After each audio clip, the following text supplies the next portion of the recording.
jobs in the future are going to be a major deciding factor into how India progresses. If we move towards one India, one norm, that would be a brilliant, I would say, ease of business. There are more and more MSMEs which... Hello, Moto.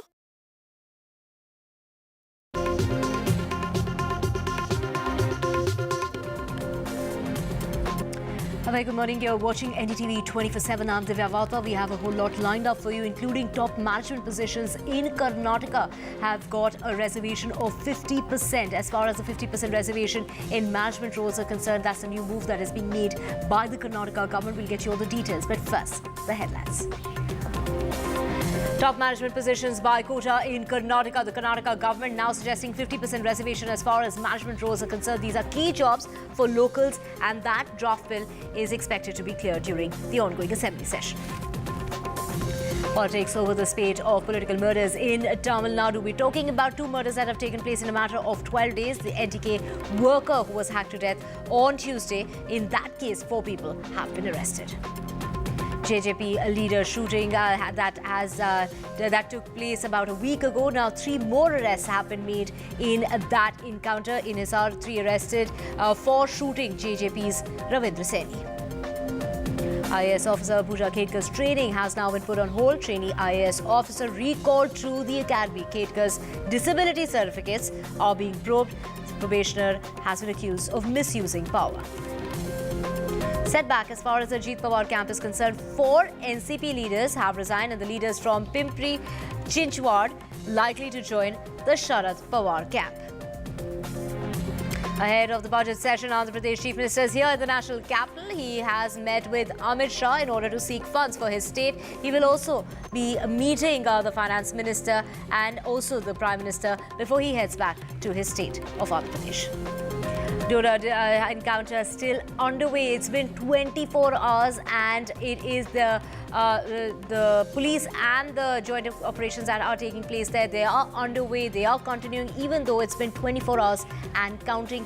It was an encounter in which 4 soldiers lost their lives. Management position roles as far as a reservation in Karnataka is concerned. That is the next move that's being suggested. So Karnataka's 50% reservation in management roles. Now Karnataka's cabinet has cleared first of its kind draft bill with a 50% quota for Kannadigas in a management position and a 75% reservation when it comes to non-management jobs. The bill likely to be tabled in the ongoing assembly session. We have my colleague Pratibha joining us. Pratibha, a big move there as far as reservation to the tune of 50%. We're talking about 50% management roles and 75% non-management roles.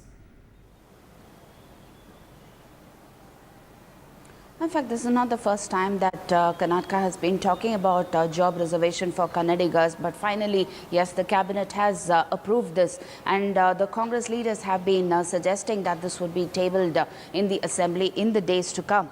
What we hear from the bill is that this mandates 50% reservation for locals in management jobs and 75% in non-management positions. And it's only when you cannot find local talent that you can be looking at candidates from other locations.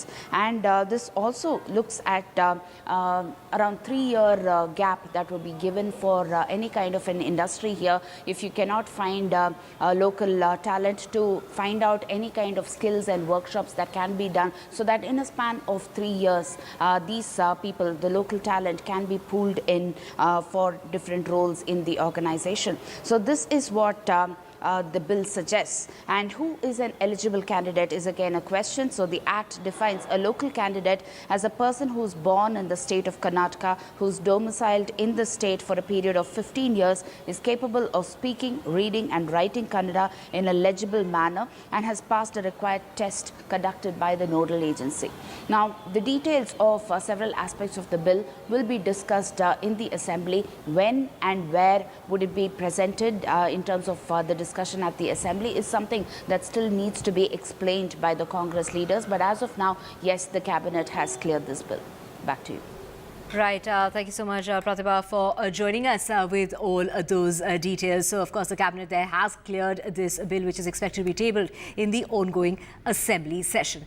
Switching tracks now, we're talking about job desperation that's led to a stampede-like situation in Mumbai at the Air India employees' office. This is the Air India employees that could not handle the crowds, where over 25,000 people queued up for a post of 600 people. So, the job opening that took place, this was a job opening for loaders at the Mumbai airport. Thousands of job seekers turned up in Mumbai's Kalina area on Tuesday for that walk-in interview at the Air India Airport Services Limited. The company had kept walk-in interviews, but ultimately had to ask everyone to leave their resumes and leave the resumes behind and go, because the crowds that turned up was something that the employees could not handle. We have my colleague Sujata joining us. Sujata, take us through. I mean, we're seeing the stampede-like situation of 25,000 people turning up for a vacancy of a post for only 600 people there.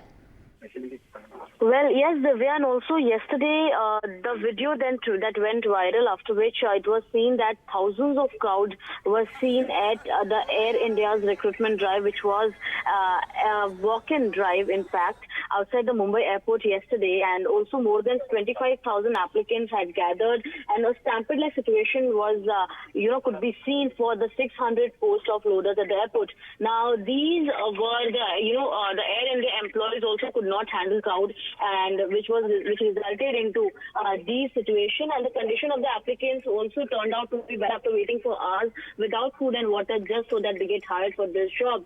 Now, while we spoke with the aviation experts, they say that an average pay of a loader at any airline is 20 to 25,000 rupees, and also they can earn overtime after which they can get an amount of 30 to 35,000 extra from the regular pay, and because of which no qualification is also required for the job post of a loader, and they're just supposed to be mentally and physically fit, and which is why we saw that so many people had gathered. And also ahead of the merger of Air India with its two sister chains, this turned out where a major recruitment drive was carried out by Air India, in which we saw that more than 25,000 people from across Mumbai as well as Maharashtra gathered in to test their luck and see if they could get the job. However, they were asked to leave immediately, and at present the crowd has been removed from the Air India spot, and also they have been told that once if they are selected,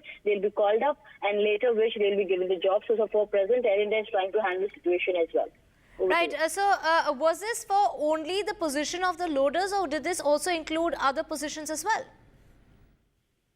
Well, for now, what we try to know as per our airport sources, they state that it was just the opening of 600 positions of loaders, and also, because every aircraft that takes off, it requires at least 6 to 7 loaders for the food as well as the luggage loading. And also, if for an airline it is suppose 100 flights that takes place, then it is 500 to 600 loaders that are required per day by an airline to carry out their loading activities. And for this time, as we know that ahead of the merger, there are many of these positions that are being vacant. So for this particular post, it was just the loaders. However, it is being said that more upcoming vacancies could be seen in Air India in the future. And for that purpose, Air India is now planning to conduct a drive which is systematic and not in a position that turned out to be yesterday, where more than thousands of people gathered for this particular post, and the same does not occur for that. There are proper planning structure also being carried out by the airline, but for yesterday it was only the vacancy of 600 post of loaders. Right, Sujata, despite that limited vacancies, as far as you reporting that there were only 600 posts that were up for grabs, and the huge crowd that we're seeing on our screens that turned up yesterday in Mumbai, and the applicants were asked to deposit their resumes and leave the spot. So quite counterproductive there, wasn't it? Because it was supposed to be a walk-in interview. Exactly, and also, for the position of a loader here in Mumbai, especially as per the pay that they get, it was Air India who, the airline clearly released a particular notice stating that it will be a walk-in interview, and also people here who did, and also it was stated that people are supposed to share this with in their circle and community so that more and more people are able to get the job, and however, it led to more than, thousands of people gathering at the same time, at the same spot. And this was not only for a few hours, but right from morning until evening, until the video was surfaced at several locations, and people were complaining that though it was said to be an walk-in interview, they were not being taken inside, and also the authorities were not able to manage the crowd, and which eventually led to a stampede-like situation. Right. And also the people who had come in for the interview, they did complain that there was no sort of management, and later on, while the authorities were not being able to take a control on the crowd, they were asked to deposit their CVs, and they would be reverted and get back to. And at present, people are still waiting outside the airport, outside the cargo department, to see if their luck really wins and they'll be able to get the job. So at present, the crowd still is seen outside the Air India department, where it was seen yesterday, and today also it is expected that the same people would come up to see what's the status of the CV that was collected from them, and would they really get the job.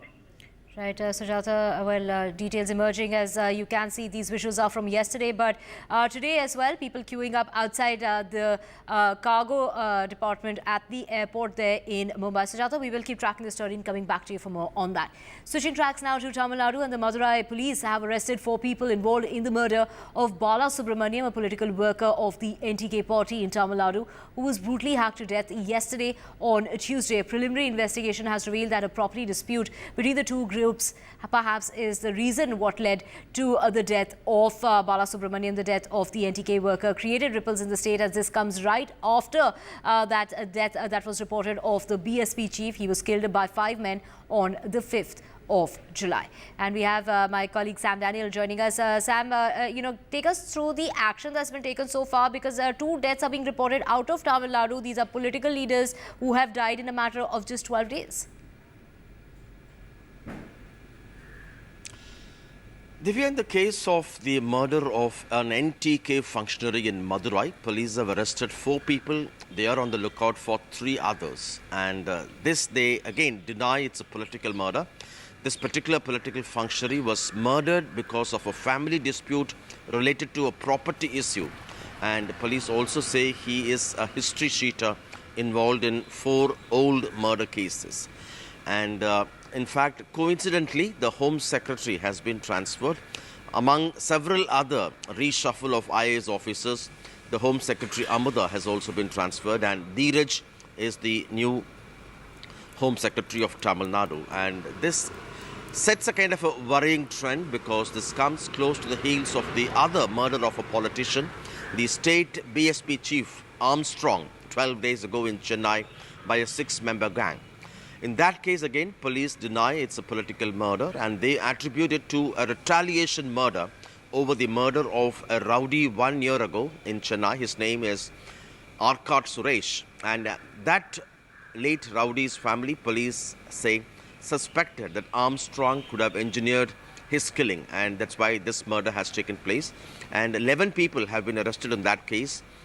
A few days after that murder, the Tamil Nadu government had transferred the Chennai Police Commissioner, and the new Commissioner, A. Arun, had said he would launch a crackdown against rowdyism and that he would speak in the language they would understand.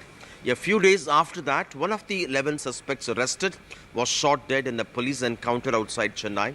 Police claim he had opened fire at the police when they were trying to recover a hidden country-made gun kept somewhere outside the city. Again, raising questions of human rights violations, and some even attribute motives to this killing, asking whether it's an attempt to cover up.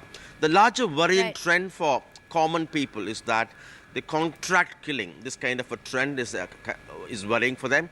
Of course, the ruling DMK denies allegations, although this has given ammunition to the opposition. Right. Thank you so much, Sam, for getting us all those details.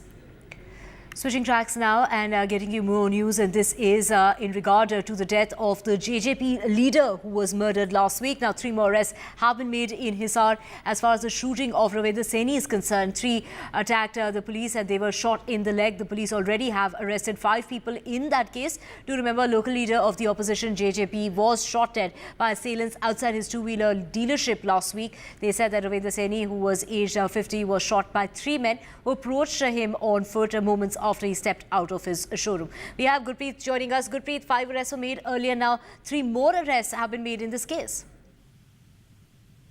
Well, yes, this was one of the major political murder in the state. We have seen all the opposition leaders.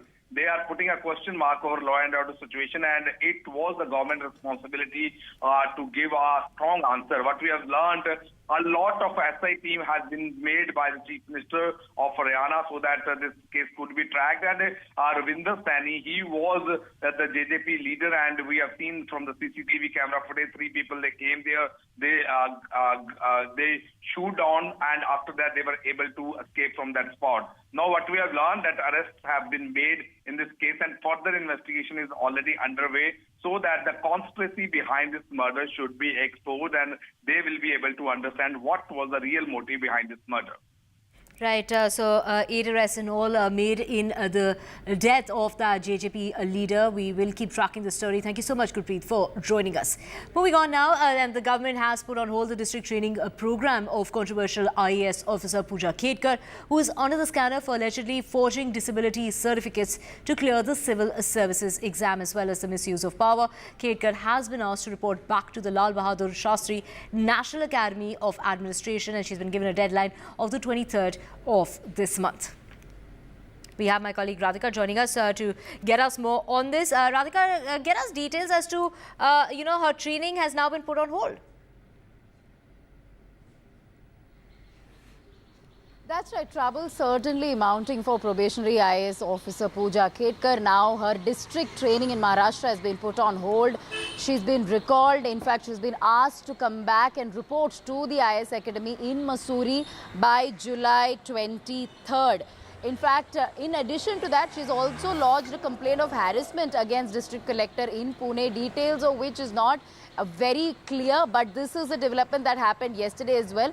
And besides that, of course, Disability Commissionerate also writing to both Pune Police as well as District Collector to take action against Pooja Khedkar in case it is found that she indeed forged documents to show that she is disabled. Of course, trouble mounting for her, multiple controversies surrounding her. Of course, it all started with high-handedness and alleged abuse of power, whereby she had sought, she had in fact used a red and blue beacon in her private Audi with Maharashtra government sticker on it. Also asked for many privileges which she was not eligible for. She had demanded all these privileges. Therefore, there was alleged abuse of power.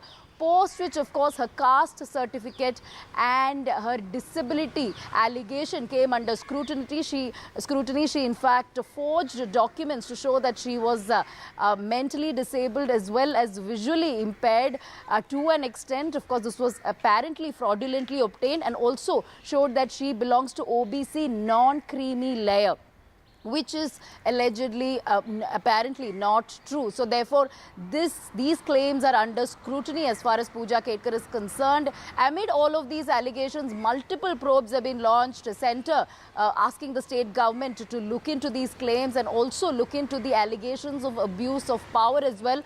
A committee has been formed in order to look into this. Police also probing this matter. Her parents have also come under scrutiny in a different case, FIR registered against them, and they are absconding at this point. As far as Pooja Khedkar's allegations are concerned, yes, multiple probes, investigations being launched, but at this point, very importantly, she has been asked to report back to her academy in Mussoorie. So therefore, her training in Maharashtra has ended for now.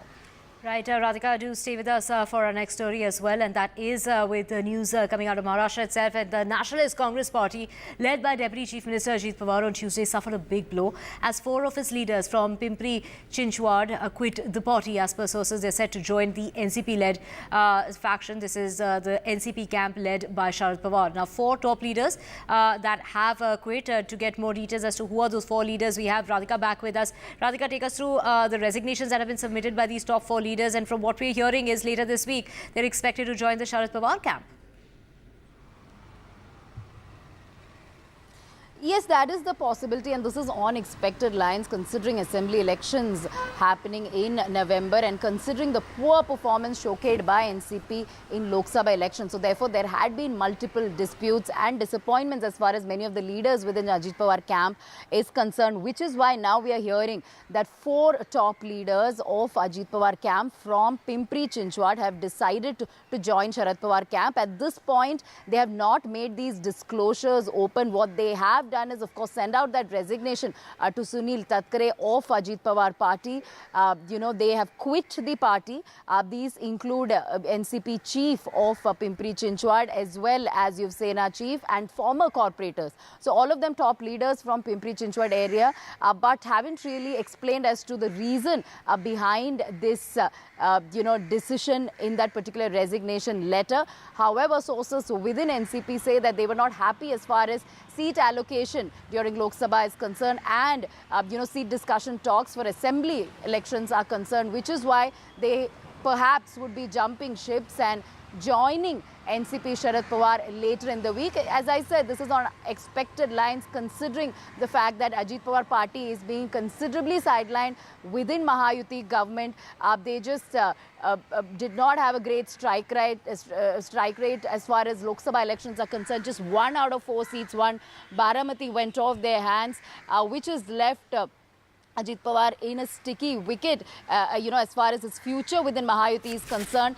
And of course, now 4 leaders from Pimpri Chinchwad resigning, but in the days ahead, there could be more resignations within Ajit Pawar party and there could be people jumping ships to Sharad Pawar. And Sharad Pawar had also earlier maintained that those who will perhaps weaken the party will not be welcomed and those who can strengthen Sharad Pawar NCP are more than welcome. Right, we will keep tracking that story, Radhika, and all the developments taking place in Maharashtra. For now, we're slipping into a very short break. Back with a whole lot more.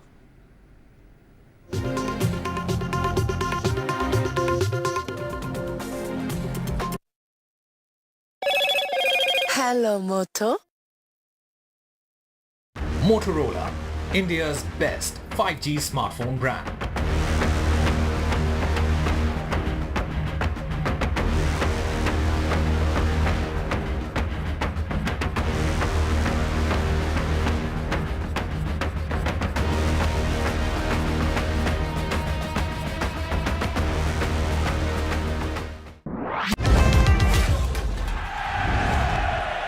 Get the magic of the best working for you now. Link your payment cards once, collect rewards forever.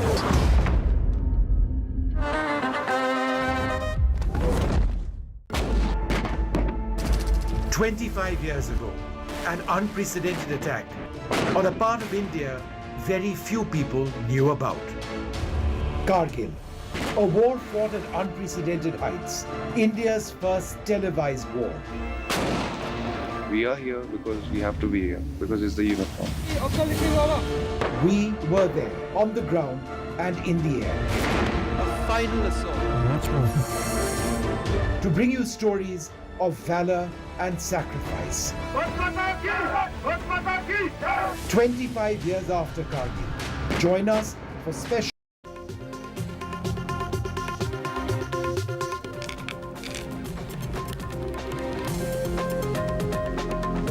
Welcome back. Let's get you the latest when it comes to Andhra Pradesh's Chief Minister, who is here in the national capital. He landed yesterday and met with Amit Shah, urging for a substantial fund allocation in the upcoming union budget to address the state's financial challenges. Now, during the meeting that took place at Mr. Shah's residence on Tuesday, it is Chandrababu Naidu, the Chief Minister of Andhra Pradesh, who continued to emphasize as far as the state's situation is concerned, as far as the aftermath of the unjust bifurcation in 2014 and the previous administration's miserable governance is what was discussed during that meeting with the Home Minister. Now, Mr. Naidu arrived in the national capital on Tuesday evening for a two-day visit. He's expected also to be meeting with Nirmala Sitharaman, and also perhaps a meeting with the Prime Minister is on the cards before he heads back to Andhra Pradesh at about an hour's time from now. We have Aishwarya joining us. Aishwarya, this is the second visit of the Chief Minister. This comes in time just before the union budget. We do know he met with Amit Shah. Is he expected to meet the Prime Minister and the Finance Minister like he did during his last visit? Well, it's highly unlikely as far as Chandrababu Naidu's meeting with Prime Minister and the Finance Minister is concerned. But yesterday, he met Home Minister Amit Shah after arriving to the national capital. He also held a meeting with the TDP leaders in the national capital at his residence yesterday. And this meeting is certainly very important because of the budget that is about to come on 23rd of July, and Andhra Pradesh wants a bit share on their part as far as Amravati projects are concerned, and their coastal projects are also concerned. Remember, it was Chandrababu Naidu who made several promises during the Andhra Pradesh elections and the manifestos that they had given, and that needs a lot of funds for the state. Of course, there were demands earlier by the state government that they need a special status, but nothing as far as the special status demand has come forward till now. But yesterday it was almost a 1 hour meeting with the Home Minister Amit Shah of Chandrababu Naidu. This is the second meeting. Remember that after taking oath as the Chief Minister, Chandrababu Naidu had arrived in the national capital, and there were a lot of speculations that he might meet Finance Minister and Prime Minister as well, but we have been told that today at one Janpath, where his official residence is, he will be conducting a puja and also meeting several other key leaders, but he will be shortly leaving to Vijayawada. But there were of course meetings that were on the cards with other senior leaders of the cabinet as well. That will happen or not is something that still remains to be seen. Right, so a crucial meeting there just ahead of the union budget, and of course many eyes on that meeting and what's really on the agenda. We do know that he met with the Home Minister before he heads back to Andhra Pradesh, and that's expected in an hour's time from now. With that, we're slipping to a short break. Back with a whole lot more. Do stay with us.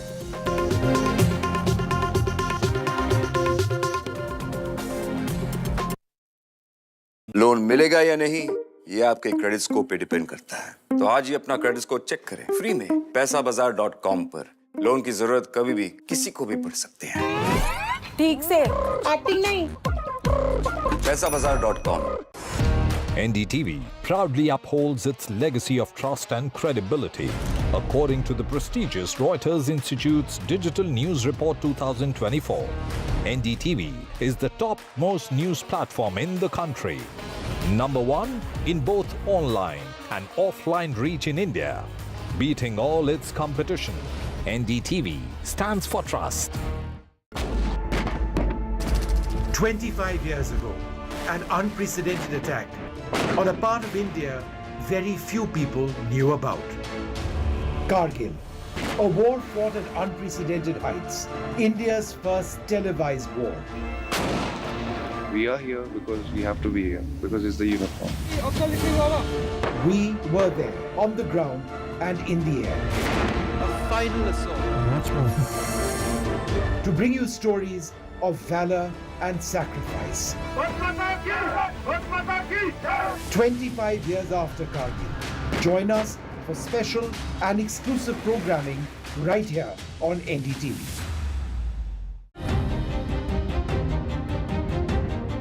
Record high voter apathy in global polls. Is fractured politics creating delusional democracy?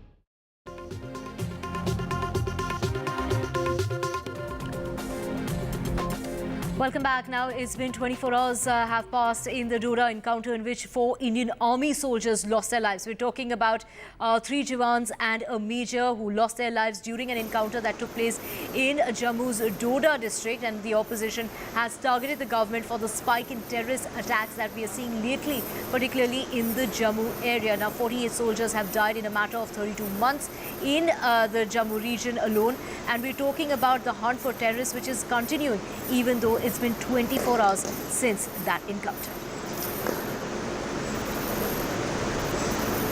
My colleague Nazir joining us. Nazir, operation still underway. It's a joint operation between the police and the army.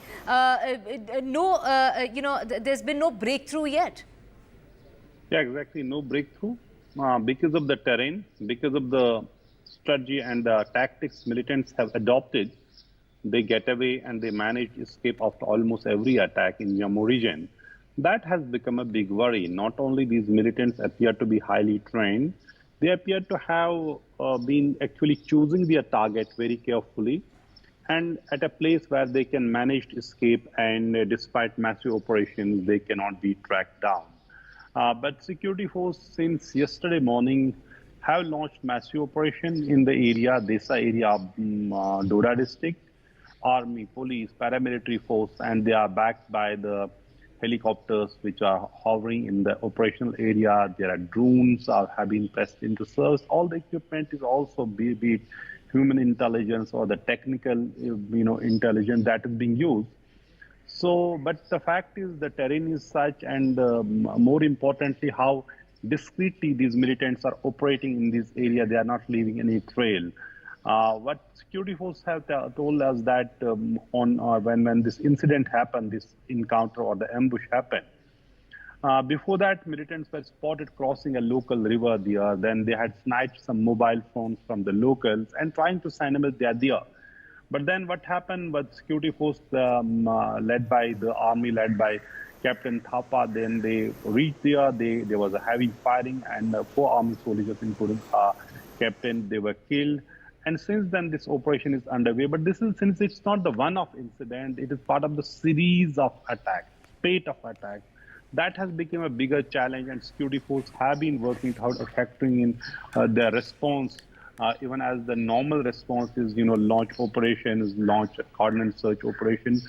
But the fact is how to stop these attacks. Number one, to neutralize and track down the attackers and also prevent the infiltration. So it is a multi-pronged strategy needs to be adopted, which can help, and also the local population.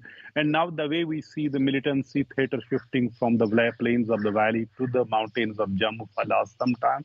And if we see after the new government in the center took over, it has been almost 9 attacks. And the day Prime Minister Modi took over as the Prime Minister, on June 9, we saw the first major attack happen on a Yatra bus when 9 pilgrims of Mata Vaishno Devi were killed. And since then there have been almost attack after the attack, while the security force have killed 3 militants in Doda region. But largely we see militant footprints from the Pir Panjal to right up to Kutwa and Doda. It is a vast area, mountainous area, rugged mountains, and think, alpine forests. So, tracking down these militants is just not easy. That too when they are heavily armed and appear to be well trained in jungle warfare. So it's a tough challenge. But clearly, security forces have fought this type of situation in the past. They will fight it again, what security forces are saying. But the opposition has raised questions why situation has worsened to this point, that there's attack after attack, army suffer casualties, and there has to be accountability. This must stop. So there are coordinated operation, even the interstate coordination between Punjab and Jammu and Kashmir. BSF is part of it, army is part of it, so that police is saying even some of the infiltration is coming from the international border in Punjab. So when you have an infiltration route right from the line of control in Kashmir Valley to Jammu and Punjab, it becomes a much bigger problem than it may have appeared. Right, thank you so much, Nazir, for tracking that story and getting us all the details. We will keep coming back to you for more on that. Switching tracks now, an oil tanker capsized off the coast of Oman on Monday with 16 crew members on board, including 13 Indians who have gone missing. Now, Oman's Maritime Security Centre is said to have informed that the vessel was a Comoros-flagged oil tanker which capsized around 25 nautical miles southeast of Ras Madrakah. It added that the tanker's ship name is Prestige Falcon. And we have Ghazali joining us. Ghazali, 13 Indians.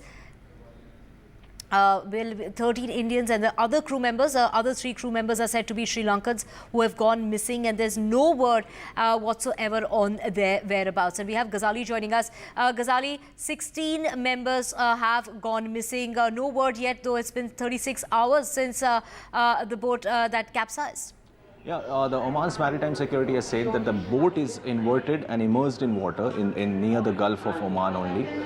But they don't know, there is no update on the whereabouts of those 16 crew members. 13 Indians and 3 are the Sri Lankan nationals. Though the Indian authorities are also in touch with the Omanian authorities, their counterparts, and India has also deployed its ship and aircraft to locate the not only the ship but also the missing Indian crew members. And we know that how a similar incident had happened when Iran had seized one vessel off its coast of Dubai a couple of months ago, and after that 16 Indian nationals on the crew members were detained by Iran also back then, when India had to go and get them retrieved diplomatically. But in this particular case, as of now, there are no whereabouts of whether these 16 crew members, including the 13 Indian nationals, are alive.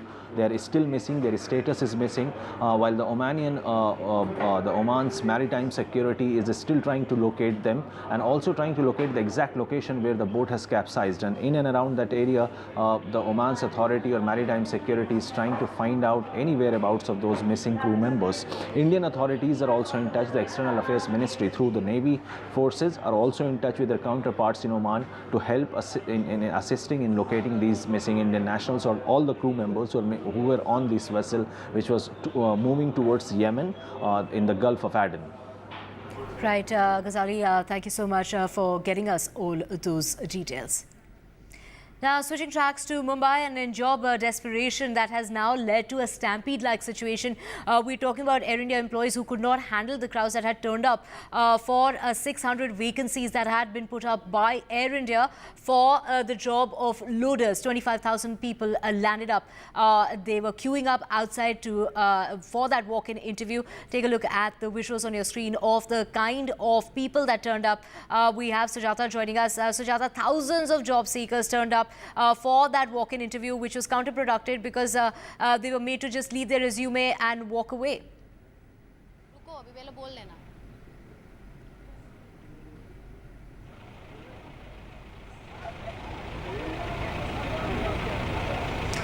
Sujata, despite the limited vacancies, a huge crowd that turned up outside the recruitment office, a situation that soon went out of control, and the applicants were asked to deposit their resumes and leave the spot. I mean, it was meant to be a walk-in interview, but that couldn't happen because 25,000 people turned up.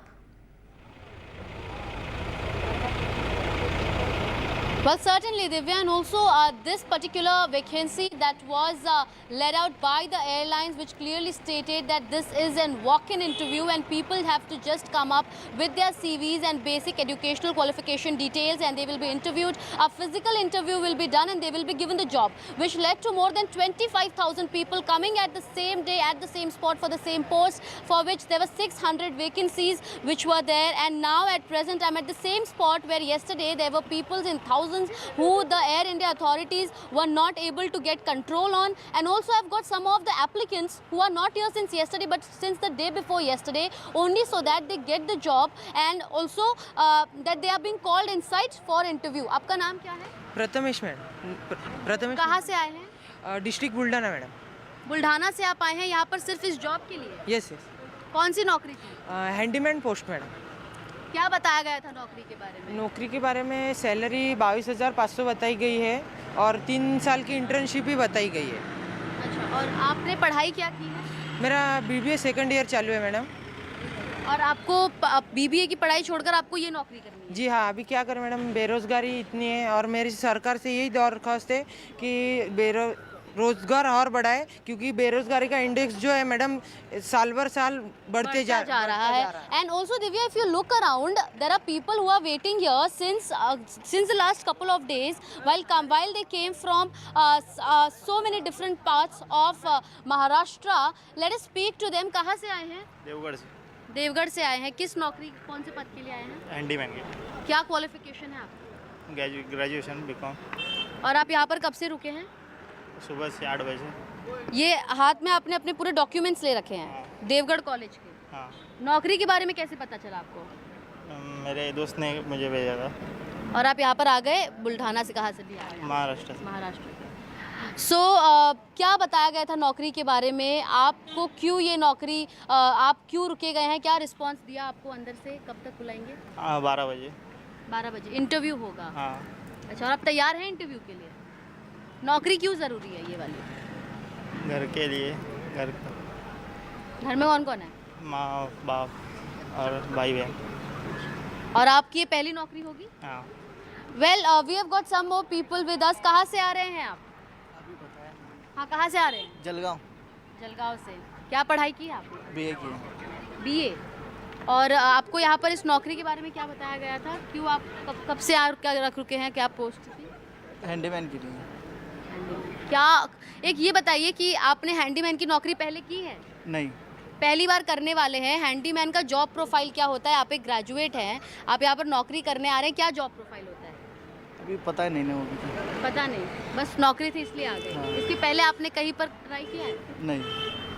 नौकरी आपको क्यों मिले? क्योंकि कल यहाँ पर 25,000 जो लोग थे, आए थे, उनमें आप भी शामिल थे? हाँ थे. तो नौकरी क्यों चाहिए? नौकरी तो अभी पैसे के लिए तो चाहिए ना. पैसे के लिए चाहिए. Well, more people are here. कहाँ से आए हैं? राजस्थान से. अलवर. राजस्थान से आप आए हैं सिर्फ इस नौकरी के लिए? जी. क्या पोस्ट पर आपको बुलाया गया था? क्या हैंडीमैन के लिए. और पढ़ाई क्या है आप? मेरी M.Com कर रखी है मैंने. अच्छा, आपने मास्टर्स कर रखा है और आप यहाँ पर इस पर्टिकुलर नौकरी पोस्ट, हैंडीमैन के पोस्ट के लिए? जी. क्या एक हैंडीमैन का जॉब प्रोफाइल क्या रहता है? इसका ये है, कुछ भी काम दे सकते हैं. लेबर का भी हो सकता है, क्लीन का भी हो सकता है, वजन उठाना, कुछ भी हो सकता है. 10 बेस पे. दूसरे सेक्टर में नौकरी ट्राई नहीं की? नहीं, वैसे मैं तो बैंक में लग रहा हूँ, HDFC बैंक में. तो किसी ने कहा था कि ये इसमें अच्छी सैलरी है, प्रमोशन होता है, सब कुछ होता है. मैं तो यहाँ देखा कि स्थायी पेमेंट है 22,530 रुपये, और भाई कहीं भी दे सकते हैं. परंतु इससे इतने सैलरीज को खर्चा चलता नहीं है यहाँ पर बम्बई में. तो देखते हैं, आए हैं तो कुछ कर जाते हैं, होगा तो ठीक है. यदि आपको यहाँ पर आज अगर इंटरव्यू में नौकरी नहीं मिलती है, सो आपका फिर क्या दूसरा स्टेप रहेगा? देखेंगे, और गवर्नमेंट की जॉब तैयारी कर रहे हैं, और कोई प्राइवेट देखेंगे कहीं देखेंगे. Well, we heard them and this is why we see that people with different qualification from different different sections of Maharashtra, as well as from Rajasthan and states like Uttar Pradesh as well as Delhi, have come here just for these 600 vacancies that were let out by Air India, for which we saw more than 25,000 applicants coming at the same spot, creating a stampede like situation. Right, Sujata, we will keep tracking that story as, people are still queuing up for that job. Of course, like you mentioned, only 600 jobs up for grabs and 25,000 people landed up for that walk-in interview. With that, we're slipping into a very short break. Back with a whole lot more. Do stay with us.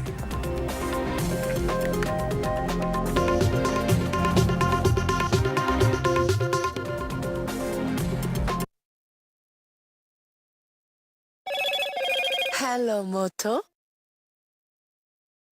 Motorola, India's best 5G smartphone brand.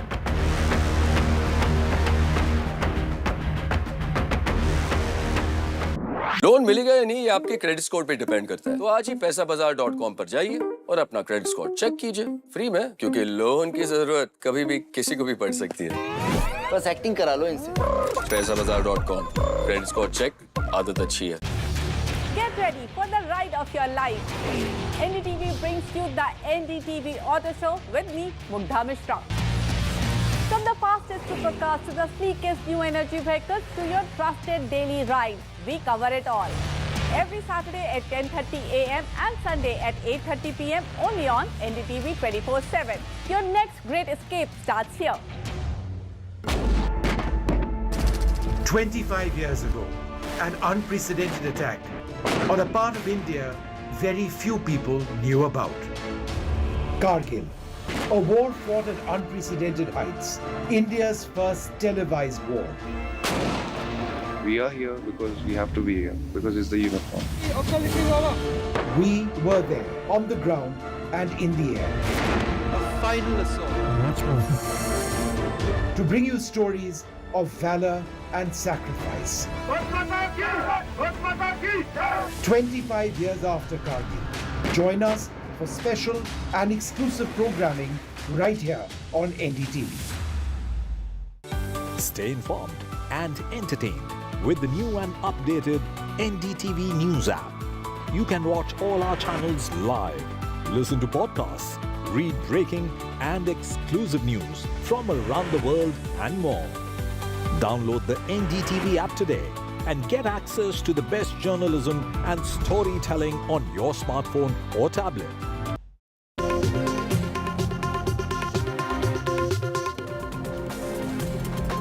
Welcome back. Let's get you news from Uttar Pradesh, and it's a post-poll churn as far as the state of Uttar Pradesh is concerned, with the deputy here in Delhi and the chief minister calling for a huddle. We're talking about Yogi Adityanath to hold a crucial meet in Uttar Pradesh, the chief minister to meet his ministers at his residence, and that is expected while the deputy chief minister is in the national capital. So we have Tanesh joining us on the phone line to get us more on this. Tanesh, what time is this meeting expected as far as the chief minister is concerned? He's going to be having that meeting at his residence while the deputy chief minister is here in the national capital. Well, yes, Divya, the chief ministers, the meeting of chief ministers with the UP cabinet ministers is at 11 a.m. at the chief minister's residence, and he's likely to discuss the by-elections of the assembly that is to be held in the UP for 10 assembly seats. Now, Chief Minister Yogi Adityanath has called a meeting of the ministers on Wednesday, and this is more in connection with the preparations of the by-elections to be held in the UP for 10 assembly seats. Now, the meeting, of course, becomes very important that as it will be seen as a mini elections before the 2027 UP Assembly elections. You know, the 10 Assembly seats are vacant currently, and by-elections will be held on those 10 Assembly seats. So CM Yogi Adityanath will be meeting to discuss the preparations of the by-polls, and that becomes very important and very crucial. At the same point of time, we are seeing KP Maurya meeting the top brass of the BJP in Delhi. So yes, very important and crucial meeting today at 11 a.m. and CM Yogi Adityanath is likely to discuss about the by-polls with the ministers today. Right. You did mention that Keshav Prasad Maurya met with JP Nadda at that meeting that took place on Tuesday. What really brings him to the national capital? Is it to do with an apparent rift that you might say between him and the chief minister? Well, Divya, of course, KP Maurya is in Delhi. He met JP Nadda also and Bhupendra Chaudhary also. But at the same point of time, CM Yogi is holding a meeting in Lucknow with the ministers today. But the most important thing right now for the UP BJP is to look at the UP Assembly polls. So of course, a good strategy for the assembly polls, as of course they faced a big debacle in the 2024 assembly polls, especially in Uttar Pradesh when Samajwadi Party and the Congress, the India bloc won more seats than the NDA bloc in UP. So of course, in relation with that, to review the preparations of the by-elections, the CM will be meeting the UP ministers today at 11 a.m. Right, Tanesh, we will keep tracking that story. Thank you so much for getting us all those details. Now, it's been 25 years of Kargil, a time to remember the incredible sacrifices made by the Indian soldiers in evicting Pakistani intruders from the heights that they occupied inside our territory. And to pay our tribute, NDTV will be profiling some of our Kargil heroes through the eyes of their loved ones, their parents and their spouses.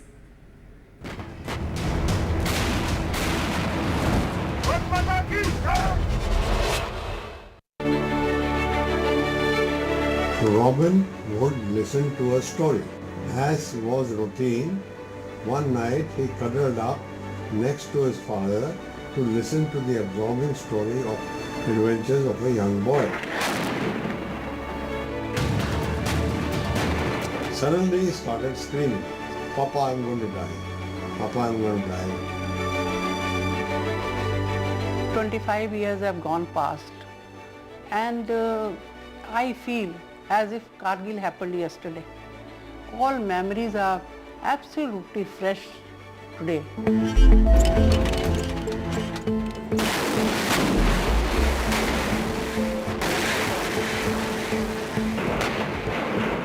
What do you remember most about your son? I remember a wonderful young officer in my son, the kind of qualities which I think every officer should imbibe, try to imbibe. That's how I look at him.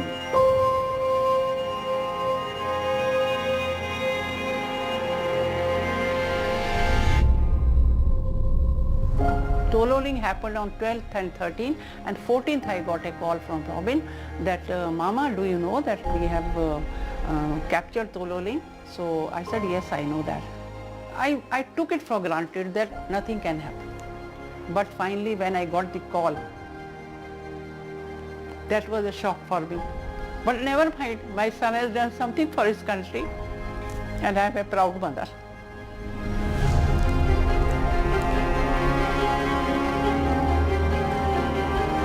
You have seen men die in battle. Yes. And the reason I ask is because when you saw your own son die in battle, yes, despite all of those experiences that you have had, yes, nothing can prepare you for this loss, can it? No, it can't. Fortunately, I didn't see him die. Fortunately, because I was in Alwar when this battle was going on, and I got the news of his getting shot in Alwar. But it doesn't really require me to be there to see what would have happened and how he died, because it was all very clear. I mean, it was the fighting was at such close quarter, and knowing my son, he wasn't the guy who will allow the Pakistanis to get away without paying the price for it. And in the bargain, he was also killed. Lieutenant Vijay Diwas.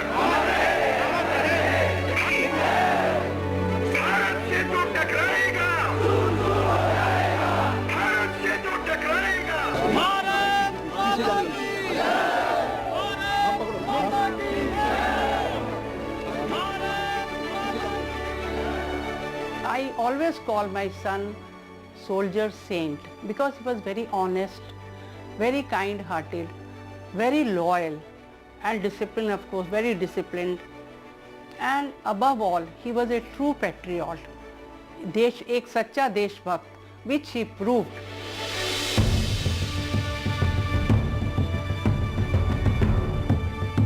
Colonel, you've been up to the Knoll on a couple of occasions. That's where your son died, fighting for India. But it's a journey you felt that you had to take. Why? It was an unwritten covenant between me and my son, where he had requested me to come and see where they had fought. He wanted to acquit himself and his unit how well they had fought, and he wanted somebody to go and witness the place. And therefore, the moment I read that, I decided that I will go immediately. That was, mind you, that was still the debris of war was still there. And you reached the spot where Vijayant went away. Yes, sadly I reached the spot where he went away, and it was a very sad experience because some signs of his having lain there and Acharya next to him was still visible on the ground. That must have been very difficult for you. Very, very difficult. And there was a place where the two Rajputana rifles, they had done a yag. And there were, well, other marks, you know, very sad, which were left behind by them. And of course the debris of war were all over.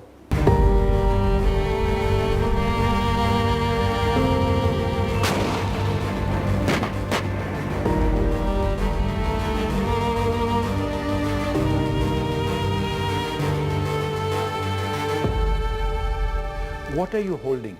I am holding his last letter, which was written a day or 2 days before the final assault.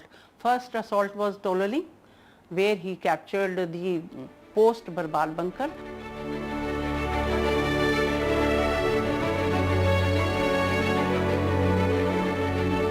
He called up after Tololi attack and he told me that now I will not call you for 20 days. After 20 days I am going to call you back. I said, what happened? So he says, no, I have been assigned another task. So task means another attack. So last attack was Nol, 3 people's attack. Before that attack, he wrote this letter and he told his friend, Captain Tomar, that Tomar, listen, well, I'm writing this letter. So if I come back, fine, because death was quite evident. You could see those heights where these boys have fought. So he said, if I come back, I'll tear it off. If I don't, then please give this letter to my parents in Noida.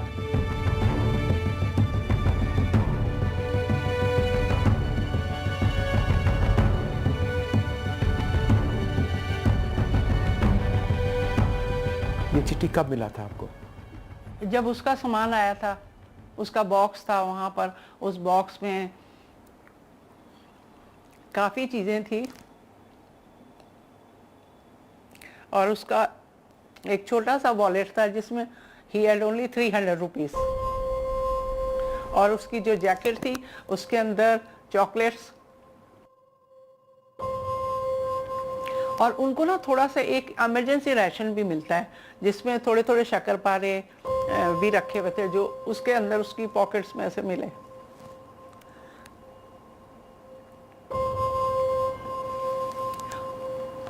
और थोड़े से उसके cassettes भी आए उसके box में जिसमें काफ़ी कैसेट्स थे। सो वी जस्ट पिक, हमने एक कैसेट उसमें से 1 या 2 कैसेट उठाए जो उसमें अपने आप गाने गाए हुए हैं। लकीली हमने वही कैसेट पिक किए जो आज वो गाने बहुत फेमस भी हैं और जो वो वहाँ पे गाया करता था और जिसमें से उसका फेमस सॉन्ग था संदेशे आते हैं।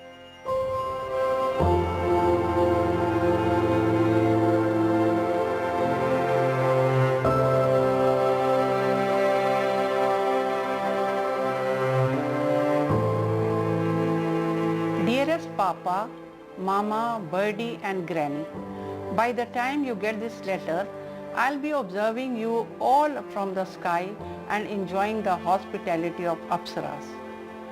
I have no regrets. In fact, even I become a human again, I will join the army and fight for my nation. If you can, please come and see where the Indian army fought for you tomorrow. As far as the unit is concerned, the new chaps should be told about the sacrifice. I hope my photo will be kept in the A company Mandir with Karni Mata. Okay then, it's time for me to join my clan of the Dirty Dozen. My assault party has 12 chaps. Best of luck to all. Live life king size. Yours, Robin.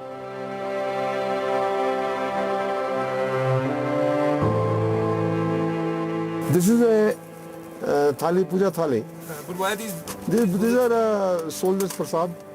These are all bullets fired here by your son? Yes, by my son. They are lying all over.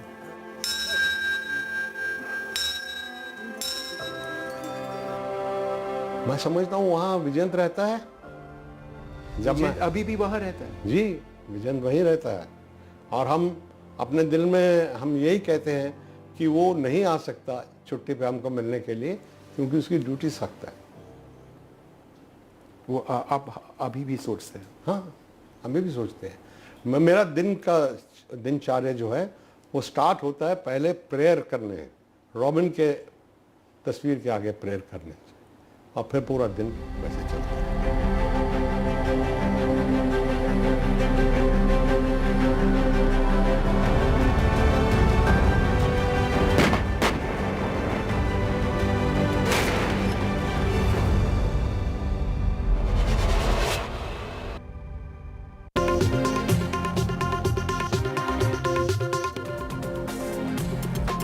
Loan मिलेगा या नहीं ये आपके credit score पे depend करता है। आज ही जाइए पैसाबाजार.com पर और अपना क्रेडिट स्कोर चेक कीजिए फ्री में, क्योंकि लोन की जरूरत किसी को भी कभी भी पड़ सकती है। चल एक्टिंग थोड़ा भेल बनो।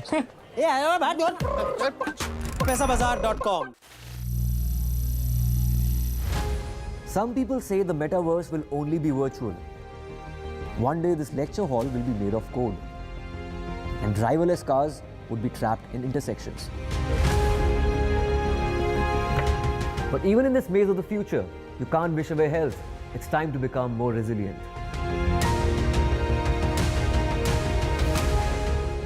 10 years of Banega Swasth India, we have grown and achieved so many milestones.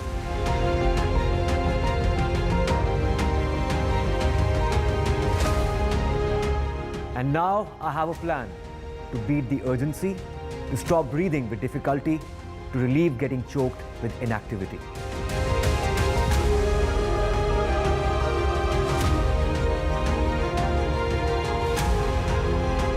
Energize our government, our environment, our society, and ourselves. Everyone, everywhere, every day.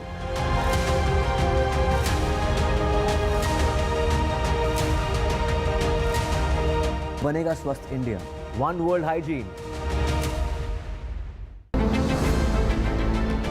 For the relatively young Indian economy, jobs in the future are going to be a major deciding factor into how India progresses. If we move towards one India, one norm, that would be a brilliant, I would say, ease of.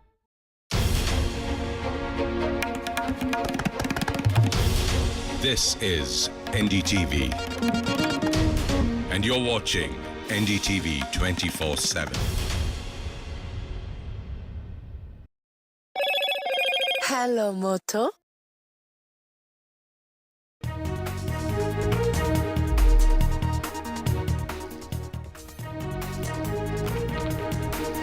You are watching NDTV 24/7. It's 10 a.m. I'm Parmeshwar Bava. We've got an action-packed bulletin lined up for you.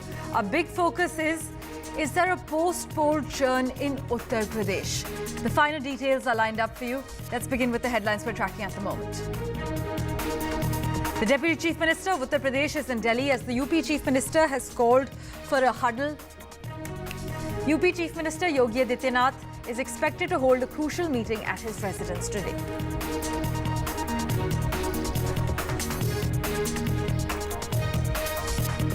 Top management positions by quota in Karnataka. Now in Karnataka, 50% reservation in management roles. Key jobs for locals. The draft bill has been cleared. In Mumbai, job desperation leads to a stampede-like situation. Despite limited vacancies, thousands of job seekers turned up in Mumbai's Kalina for a walk-in interview at Air India Airport Services Limited. A setback for Ajit Pawar as 4 NCP leaders resign. Leaders from Pimpri Chinchwad are likely to join Sharad Pawar's NCP faction. The RSS weekly pins Mahalok Sabha entire issue on the NCP alliance. And politics unfolding over the spate of political murders in Tamil Nadu. The NTK worker who was hacked to death. 4 people have been arrested in that case. There have been 2 political murders in 12 days in the state.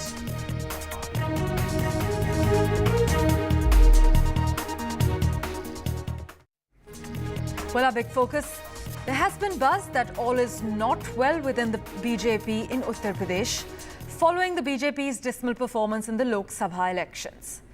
Now, the UP Chief Minister has actually called for a crucial meeting, a huddle, while KP Maurya has actually touched down in Delhi. He met JP Nadda as well yesterday. The Deputy Chief Minister is in the national capital as Yogi Adityanath has called for a huddle. The Chief Minister is expected to hold a crucial meeting at his residence today. This is after the Deputy Chief Minister KP Maurya met JP Nadda after his Delhi trip. KP Maurya also met the BJP President Bhupendra Chaudhary after he met JP Nadda. In fact, we have a cryptic post on X from the Deputy Chief Minister of Uttar Pradesh, KP Maurya. He has said, "No one is bigger than the organisation." Ranveer joins us with the latest update at the moment to contextualize the entire story for us as well. Ranveer, During the latest series of meetings as well, KP Maurya has said the organisation is bigger than the government and it was seen as a direct attack on Chief Minister Yogi Adityanath. Is it fair to say that all is not under control with the BJP in Uttar Pradesh as we speak? First of all, I want to clear that the CM's meeting with ministers has nothing to do with KP Maurya's speech. On Sunday, during BJP State Working Committee meeting, Keshav Prasad Maurya said that organization is bigger than government. And when Keshav was saying this, JP Nadda and CM Yogi Adityanath, along with hundreds of workers, were present in Lucknow during the State Working Committee meeting. And Keshav Maurya's speech sparked a row and a political debate too, that something is not well inside BJP. The sources, the fractions inside BJP are saying that there is something going on. There may be organizational changes also, and KP Maurya is one of the leader who is speaking openly. No one other than Keshav Prasad Maurya is saying openly about this issue. As far as CM's meeting today with the ministers, this meeting is for 10 by-elections on 10 assembly seats in UP. CM Yogi Adityanath want to check the preparedness of BJP for 10 assembly seats, which will be facing by-elections in coming few months. Thanks so much, Ranveer, for joining us with that update. I must inform our viewers, though, KP Maurya has expressed party workers' anger, and Yogi Adityanath has said that overconfidence actually hurt the BJP as far as the Lok Sabha elections result is concerned. Maria Shakil is also tracking the story closely. She joins us over the phone line at the moment. Maria, the Deputy Chief Minister touched down in Delhi. Now the UP Chief Minister Yogi Adityanath has called for a huddle at his residence. Is there more to this? Is there anything to read between the lines, especially with KP Maurya's latest cryptic post on X?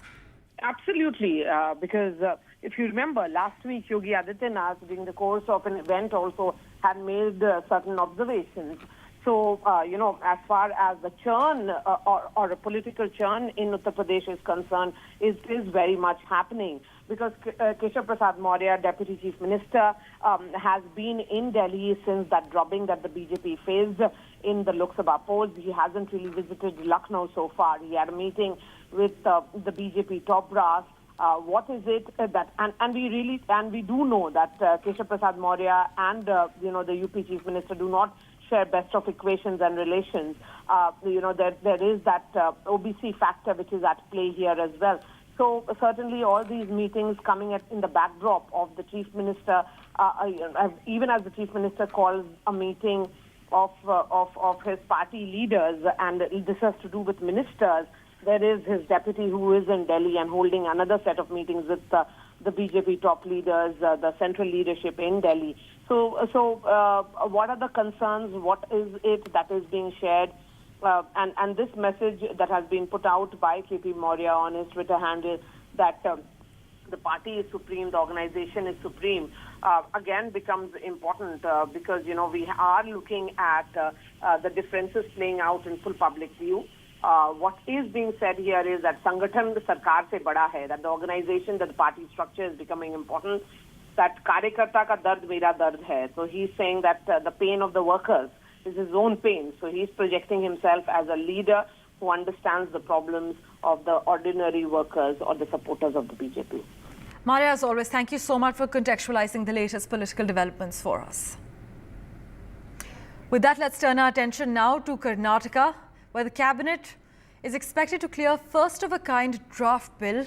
In fact, the Karnataka cabinet has approved a bill mandating 100% reservation for Kannadigas in private firms for Group C and Group D posts. This is what the Chief Minister Siddaramaiah has announced. In fact, the decision was taken in the cabinet meeting that was held on Monday. So 50% quota for Kannadigas as far as management positions are concerned, and a 75% reservation in non-management jobs. We are told the bill is likely to be tabled in the ongoing assembly session, but it is being touted as a first-of-a-kind management quota in Karnataka. The Karnataka cabinet has cleared the draft bill. This bill mandates 50% quota in management jobs in Karnataka, 75% reservation in non-management jobs, and 100% reservation for Kannadigas in C and D grade jobs. I must inform you that a violation could attract a penalty of up to 25,000 rupees, and a secondary school certificate with Kannada language is mandatory. A 3-year training window for Kannadigas will also be provided if there's no qualified candidate available, and there is a relaxation if no local is available. Pratibha Raman has been tracking each and every detail of this new development. She joins us live at the moment. Pratibha, it's a first-of-a-kind management quota in Karnataka, and the bill, we're told, is likely to be tabled in the ongoing assembly session. That's right, yes. In fact, this has been in discussion for quite some time, mainly because the reservation for Kannadigas has been one of the most important topics as far as Karnataka's electorate is concerned for many of these politicians here.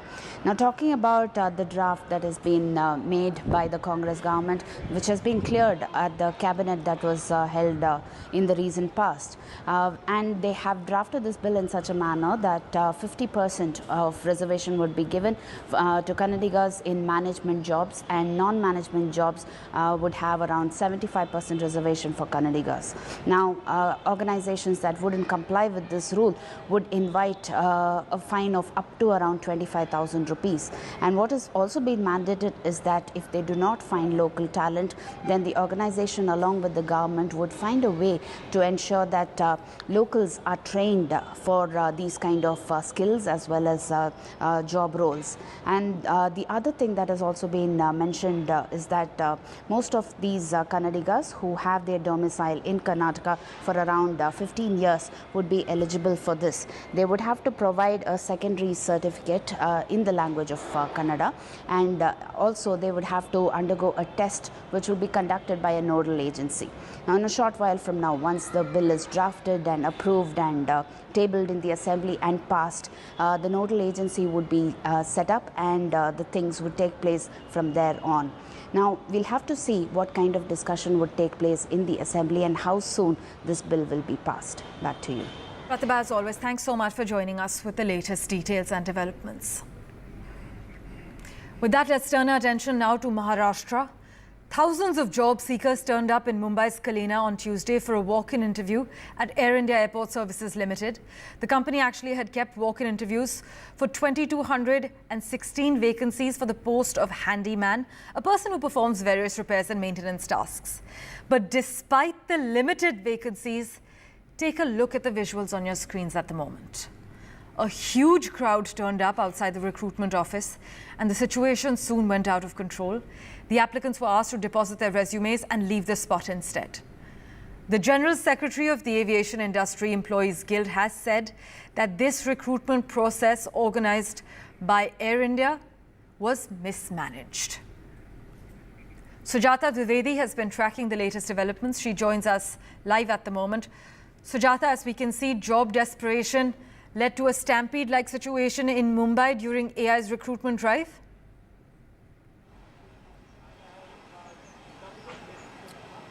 Well, that's right. And also yesterday we saw that more than 25,000 applicants had come for 600 vacancies that was out by the Air India Airlines for that of loaders and handymen. Whereas today there's another interview session for which it is for that of drivers. And for that we see that people have already started to gather, and also the ones who were present here yesterday, out of which a few hundreds of them were given token, and they were also asked to go back and after the token to come today for the interview process to be done. आप यहाँ पर already loader के तौर पे हैं? हाँ. अच्छा, क्या काम है होता है आपका यहाँ पे? वहाँ पे लोडिंग होता है, जैसा कि फ्लाइट से बैगेज रहता है, कार्गो रहता है, कार्गो में भी लोडिंग करना होता है, पैसेंजर का लगेज रहता है. तो अंदर लोडर्स की ज़रूरत दिख रही है? बहुत ज़रूरत है, लेकिन मुझे लग रहा है कि अंदर सब काम कर पाएंगे, जिसको मतलब मजबूरी में करना रहेगा वो शायद कर पाएगा. Acha, and also there are people here. Now he was one of the loader who's already working. We have got some of the applicants who have come here for the post of handyman and loaders. Where have you come from? Chennai. You've come from Chennai only for this particular job post? Yes. What is your educational qualification? 12th pass. And you have come for this profile. What do you know about this job? From where did you get to know about this job? मतलब हिंदी में ही बता दीजिए. मतलब ये job मेरे को interest है, इसीलिए आया. मेरे को जॉब मिलेगा तो अच्छा है. इंटरेस्ट था इसलिए. और आप 12th करे हुए हैं. कब से रुके हैं आप यहाँ पे? अभी सुबह से रुके हैं हमने, बोले 12 बजे के इंटरव्यू है। कल की भीड़ में आप भी थे? हाँ, कल भीड़ में आना। आपको टोकन दिया हुआ है, आज आपका टेस्ट। तो टेस्ट की कुछ क्राइटेरिया बताई गई थी ये मामले में? फिजिकल होएगा बोला था, फिर बेसिकल नॉलेज ही रहेगा टेस्ट में, बाकी डॉक्यूमेंट वेरिफिकेशन मेन रहेगा, बाकी कुछ नहीं रहेगा। अच्छा, आप कहाँ से आए हैं? कहाँ से आए हैं? चेन्नई से आए हैं। हैंडीमैन के पोस्ट के लिए? हैंडीमैन एयरपोर्ट है। वो पढ़ाई क्या की है? नहीं, मैं एजुकेशनल क्वालिफिकेशन नहीं पढ़ी? Education 12th and graduation. And you want this job? Base handyman job है। ओके, आप? मैं अभी इंटरव्यू दे के आया। हाँ। तो मेरा 10वीं सब था, मेरा का 28 एज था, तो भी मेरे को नहीं लिया। बोलता 28 एज है, तो बोलता घर पे जाओ। तो मैंने DD दिया, तो रिटर्न वो भी नहीं दिया। सबको दे रहा है पर मेरे को नहीं दिया। और कारण सिर्फ आपका एज? मैं 4 बार आके गया हूँ इधर, 4 बार। पूरा रात भर इधर ही हम लोग बैठ के पे, तो भी वो ना बोल रहे मैडम लोग। बोलते जाओ घर पे जाओ बोलते। मैंने इधर काम किया हो 3 साल एयरपोर्ट में, फिर भी मना कर? ना बोल रहे। लाइवल में मैं काम किया हो, तो भी ना बोल रहे। लेकिन ये बताइए कि आपको ये जॉब इतना ज़रूरी क्यों है? आप कहीं दूसरे सेक्टर में भी ट्राई कर सकते हैं। मेरा डैडी नहीं है, मेरा माँ भी नहीं है, कोई नहीं है। मेरे खाली कौन है? मेरा फैमिली है, छोटा सा फैमिली है मेरा। मैं इसके लिए जॉब के लिए आया था। मेरा को जॉब नहीं मिला था, इसके लिए मैं इधर इंटरव्यू के लिए आया था। तो मेरे को तो भी ना बोल रहे।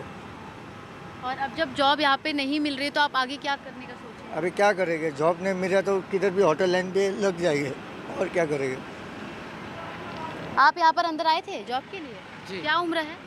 29। तो सिलेक्ट हुए कि रिजेक्ट? अभी 12 बजे बुलाए गए अंदर। और क्या आप यहाँ पर कल भी थे? हाँ। पहले एक्सपीरियंस है ये लाइन में काम करने का? हाँ, मतलब प्राइवेट में किए थे। जॉब क्यों ज़रूरी है? यहाँ पर आपको जॉब मिल जाए, आप इतने दिनों से रुके हुए हैं सब लोग, जॉब क्यों इतनी ज़रूरी है आप लोग? बेसिक नीड, वो सर्वाइव करने के लिए चाहिए जॉब। यहाँ पर जो है मुंबई में रहना बहुत डिफ़िकल्टीज़ है, जैसे कि रेंट रहना, तो जॉब नीड है हमारी। Well, people have already begun to gather because 12 p.m. was the time when they have been called here for the second round of the interview process, and this is for the handyman post, for which there were 600 vacancies, out of which all the 600 people were given the token yesterday, and the rest of them were asked to leave. And today too they will be coming here to see if not handyman, will they be able to grab the post of a driver or not, and the other vacancies that have been lent out by Air India. And also, if you see here, the people have already begun to gather outside the same gate, which was crowded, and a stampede-like situation was created yesterday. And the major part here is they have not only come from Mumbai or the surrounding regions, but they have come from different states, or for that matter from Rajasthan, Uttar Pradesh, and all of such other areas. कहाँ से आए हैं? मैं यहाँ से हूँ। आप job के लिए आए हैं? हाँ, जॉब मैं करता हूँ एयरपोर्ट पर। तो यहाँ पर अंदर आप इतनी भीड़ देख रहे हैं, कई लोग आए हुए हैं, लग रहा है कि उनको जॉब अंदर मिलेगी, वैकेंसी है? अभी वो तो जगह के हिसाब से है, जॉब जिसकी क्वालिटी अच्छा होगा उसको जॉब मिलेगा। आप क्या जॉब करते हैं? मैं हैंडीमैन हूँ। आपका क्या काम रहता है? हैंडीमैन का काम क्लीनिंग करने का है एयरपोर्ट पर, जो प्लेन रहता है ना, अंदर क्लीनिंग का काम रहता है। और पगार ये लोग कितना दे रहे हैं? पगार अभी 22,500 है। और आप 3 साल से करते हैं? नहीं, मेरे को 1 महीना हो गया। 1 महीना हुआ है। आप कहाँ से हैं? जलगांव से। जलगांव से। इस पोस्ट के लिए आए हैं? हाँ, हैंडीमैन। अच्छा, कब से रुके हैं आप यहाँ? अब मैं कल 2 दिन से आया हूँ। 2 दिन से रुके हुए हैं। कल की भीड़ में आप भी शामिल थे, क्या बताया जॉब को लेकर, क्या अपडेट दी है आपको? अपने डॉक्यूमेंट जमा किए तो टोकन मिला है, आज 12 बजे तक बुलाए। फिजिकल इंटरव्यू और साथ ही आपका इंटरव्यू लेंगे। आपकी पढ़ाई क्या है, क्या कुछ आपने तैयारी की हुई है? 12वीं की। और आप यहाँ पर जलगांव से आए हैं? हाँ। ये बताइए कि आप अपने क्षेत्र में, अपने गांव में जॉब ना देख के, क्या वहाँ पे जॉब नहीं है, क्योंकि आप यहाँ पर इतना दूर ये जॉब करने के लिए जॉब क्यों ज़रूरी है यहाँ पे? जॉब करना ही ज़रूरी है ना, तो गाँव में जॉब नहीं मिलता। नहीं, मजदूरी काम करना पड़ता है गाँव में। मजदूरी करना पड़ता है। आप पहले किए हैं? अच्छा, आप कहाँ से आए हैं? जलगांव से। जलगांव से आप भी हैं? क्या उम्र होगी आपकी? मेरी 24 साल। इंटरव्यू है आपका? हाँ, आज इंटरव्यू। क्यों जॉब के लिए इतना क्यों आप लोग जो है यहाँ पर आ रहे हैं, 2-2 दिन रह रहे हैं? कई सारे दूसरी जगह जॉब नहीं मिल रही है, यहीं पे मिल रही है? मैडम एक्चुअली कैसा है, हमारे इंडिया में तो बेरोजगारी ज़्यादा हो गई, तो इसलिए कोई भी जॉब रहेगी तो चलेगा, इसलिए ये जॉब के लिए हम लोग यहाँ पे आए। कोई भी जॉब कर ले? हाँ, कोई भी, यानी कि बेरोजगारी बहुत हो गई ना, तो जॉब कौन सा ही हो, करना है जॉब। हाँ.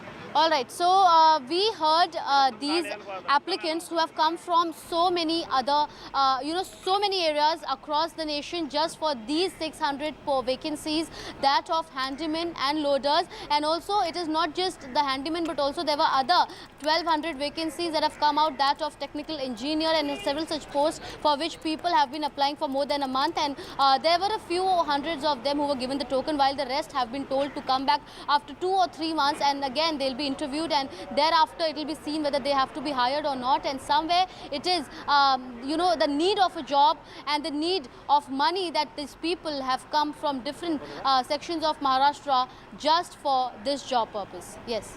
Sujata, thank you so much for joining us with those details and for speaking to the people who are directly impacted by this. You've just heard all the people Sujata spoke to.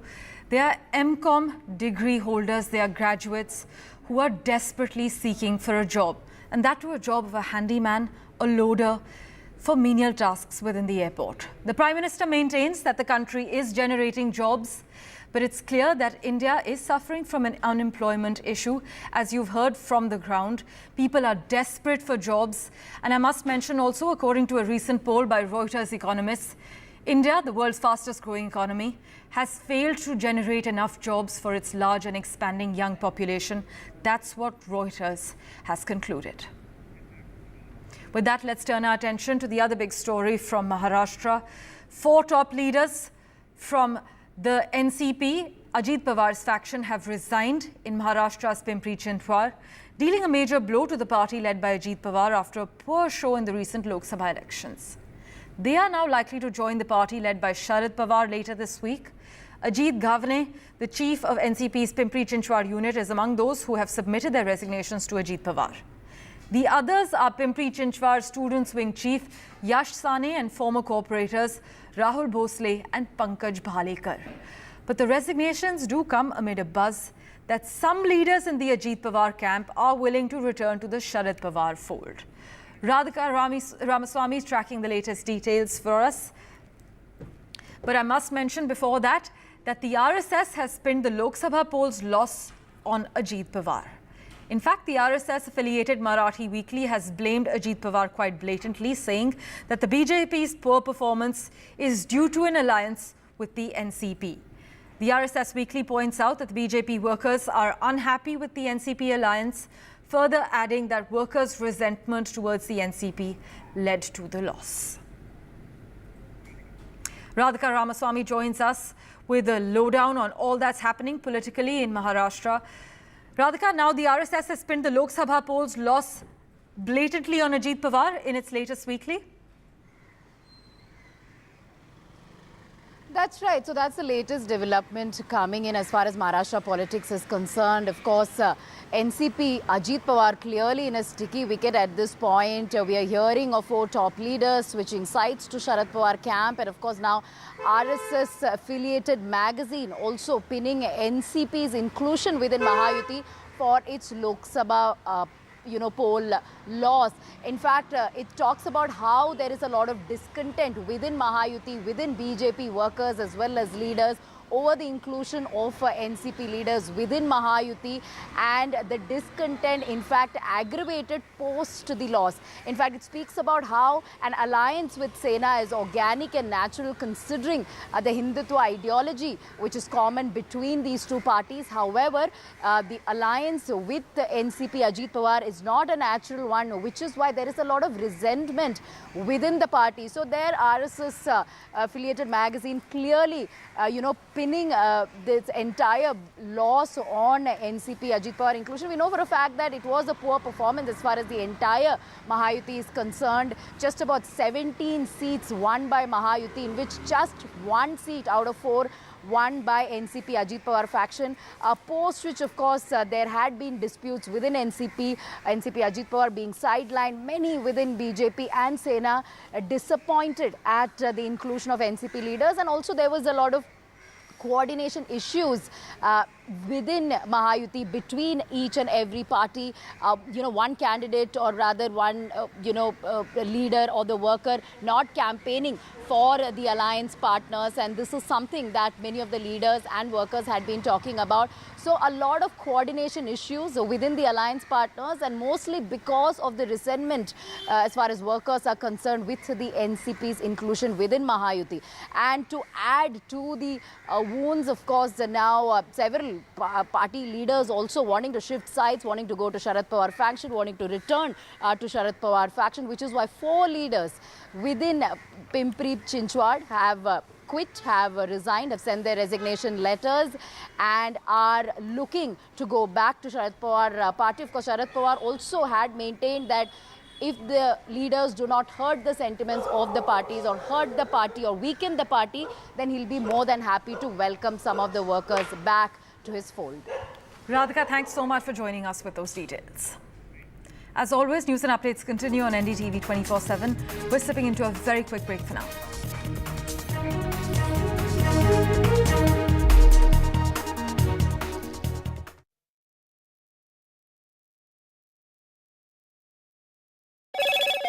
Hello, Moto.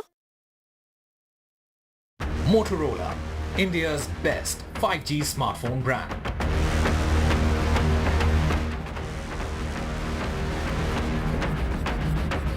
The big question, is there a post-poll churn in Uttar Pradesh? Deputy Chief Minister of UP, Keshav Pratap Maurya, is in Delhi as the UP Chief Minister has called for a huddle in his residence. Yogi Adityanath is going to hold a crucial meeting at his residence today. Top management positions by quota in Karnataka. In Karnataka, a 50% reservation in management roles. Key jobs for locals. That draft bill has been cleared. Job desperation leads to a stampede-like situation in Mumbai. Despite limited vacancies, thousands of job seekers turned up in Mumbai's Kalina for a walk-in interview at Air India Airport Services Limited. Setback for Ajit Pawar as 4 NCP leaders resign. Leaders from Pimpri Chinchwad are likely to join Sharad Pawar's faction. The RSS Weekly, meanwhile, pins the Maharashtra Lok Sabha debacle on the NCP alliance led by Ajit Pawar.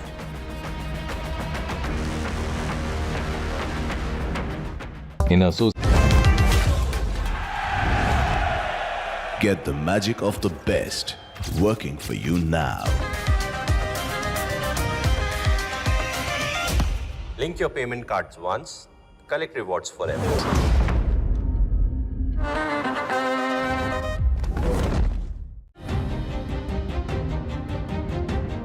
Record high voter apathy in global polls. Is fractured politics creating delusional democracies? Modi-Putin bonhomie. Why India matters for Russia. Why tourism economies are showing ill-behaved tourists. All this and more with me, Gauri Dwivedi, only on India Ascents. 25 years ago, an unprecedented attack on a part of India very few people knew about. Kargil, a war fought at unprecedented heights, India's first televised war.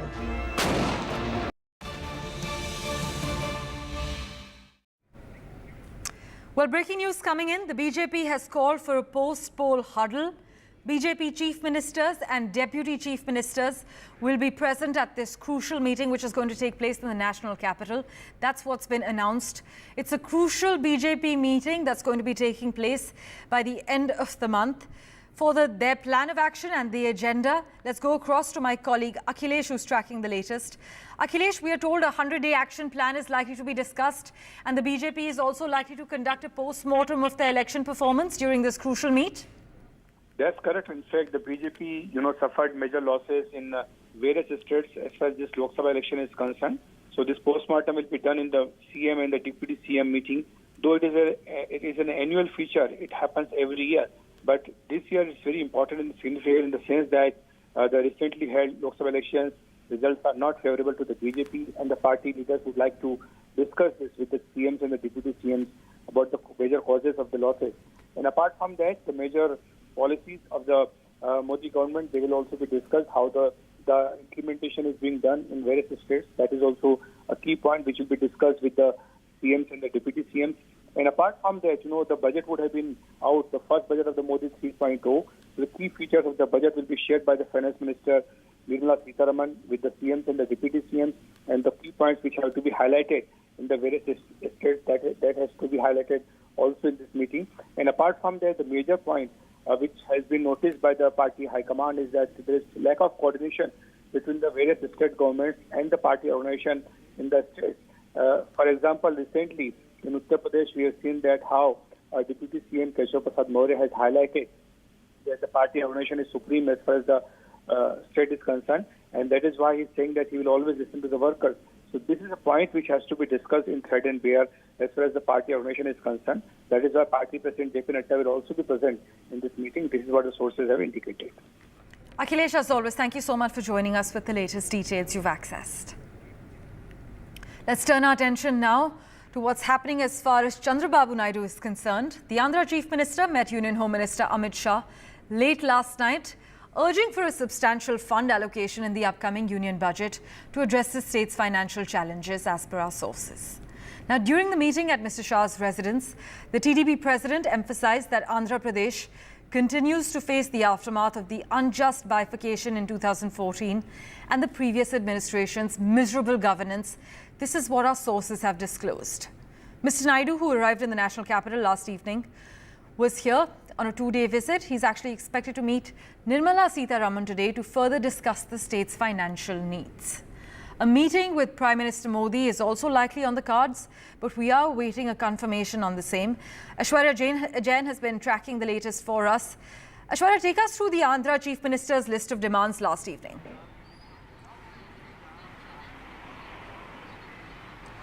Well, this is the second visit of Chandrababu Naidu, Andhra Pradesh Chief Minister, to the national capital after he was sworn in as the Chief Minister of the state. And certainly it is Chandrababu Naidu who had been stating since then that it is Andhra Pradesh whose economy had been in a very bad condition because of YSR governance in last 5 years. There you can see in the visuals, this is one Janpath where Chandrababu Naidu had just conducted a Graha Pravesh as far as his new official residence is concerned.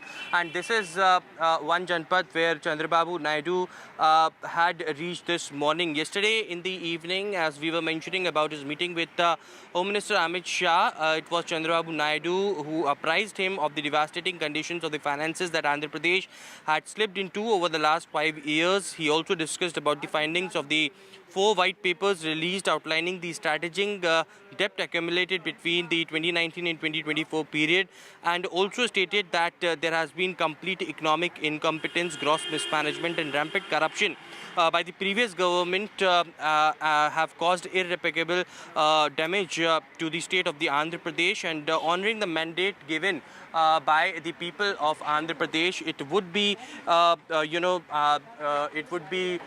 the central government and also the Andhra Pradesh government who will be working together to bring back the economy into the fore. Just stay with me because we have been told that Chandrababu Naidu would be leaving very soon from his residence. It is also the meeting with the Finance Minister Nirmala Sitharaman and Prime Minister Narendra Modi that were on cards for today, but it seems unlikely because it was a 1 hour long meeting that Chandrababu Naidu conducted with the Home Minister Amit Shah, and it was also in that particular meeting that the demands had been raised as far as the projects of Amravati is concerned and the ports are concerned. There have been several demands that were put forward to extend extend the share. Remember, TDP plays a very important role in the NDA government as far as their share is concerned, with 16 of the MPs from the state of Andhra Pradesh, and also major partner and alliance of the Bharatiya Janata Party, something that Chandrababu Naidu is willing to negotiate from the central government as far as budget allocation for the state of Andhra Pradesh is concerned. They certainly wants more funds to the state for reviving the economy of the state, and therefore the reason perhaps an important meeting was called in last night. But at one Janpat now, which is his official residence from 50 Ashoka Road, he left from that residence and arrived today in the morning, did a Graha Puja over there, and certainly he will be leaving directly from here in just few minutes from now to the airport, as we have been told, because the meeting with Prime Minister and Finance Minister is not happening as of now today. That's what the sources clearly had indicated. It's a chartered flight that Chandrababu Naidu would be taking from here on to Vijayawada. And it was a fruitful meeting as per the sources that have been told by the TDP to us. Certainly these visuals can clearly describe that Chandrababu Naidu's car is on standby as far as his residence is concerned. He will be shortly leaving. We'll try to get some reactions from the Chief Minister himself as to how this meeting went on with Home Minister, and whether he would be in the upcoming days meeting the Prime Minister or the Finance Minister or not. But several officials from the state and also senior leaders of the TDP had come over here at his residence to meet him early in the morning and to congratulate him for his new residence, one Janpat. Remember, this was the residence of YSR Jagan Reddy as well when he was the Chief Minister, and now it has been given to the new Chief Minister of Andhra Pradesh, Chandrababu Naidu. He'll be leaving very shortly from his residence, but certainly as far as demands for Andhra Pradesh is concerned, major allocation of funds from the budget is something that is on the cards as far as this visit of Chandrababu Naidu is concerned. Right, Aishwarya, as you're reporting, the latest development is that Mr. Naidu will actually not be meeting Union Finance Minister Nirmala Sitharaman as scheduled. He was meant to meet the Finance Minister, and then a meeting with the Prime Minister was on the cards. However, as Aishwarya Jain is reporting from Ground Zero, the meeting with Nirmala Sitharaman and Mr. Modi will not be taking place. As you can tell from the visuals that were playing out, Chandrababu Naidu is expected to leave number 1 Janpat Road, which he has just formally inaugurated as his new residence in the national capital. We are waiting Mr. Naidu's departure from number 1 Janpat Road. But just to revert to Aishwarya, Aishwarya, you mentioned that Mr. Naidu's meeting with the Finance Minister.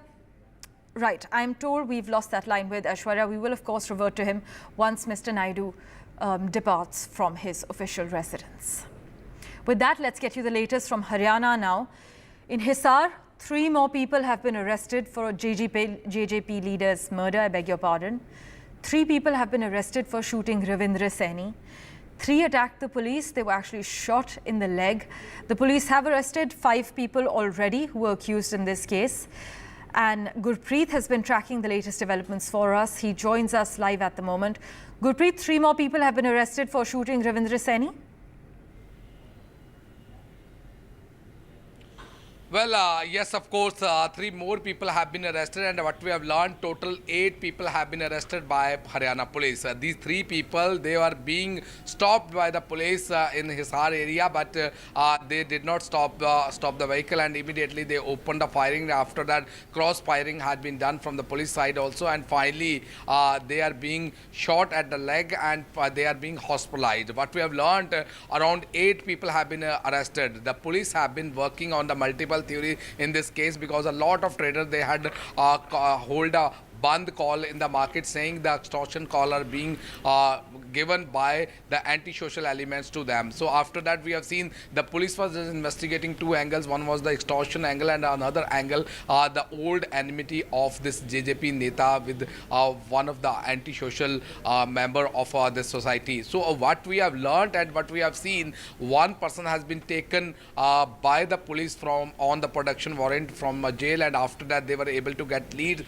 4 people people have been arrested from Gujarat, and 3 people, those who were involved in this murder case also, they are being stopped by Haryana police, and after that there was a cross firing between these gangsters as well as with the police also. Now what we have learned, the police have initiated an investigation after arresting all these people, and what we have learned from the police also, they say around 10 people are involved in this murder case. Now they are trying to expose the conspiracy, what was the real motive behind this thing. In the preliminary investigation, the police say it seems there was old enmity reason behind this murder, and that was one of the reasons why this JJP leader was attacked and he was shot down in a full broad daylight. So let's let the police complete the whole investigation. After there will be more clarity, but as of now in this case we have seen the opposition leader, they have been targeting the BJP government here in Haryana, saying that law and order is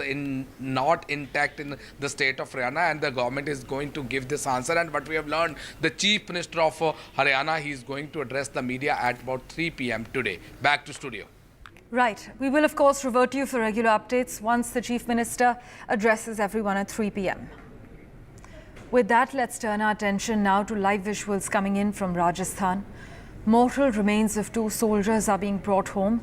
These are live visuals coming in from Rajasthan's Jaipur at the moment. Mortal remains of soldiers killed have been brought to Jaipur. As we've been extensively reporting, 3 army jawans and 1 captain were killed in Doda district. 5 soldiers have been killed in Kathua last week.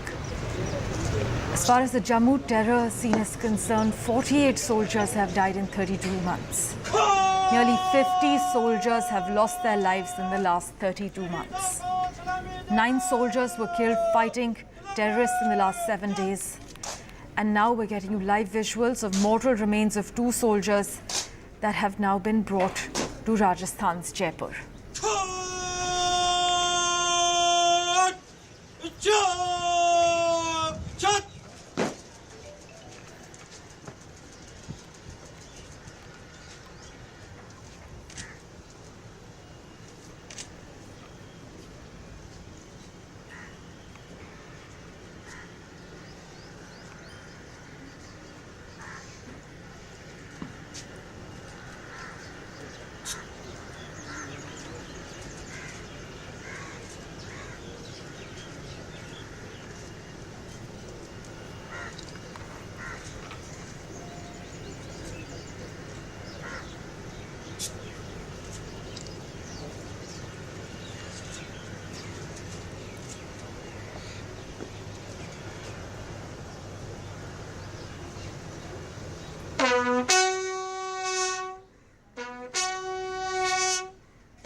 Unfortunately, 48 soldiers have died in the last 32 months as far as the terror scene in Jammu is concerned. 9 soldiers were killed fighting terrorists in the last 7 days.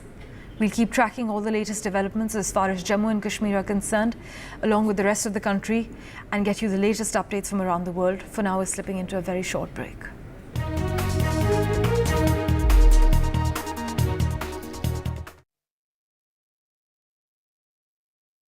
Loan मिलेगा या नहीं ये आपके credit score पे depend करता है। तो आज ही अपना क्रेडिट स्कोर चेक करें फ्री में पैसाबाजार.com पर। लोन की जरूरत कभी भी किसी को भी पड़ सकती है। ठीक से एक्टिंग नहीं। पैसाबाजार.com। NDTV proudly upholds its legacy of trust and credibility. According to the prestigious Reuters Institute's Digital News Report 2024, NDTV is the top most news platform in the country. Number 1 in both online and offline reach in India. Beating all its competition, NDTV stands for trust. 25 years ago, an unprecedented attack on a part of India very few people knew about. Kargil, a war fought at unprecedented heights, India's first televised war. We are here because we have to be here, because it's the uniform. We were there, on the ground and in the air. A final assault. To bring you stories of valor and sacrifice. 25 years after Kargil. Join us for special and exclusive programming right here on NDTV. Record high voter apathy in global polls is fractured politics creating delusional democracies. Modi-Putin bonhomie, why India matters for Russia. Why tourism economies are showing ill-behaved tourists. All this and more with me, Gauri Divedi, only on India Ascents.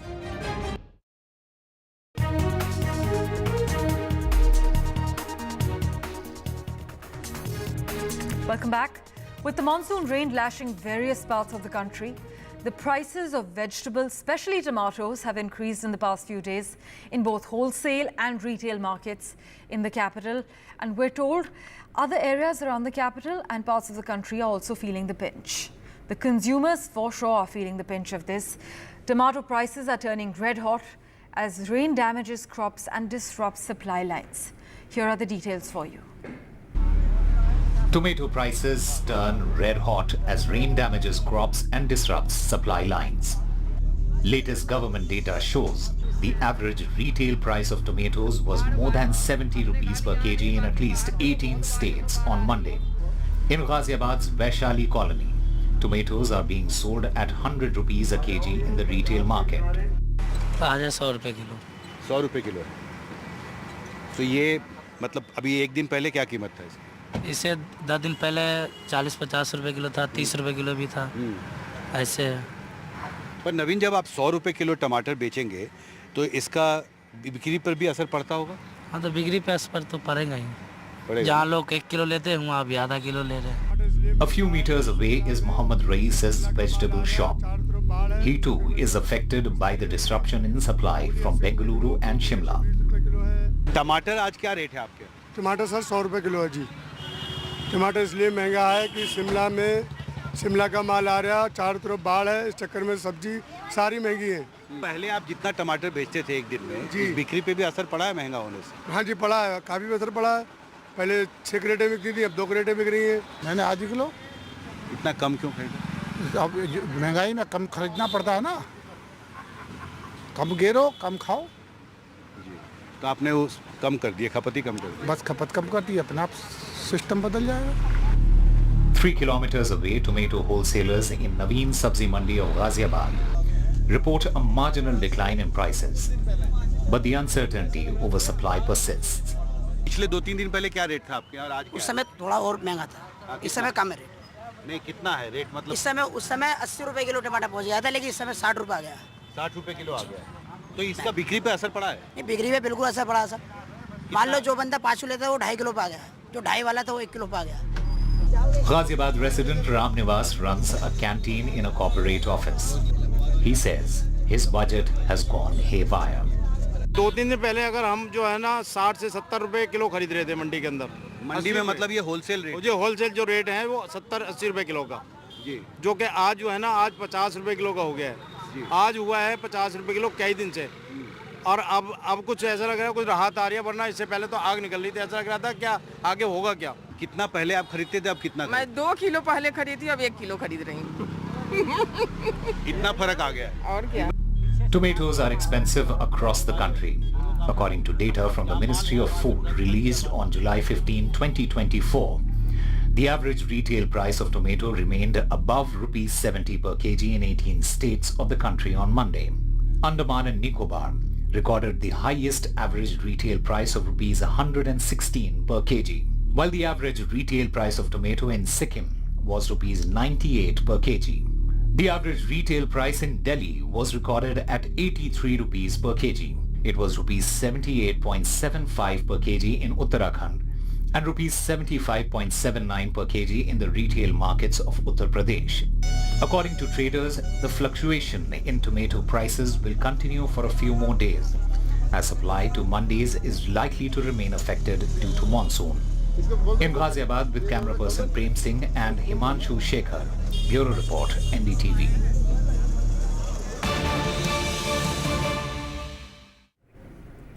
Breaking news coming in at the moment. A preliminary investigation report of the Chief Commissioner of Railway Safety on the accident involving a goods train and the Kanchenjunga Express in Darjeeling district of West Bengal on the 17th of June. That left 10 passengers dead and 43 others injured, has found lapses at multiple levels in managing train operations. Ambiguity in interpretation of signals led to the accident. This is what the findings of the Commission of Railway Safety reveals as far as the Kanchenjunga Express accident is concerned. Vasudha Venugopal is tracking the latest developments for us. Vasudha, what are the key takeaways from the preliminary report that you can disclose to our viewers at the moment?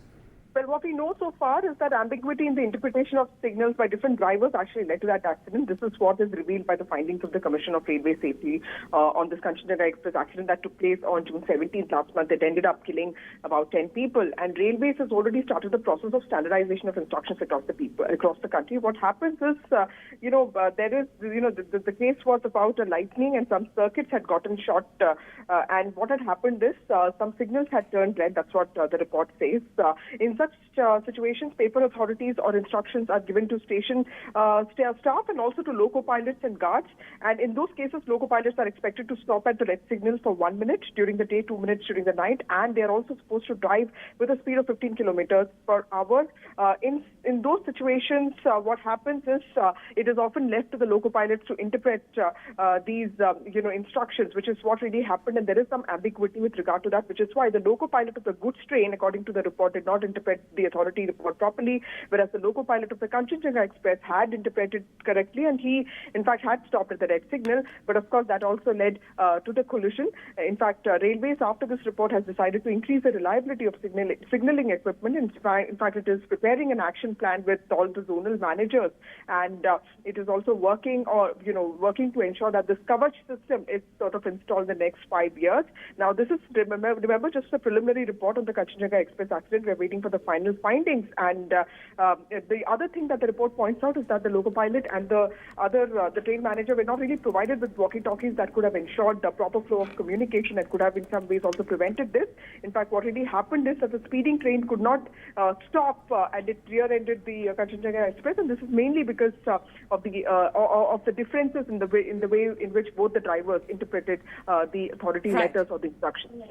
Vasudha, as always, thank you so much for joining us with the latest information you've accessed. As always, news and updates continue in a moment right after this very short break.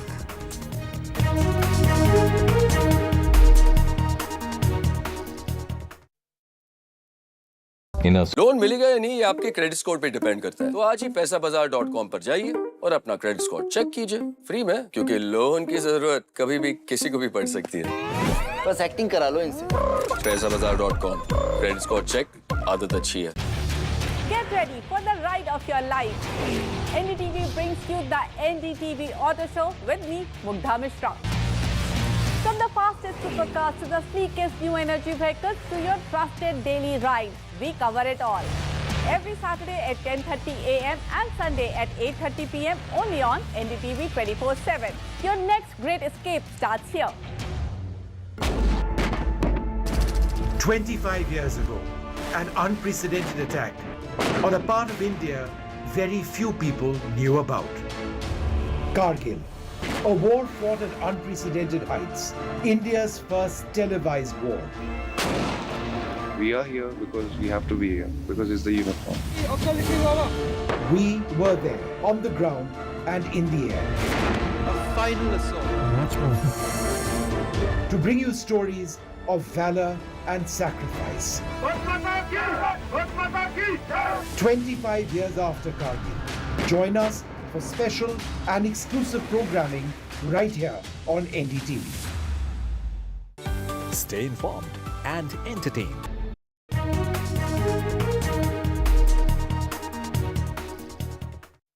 Let's get you the latest from the United States now, where a Milwaukee man is dead after being shot at by 5 Ohio police officers near the Republican National Convention. Meanwhile, immigration took center stage as the Republican National Convention resumed, with speakers spotlighting a key element of former President Donald Trump's political brand that helped endear him to be the GOP, to actually garner a GOP base when he began his first campaign back in 2015. US billionaires are coming out in support of Donald Trump's presidential bid after his attempted assassination. But the big question is whether Trump's selection of J.D. Vance as his running mate threatens to alienate wealthy Wall Street donors, since the Ohio senator is a fan of steep tariffs and robust antitrust enforcement. One cannot deny, though, as Trump now steps into the election race reinforced by a wave of sympathy and surge in polls, the political dynamic of the November elections has undeniably shifted.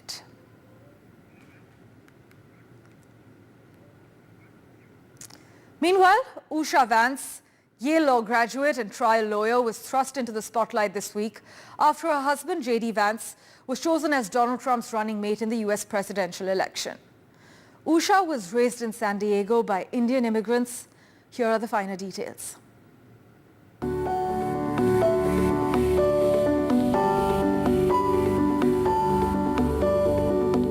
Story is an Ohio story. My husband JD grew up in Middletown, and things weren't easy. His mom struggled with addiction, and his dad wasn't there. But JD was lucky. He was raised by his loving grandmother, and he served his country as a Marine in Iraq. He's an incredible father, and he's my best friend. Usha Vance. As of 2014, she was a registered Democrat. Her husband is now Donald Trump's vice presidential pick. The daughter of Indian immigrants, Usha grew up in a San Diego suburb. She and J.D. Vance met at Yale Law School, and the pair were married in Kentucky in 2014 and blessed by a Hindu Pandit in a separate ceremony. Donald Trump's running mate has previously said he feels humbled by his wife Usha Vance's stellar CV. She certainly has the credentials. Mrs. Vance once clerked for Brett Kavanaugh, now Supreme Court Justice on the District of Columbia Court of Appeals. Then she clerked for Supreme Court Chief Justice John Roberts. Both men are part of the highest court's conservative majority. Critics note that it's a conspicuous resume for a woman whose husband gave a speech in 2021 titled, "The Universities Are the Enemy," and rarely missed a chance to bash the establishment as he campaigned for Senate in 2022. Usha definitely brings me back to earth a little bit, Mr. Vance told the Megyn Kelly Show podcast in 2020, adding that she is the powerful female voice on his left shoulder. Some political watchers argue that her career has put her in an awkward contrast with her husband's political persona. Usha has played a significant role in her husband's success. She assisted J.D. Vance in organizing his thoughts on the social decline in rural white America, which inspired his best-selling memoir, Hillbilly Elegy, which was adapted into a film directed by Ron Howard in 2020. As J.D. Vance gears up for what is certain to be a grueling campaign for the White House, he may need Usha Vance's counsel more than ever before. Parmeshwar Bawa for NDTV. Joining us for a quick comment on the NDTV network, President-elect American Telugu Association, Jayant Reddy Challa. Thank you so much, Jayant, for making time for us. The Telugu American community is the fastest growing community in the US. In fact, if we look at the stats, there are about 1.25 million Telugu Americans out of the 5.1 million Indian Americans in the US. I mean, there's no denying that they're excelling in the tech space, the corporate space, as well as politics. Absolutely, absolutely. Thank you for having me here for brief comments. It's so heartening to see the Telugu people excelling in the US and across all fields. Like you mentioned, if you take Indian Americans in the United States, there are about 5.1 to 5.5 million Indian Americans. And out of that, 1.25 million are of Telugu origin. If you look at the number of students, number of high-skilled immigrants coming into the United States, majority of them are of Telugu origin. So they are not only excelling in the technology, but they are into the business. If you look at the top IT companies, Microsoft and Adobe, IBM, they're all headed by Telugu Americans. So it's the Telugu is the fastest growing Indian community in the US. And we have one other notable Telugu American that is serving as the Lieutenant Governor of Maryland. Yes. Maryland is a state very next to Washington, D.C. Aruna Miller, she got elected as the Lieutenant Governor of Maryland about 1 year ago, and she is serving very well, and we are very proud of her as well. And with the selection of J.D. Vance, we are so proud that he is married to Usha Chilukuri. Usha's parents are from Telugu states as well, and she is such eminently qualified. She is a Yale graduate, and she will make sure, I believe, that Indian interests are also, taken care of in this administration. Right, Usha definitely has some incredible credentials. Thank you so much, Jayant, for joining us on The World 24/7. Okay, you're welcome.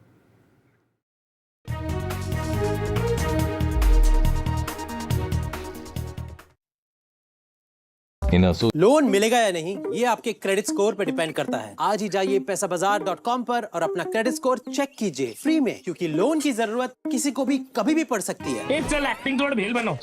ए आयो बात जोर। पैसाबाजार.com।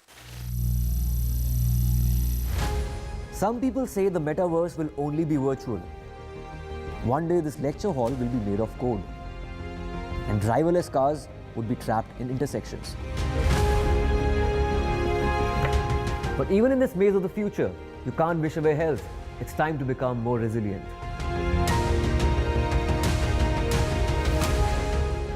"10 years of Banega Swasth India, we have grown and achieved so many milestones.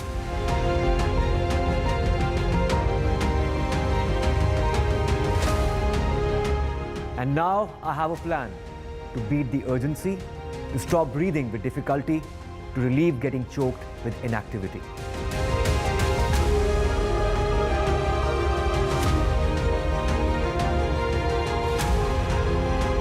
Energize our government, our environment, our society, and ourselves.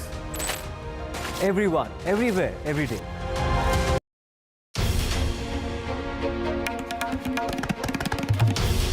This is NDTV, and you're watching NDTV 24/7.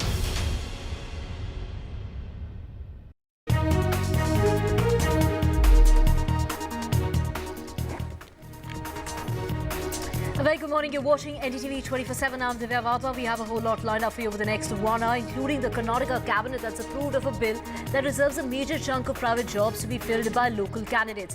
The bill mandates 50% of the management positions and 75% of non-management roles to be reserved for local candidates. Born in Karnataka or living in Karnataka for the last 15 years can speak and write the language, or for those who haven't studied Kannada in high school will also have to take a test in order to establish their fluency when it comes to the language. It's Chief Minister Siddaramaiah who said that 100% reservation is for Kannadigas in private firms for Group C and Group D posts. He's also said that his government's wish is that Kannadigas be given an opportunity to lead a comfortable life in their state and not a deprived one. As far as jobs in Kannada land is concerned, we are a pro-Kannada government and our priority is to look after the welfare of Kannadigas, is what Siddaramaiah has gone on to say. So the Karnataka state employment of local candidates in the industries, factories as well as other establishments. This is a bill that's likely to be tabled in the ongoing assembly session. So top management positions, are they by quota or by merit, is the big question. Share your views here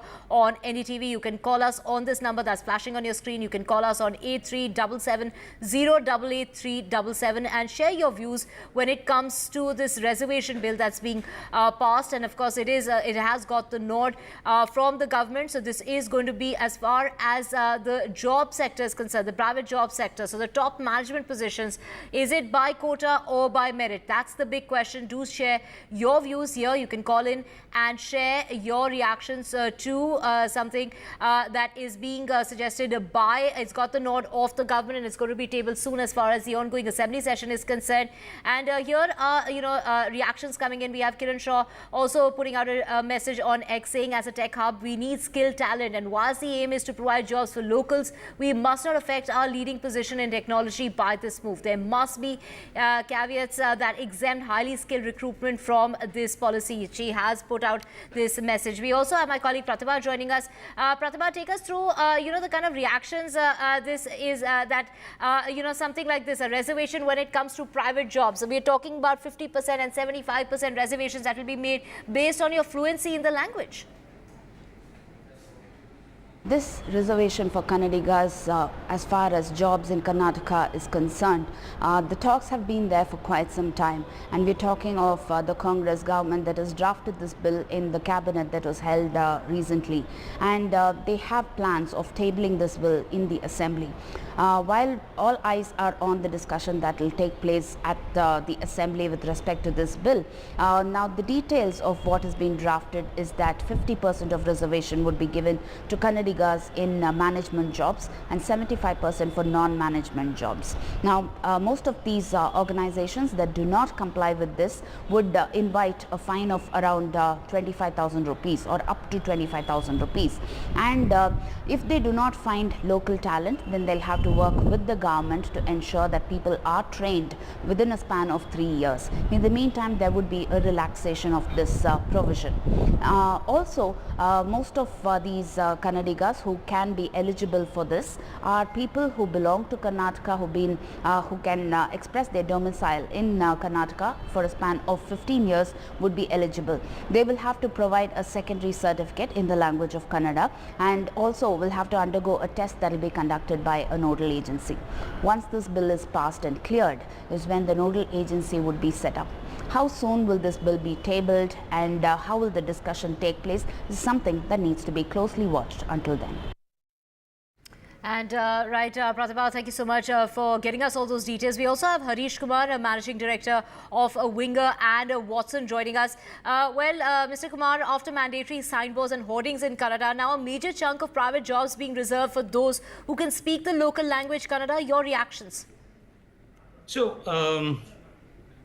my first reaction is, for the Group D and Group C kind of category of workers, it is definitely acceptable, because something that, they are trying to promote Kannadigas in that level. But, it would be very difficult, and especially at a management level, in order, if you are actually trying to get quota system at the management level, it's quite difficult, because you need to, let's understand the ground level reality. Ground level reality is that, the competency is what drives the mandate, therefore, if you don't have that competency, whether Mr. Kumar, just hold that thought. We also have a caller calling us from Bengaluru. We have Malesha who's joining us. Malesha, how would you react? What we're seeing is there's such a drive when it comes to Karnataka to make it all local and regional based. Regarding the fluency in the language, where you're coming from, and of course, trying to contain the talent as far as the local talent in the state is concerned. That's what we heard the Chief Minister also say. What is your reaction? Yeah, so Karnataka as a state, of course, needs a lot of development. But we also need to realize that Bangalore, which is part of Karnataka, is a very important job driver in technology, as well as not only in India, but for the global tech world as well. And think of Bangalore as something like Shenzhen, let's say, in China. And I think the moment you move away from meritocracy-driven culture, I think the shine of Bangalore could really subside quite significantly, and especially that too in the private sector. I think what the state needs is more jobs and more investment. And some of the policies which government is trying to pursue is actually contrary to what they are actually trying to achieve. So I believe this is petty politics. It's a petty regional politics. The parties need to look beyond some of this quota-driven policies and mindset, and actually attract more jobs and investments, which this is absolutely counterintuitive to that pursuit. Right. We also have Ravi from Bengaluru joining us. Ravi, your thoughts and your reaction to this move that's being made by the government?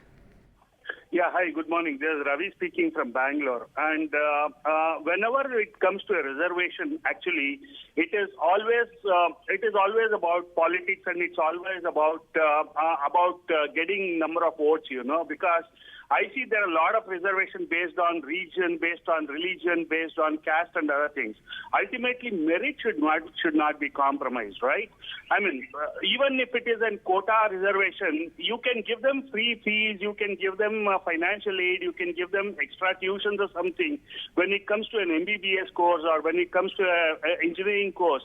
But you cannot lower the marks telling that everybody on a general merit will get after 85% and a person who has got reservation will get a seat at 50%, right? I mean, that will harm the quality of the product and that will harm the quality of the work. So I don't want to get operated or treated by a doctor who has got 50% and got into an MBBS rather than, I mean, I agree that there should be a reservation. You give them lot of tuitions, you give them financial aid, you give them all sorts of support what they require, but do not compromise on marks, do not compromise on the quality, right? You want to make a level playing field, you can bring them up by other means, but ultimately when it comes to an entrance exam, when it comes to or promotion, it should be on the level playing field. You can assist them in any other way you want, but do not compromise on quality saying that somebody can get a seat only if he's 85% and somebody will get a seat if he's 50%. Ravi, this is also something that was attempted back in 2016 by the Siddaramaiah government, but did not get the nod of the Law Department, saying that it violated constitution provision under sections, this is Article 14 and 16. So something that did not get the nod of the Law Department is now expected to get that nod and to be tabled very, very soon.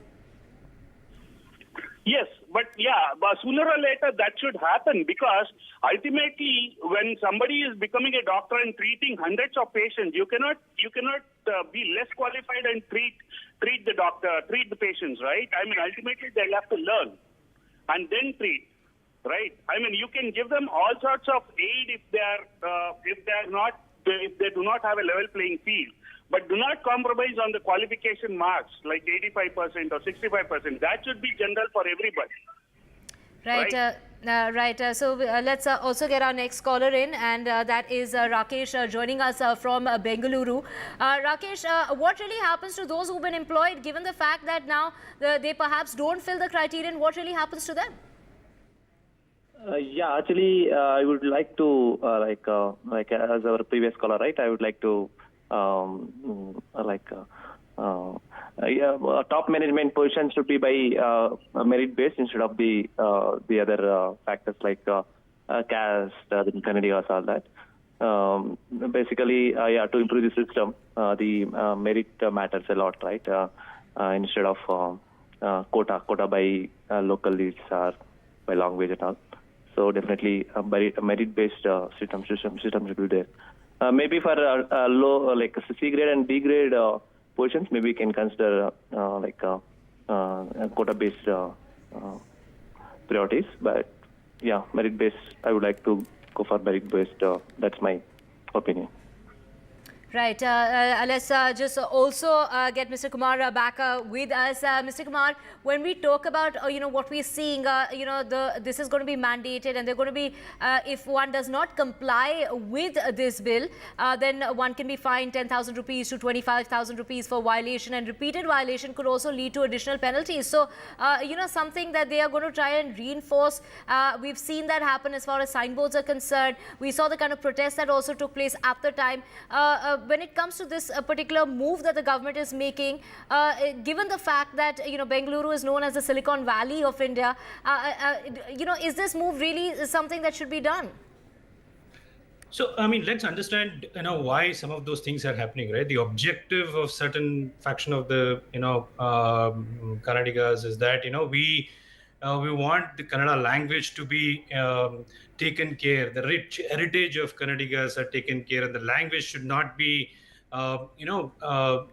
suppressed, and it should be encouraged and improved upon. And then the rich heritage of Kannadigas to be known to everyone, right? Kannadigas, if I'm also a Kannadiga, let me tell you that. So it's such humble people. Whoever has lived in Bangalore, you could ask them. They're humble people. They don't require a reservation to get there, right? So they're quite capable. Most of them are quite capable of, in fact, starting things on their own and entrepreneurship and things like that. Yes, at a junior level, at a D level, jobs and things like that, probably some of those reservations may work, but definitely not at the management level. I wouldn't even think about it. Think about the practicality of even trying to get data scientists for an organization which is actually looking at only data scientists as a for 50-member team or 100-member team. And if the organizations or the government mandates that you have to go via quota system, it's quite difficult to even start a organization here, right? Now it is quite counterintuitive for encouraging companies to come here and set it up, right? So there are two things. One, we are inviting companies to come over and start something very innovative, and we also have to take care of Kannadigas job and unemployment, right? So my suggestion would be try and encourage companies to go and set up in Raichur or other parts of Bangalore or Karnataka, where probably all this can be achieved a lot easier, because you will also improve the employment out there and also give a lot more opportunity to localites and things like that. We can duly achieve more this. Balanced approach as opposed to taking these knee-jerk actions when it comes to a state which is known for the international crowd that comes in, given the fact that there's so many people who've relocated to Karnataka, they're doing a job there. What really happens to them? So we have Shambhavi Srivastava, someone who's from New Delhi. Get us your thoughts, when it comes to this quota. Should it be really based on merit or where you are coming from? Hello, I'm Shambhavi Srivastava, and I don't believe that 100% reservations in any sort of jobs are appropriate, because it severely restricts the opportunities for citizens. And I do believe that jobs should be based on merit, as you mentioned, and they should be given on the basis of the skills and the talents of anybody. And of course, I'm also concerned by the fact that if all other states of India start doing what Karnataka is doing right now, then where will it lead us as a country in the future? What will be the results of this for the citizens of the country? So yeah. Right. So, of course, a very valid point there. I mean, if, other states took cue from Karnataka and started following the same, I mean, we see students, going to various colleges in the country. If they started, localizing, whether it's jobs or whether it's studies to their very own state, what will happen to the country? Very valid questions being raised there. And the viewpoint that is being shared by most people today here on our platform is that, it should be a quota that should be based on merit and not really where you come from. So let's just also take you through the criterion. And the criterion is, if you speak Kannada, if you are born in Karnataka, if you live there, if you've lived in Karnataka for 15 years, and then of course if you haven't studied Kannada in say high school, then there would be a test in order to see how fluent you are in the language. This includes writing as well as speaking. So we have Raghavendra Rao joining us from Bengaluru. Raghavendra Rao, how would you react to something that's going to be mandated very, very soon in the ongoing assembly? I think what we expect from the state government is that they bring some intelligentsia into the entire planning of creating jobs. Why can't they improve the working facilities, especially in B-class towns like Mysore, Hubli, Dharwad, Belgaum? See, Bangalore is crowded with almost 2 crore of population, which was in the late 90s were around 1 crore or so. We have doubled. There is a lot of influx of people coming from various other small towns. So can we have some kind of sanity here and develop smaller regions and create job opportunities there, instead of holding the collar of the corporate saying that give jobs to my people? What is the government doing to create jobs? Are they doing something? No, they aren't.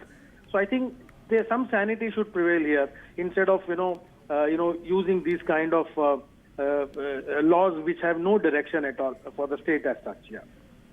Right, so something that really did not get a nod in the first time round back in 2016 by the Siddaramaiah-led government is something that, the law department is going to give its nod, is what we are expecting that they have now. They're going to table the same, and that's going to be happening as soon as perhaps in a day or two from now.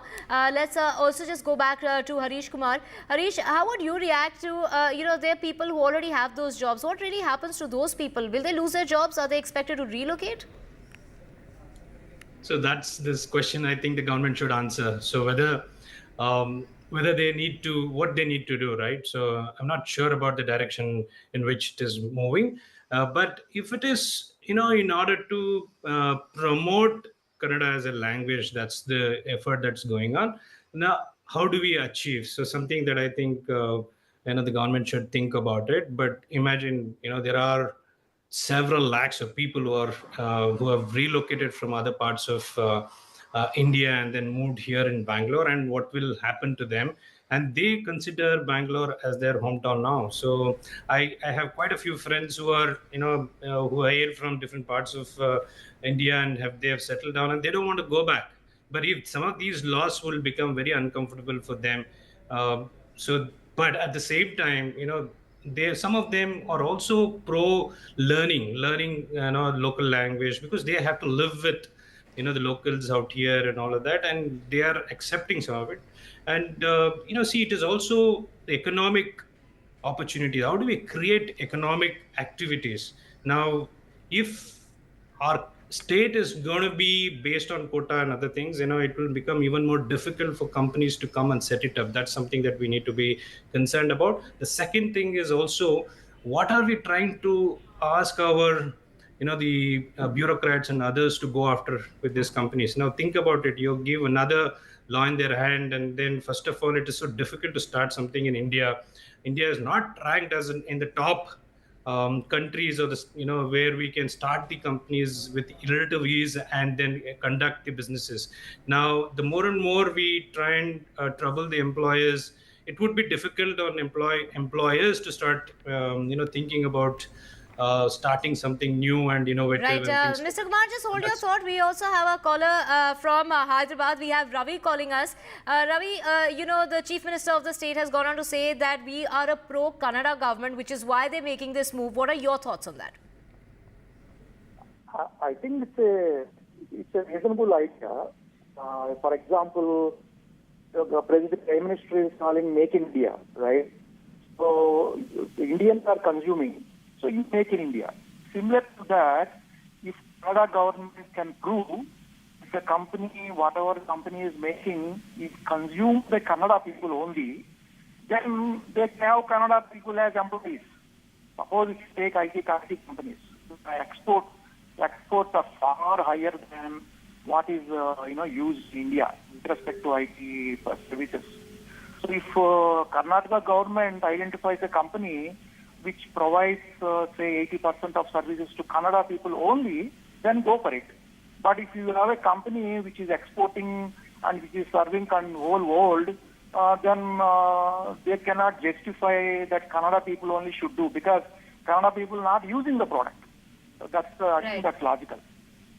Right, so if similar reservations applied, say, to other states, then what would happen to people from Karnataka if they were in other states and they would perhaps lose their job because of a reservation that came about to the same effect? We have Dr. Ram joining us. Dr. Ram, joining us from New Delhi. What are your thoughts and reactions when it comes to these reservations that are now going to be brought about as far as the state of Karnataka is concerned?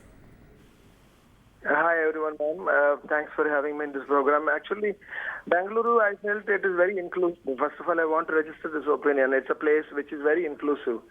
And while saying this inclusive, talking about the Tamil Nadu's policy of having, I guess, people from other states, those who join in Tamil Nadu's government jobs are supposed to pass some basic Tamil exam, I guess within a period of an year or so, something like that. So that rule has been a flashpoint, and people have been cooperating well, actually. If you look at people, those who work in the railways, in banking sectors in Tamil Nadu, those who don't speak Tamil, there have been problems, when you work in a place and you don't speak the local language. So it is, it's made up, it's an attempt made to to make the people, those who come and work, as it's a compatibility issue. Now the point is that I personally feel that the percentage that we are mentioning about, like 50%, 80%, I think that is a flashpoint. Whereas the idea is perfect.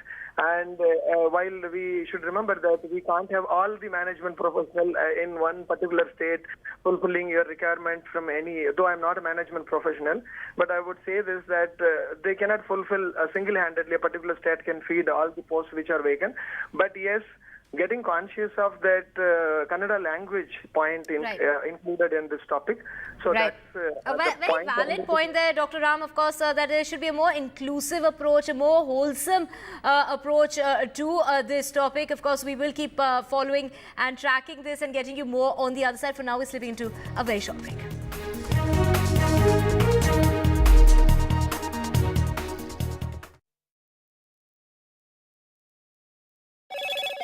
Hello, Moto.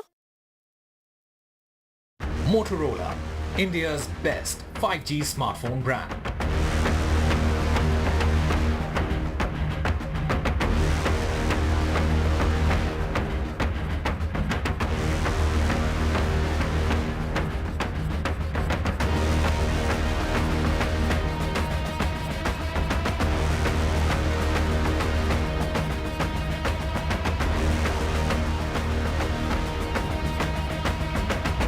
Loan मिलेगा या नहीं, ये आपके credit score पे depend करता है। तो आज ही अपना क्रेडिट स्कोर चेक करें फ्री में पैसाबाजार.com पर।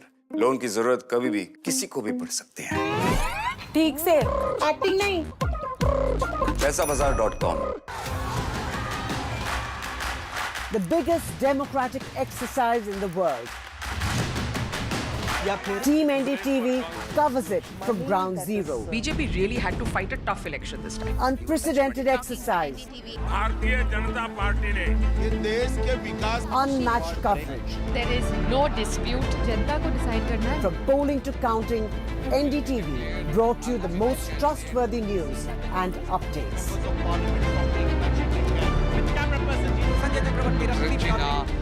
Elections mean NDTV.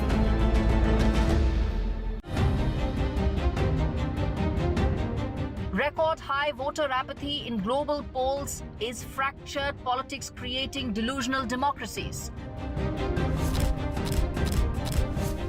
Modi Putin bonhomie. Why India matters for Russia?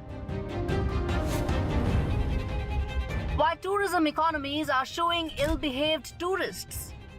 All this and more with me, Gauri Dwivedi, only on India Assets. 25 years ago, an unprecedented attack on a part of India very few people knew about. Kargil, a war fought at unprecedented heights, India's first televised war. We are here because we have to be here, because it's the uniform. We were there, on the ground and in the air. A final assault.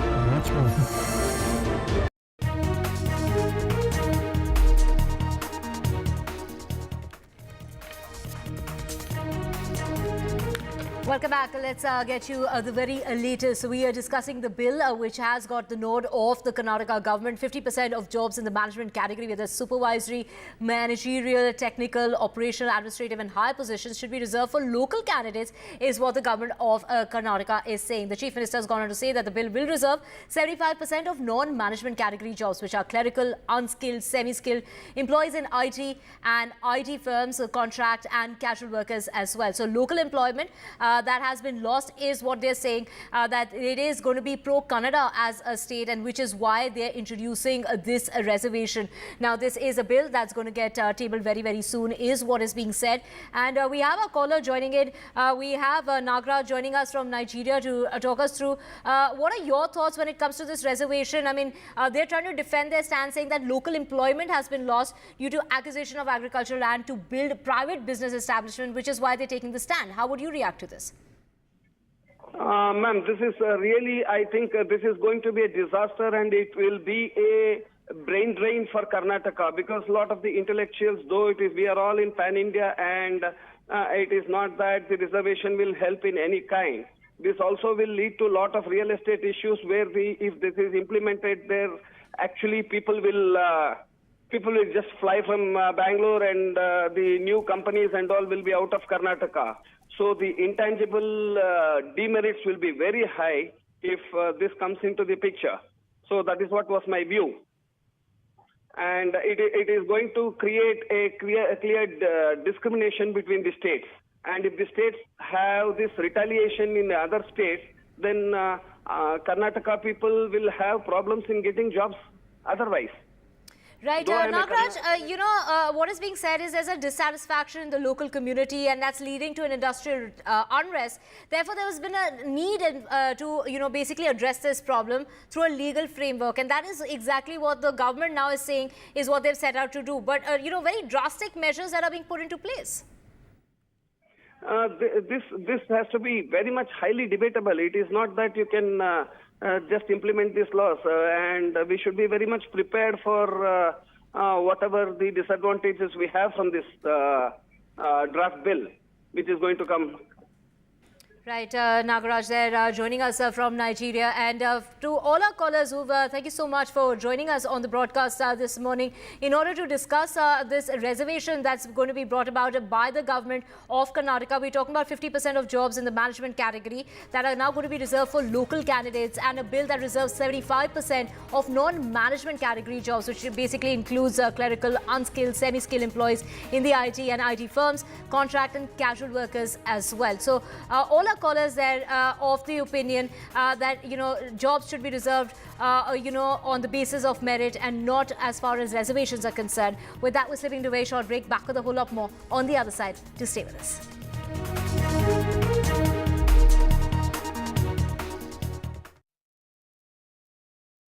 Loan मिलेगा या नहीं ये आपके credit score पे depend करता है। तो आज ही पैसाबाजार.com पर जाइए और अपना क्रेडिट स्कोर चेक कीजिए फ्री में, क्योंकि लोन की जरूरत कभी भी किसी को भी पड़ सकती है। बस एक्टिंग करा लो इनसे। पैसाबाजार.com, क्रेडिट स्कोर चेक, आदत अच्छी है। NDTV proudly upholds its legacy of trust and credibility. According to the prestigious Reuters Institute's Digital News Report 2024, NDTV is the top-most news platform in the country. Number one in both online and offline reach in India. Beating all its competition, NDTV stands for trust. 25 years ago, an unprecedented attack on a part of India very few people knew about. Kargil, a war fought at unprecedented heights, India's first televised war. We are here because we have to be here, because it's the uniform. We were there, on the ground and in the air. A final assault. To bring you stories of valor and sacrifice. 25 years after Kargil. Join us for special and exclusive programming right here on NDTV.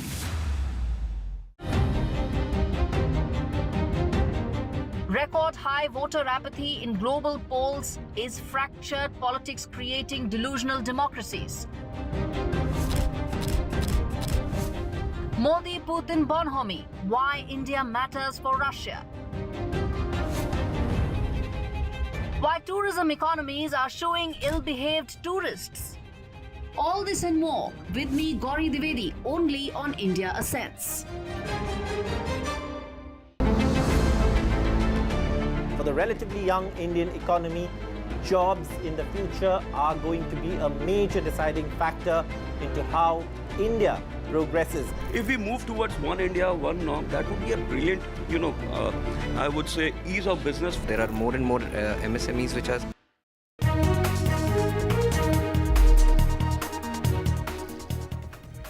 Post-poll churn as far as the state of Uttar Pradesh is concerned is the Deputy Chief Minister of Uttar Pradesh, who's here in the national capital, holding a meeting with members of the BJP here in Delhi, while the Chief Minister of the state holding a meeting, a very crucial meeting at his residence in Uttar Pradesh today. And top management positions by quota as far as Karnataka is concerned in a move by the Karnataka government. Now 50% reservation will be made in management roles for local candidates. And these are key jobs for locals, and draft bill that has been cleared. It is going to be tabled in the ongoing assembly session soon. And job desperation leads to a stampede-like situation in Mumbai. Despite limited vacancies, thousands turn up for a job. This was a walk-in interview at the Air India Airport Services. 25,000 candidates landing up for 600 vacancies up for grabs. And a setback as far as Ajit Pawar camp is concerned. 4 NCP leaders have resigned, and those leaders from Pimpri Chinchwad are likely to join the Sharad Pawar camp. The RSS Weekly has now pinned Maharashtra Lok Sabha debacle on the alliance with Ajit Pawar's NCP. And it's politics over a spate of political murders in Tamil Nadu. We're talking about 2 murders taking place in a matter of 12 days. NTK worker was hacked to death on Tuesday. Now 4 people have been arrested in that case. In the Kanchenjunga train accident, the preliminary report has come out and a clean sheet has been given to the pilot of the express. This is a report that suggests there was a short circuit in the signal due to lightning. That is the reason that is being given for that train tragedy.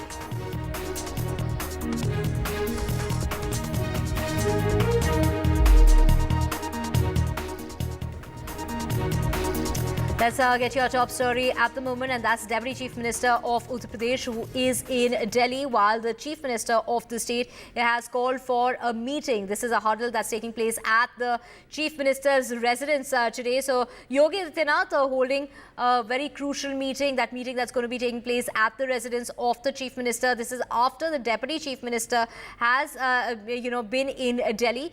He met with JP Nada in the national capital, and it is in fact the UP BJP president who's also met with JP Nada. So we have my colleague Ranveer joining us to get us more on this. Ranveer, we are seeing that the Deputy Chief Minister is in the national capital. What really brings him here to Delhi? Is there all doesn't really seem to be well when it comes to the 2 leaders?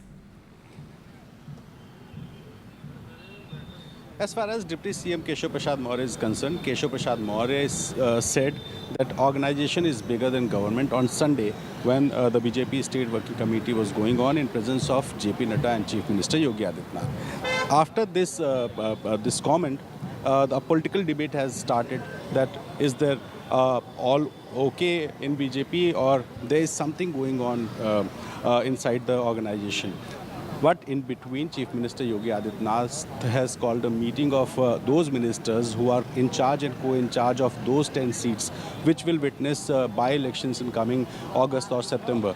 This is CM residence, and here around 30 ministers, 30 ministers, including 13 cabinet and 17 minister of state are here to tell Yogi Adityanath about preparedness of by-elections, because BJP just want winning all 10 seats after average performance in Lok Sabha election.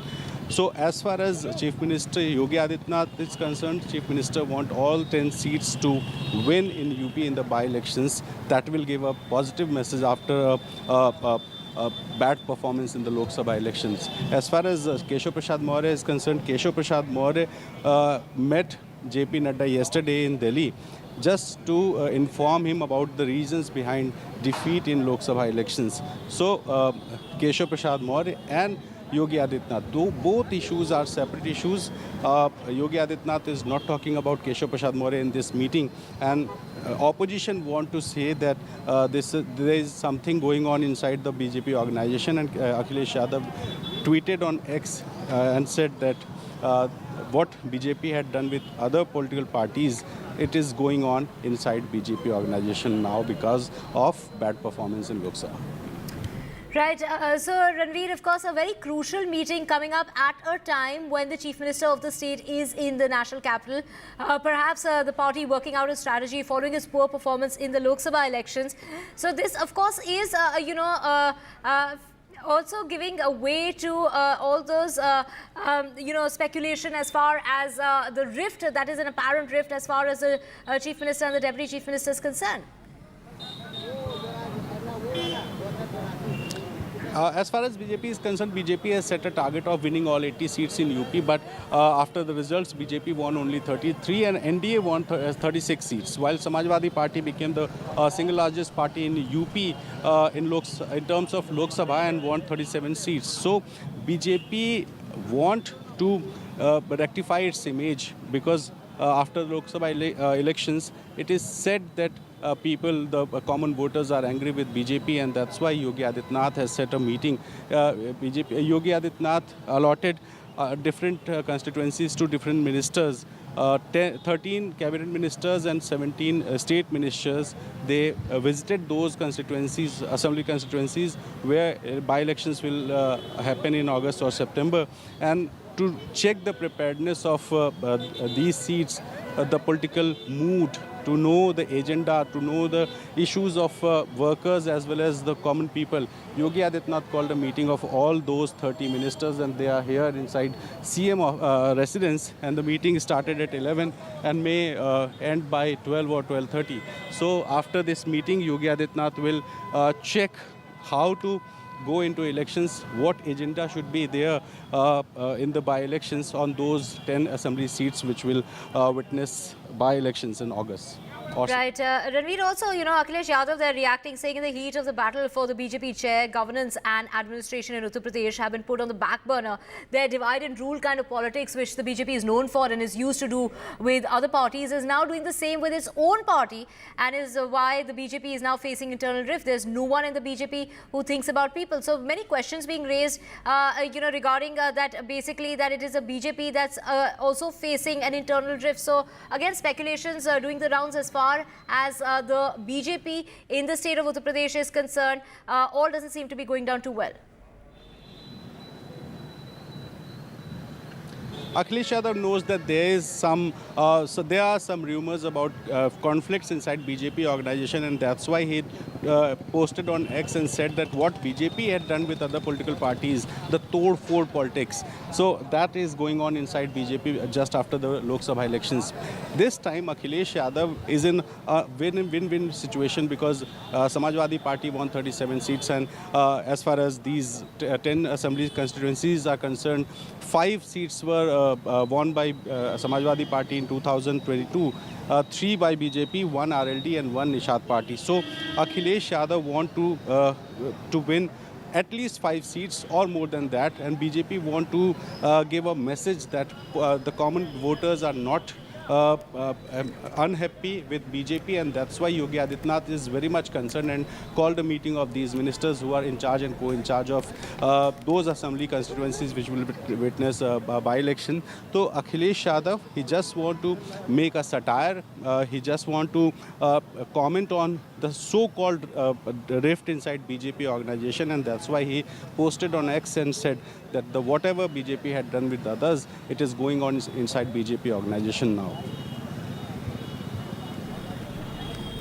Right, thank you so much, Ranveer, for getting us the very latest as far as that meeting that's going to be held at the Chief Minister's residence, and it is the Deputy Chief Minister who is here in the national capital. Now, switching tracks to Maharashtra, it is now let's just get you ahead of the state polls. The NCP churn with a huge setback when it comes to Ajit Pawar's NCP, with 4 NCP netas who have quit to join the Sharad Pawar camp. This is what is being said, and now the NCP chief has resigned. We're talking about the NCP chief there quitting in order to join perhaps the Sharad Pawar camp. Now, 4 top leaders who resigned from the NCP in Maharashtra's Pimpri Chindwar dealing a major blow to the party led by the Ajit Pawar faction after a poor show in the recent Lok Sabha elections. They are likely to join the party led by Sharad Pawar. So let's just get you some of the reactions that are coming in. Maharashtra में BJP को बहुत ही कम seat में उसका पूरा जिम्मा अजीत पवार को छोड़ दिया।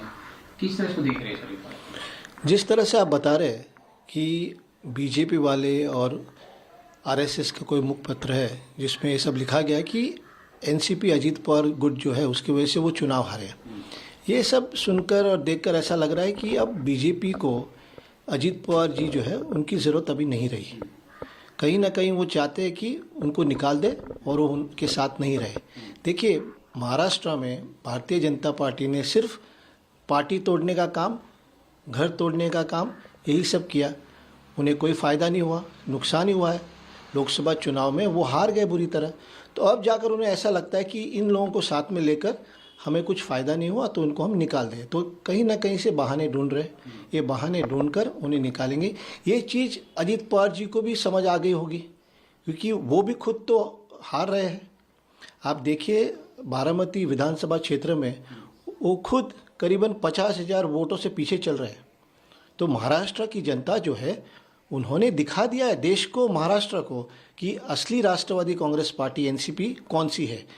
वो राष्ट्रवादी कांग्रेस पार्टी शरद चंद्र पवार साहब हमारे नेता जो है उनकी पार्टी है। आप देखिए एक नाथ शिंदे जी ने भी ऐसे किया, वहाँ पर भी लोग नाराज़ है। असली शिवसेना कौन सी है वो भी महाराष्ट्र की जनता ने देश को दिखा दिया है। असली शिवसेना जो है उद्धव बाला साहब ठाकरे जी के नेतृत्व में चल रही है।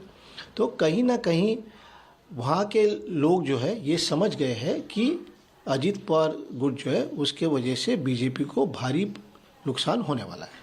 आपका मानना है, आपका सुझाव है कि अजीत पवार खुद निकल रहे आपके मुताबिक, जिस प्रकार से अब आरोप लग रहे हैं अजीत पवार पे कि उनके चलते उनको गठबंधन नहीं लेना चाहिए था, उनके चलते लोकसभा चुनाव में काफी, तो आपके सुझाव की कि आप एनसीपी में अजीत पवार के साथ काफी क्लोज में रहती है, इस तरह की बदनामी क्या आपको लगता है अजीत पवार को खुद निकल जाना चाहिए? देखिए वो उनका निर्णय, हम कौन है उनको बोलने वाले। उन्होंने सोच समझ कर ही छोड़कर गए थे। नहीं, आपकी सुझाव रही, हम क्यों सुझाव दे किसी को, हम क्यों सुझाव दे, उनको जो करना है वो करे। लेकिन महाराष्ट्र की जनता ने उनको अपना सही स्थान दिखा दिया है, उनको बता दिया है कि भाई असली राष्ट्रवादी कांग्रेस पार्टी शरद चंद्र पवार साहब हमारे नेता जो है उनकी राष्ट्रवादी है। So same reaction in English once again perfection in the Lok Sabha election. What the result is?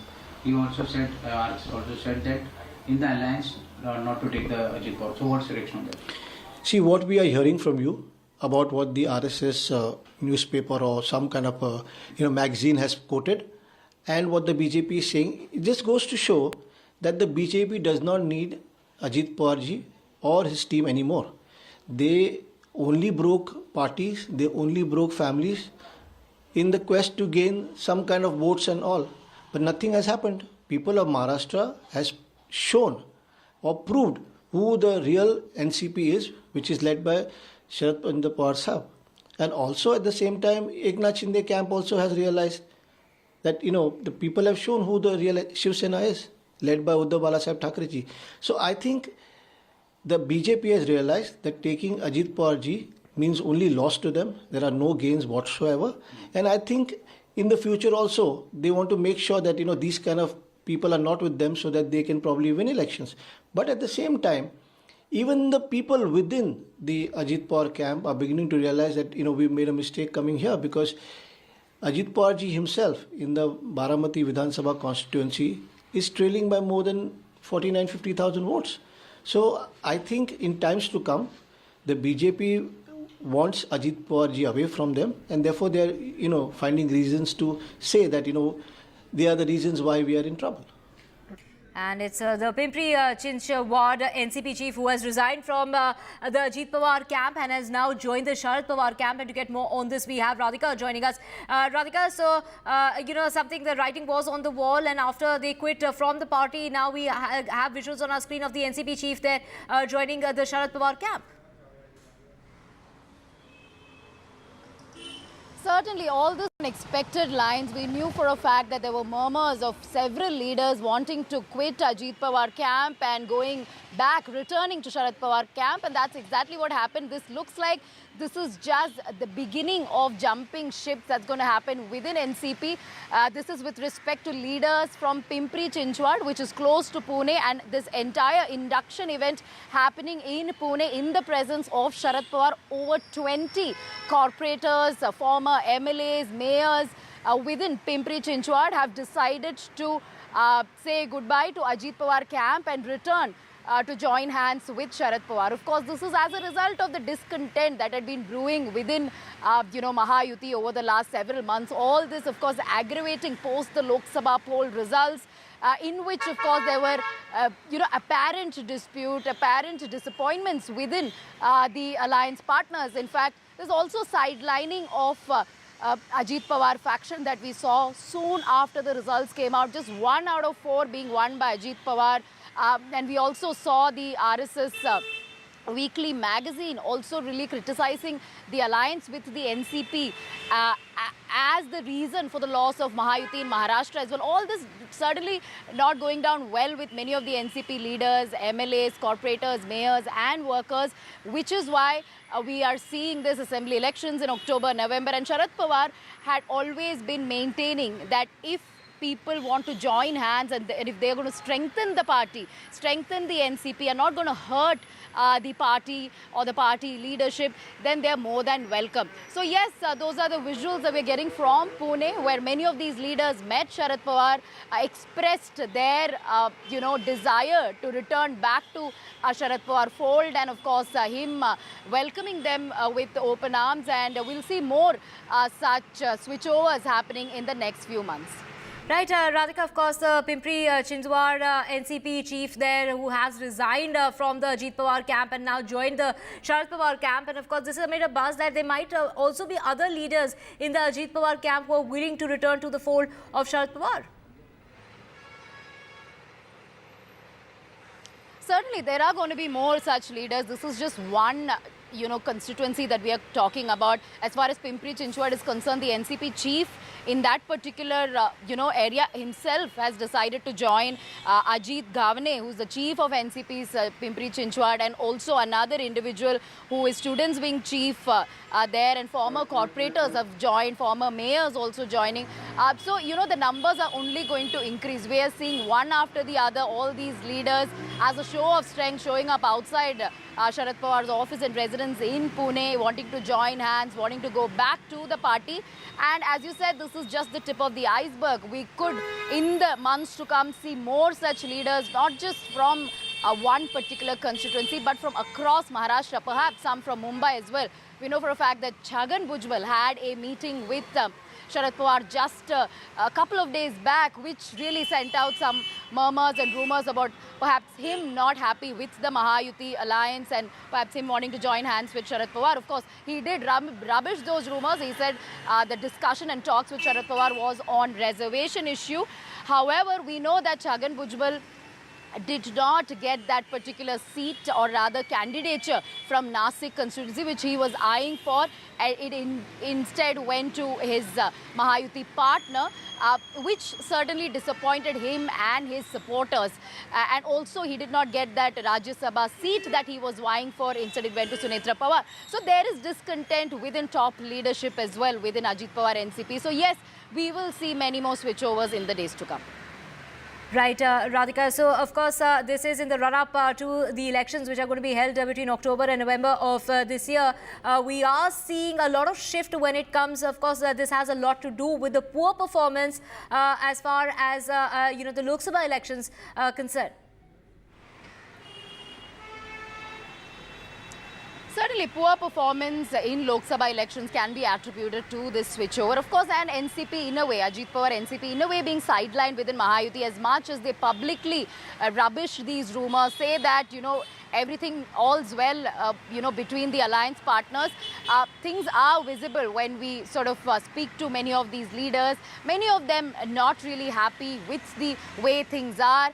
And the fact that Ajit Pawar won just one seat out of 4 has angered the ally partners, angered the BJP as well as Sena within Mahayuti. Their tally was just about 17 from 48 seats, of which, of course, BJP managed to get about 9. And, as far as Eknath Shinde's strike rate is concerned, way better than BJP. However, from among the 4 seats that Ajit Pawar fought, just one won by that particular faction.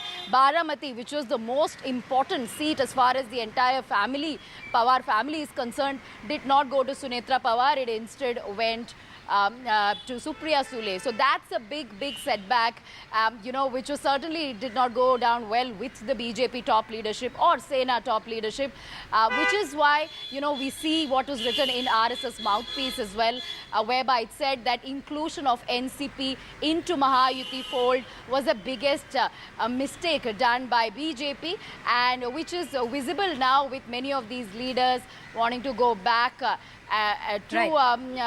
Sharad Pawar, and also considering the great performance put up by the entire MVA during Lok Sabha results. So therefore, we'll see more such switchovers in the days to come. Right, more such switchovers expected. And of course, it's also the RSS-affiliated Marathi Weekly who's blamed Ajit Pawar for the poor performance in the Lok Sabha. We'll get you all those details on the other side. For now, we're slipping into a short break.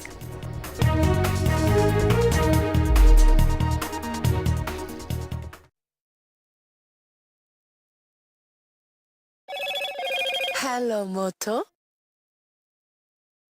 Motorola, India's best 5G smartphone brand. Post-poll churn as far as Uttar Pradesh is concerned. The Deputy Chief Minister of Uttar Pradesh is here in the national capital, while the Chief Minister has called for a meeting at his residence in Uttar Pradesh. So it is Chief Minister Yogi Adityanath that will be holding that crucial meeting today. Top management positions by quota in Karnataka, 50% reservation in management roles. As far as non-management roles are concerned, a quota that reserves about 75% for local candidates. So these are key jobs for locals, and the draft bill is expected to be cleared and tabled very, very soon. Now, job desperation has led to a stampede-like situation as far as Mumbai is concerned. Despite limited vacancies, thousands of job seekers turned up in Mumbai for that walk-in interview at Air India Airport Services Limited. A setback for Ajit Pawar. 4 NCP leaders have resigned, and this is the Pimpri Chinchwad NCP chief who has quit the party and joined the Sharad Pawar camp. Loan मिलेगा या नहीं, ये आपके credit score पर depend करता है। आज ही जाइए पैसाबाजार.com पर और अपना क्रेडिट स्कोर चेक कीजिए फ्री में, क्योंकि लोन की जरूरत किसी को भी कभी भी पड़ सकती है। चल एक्टिंग थोड़ा भेल बनो। ये आयो बात बोल। पैसाबाजार.com। 25 years ago, an unprecedented attack on a part of India very few people knew about. Kargil, a war fought at unprecedented heights, India's first televised war. We are here because we have to be here, because it's the uniform. We were there, on the ground and in the air. A final assault. To bring you stories of valor and sacrifice. 25 years after Kargil, join us for special and exclusive programming right here on NDTV. Stay informed and entertained with the new and updated NDTV News app. You can watch all our channels live, listen to podcasts, read breaking and exclusive news from around the world.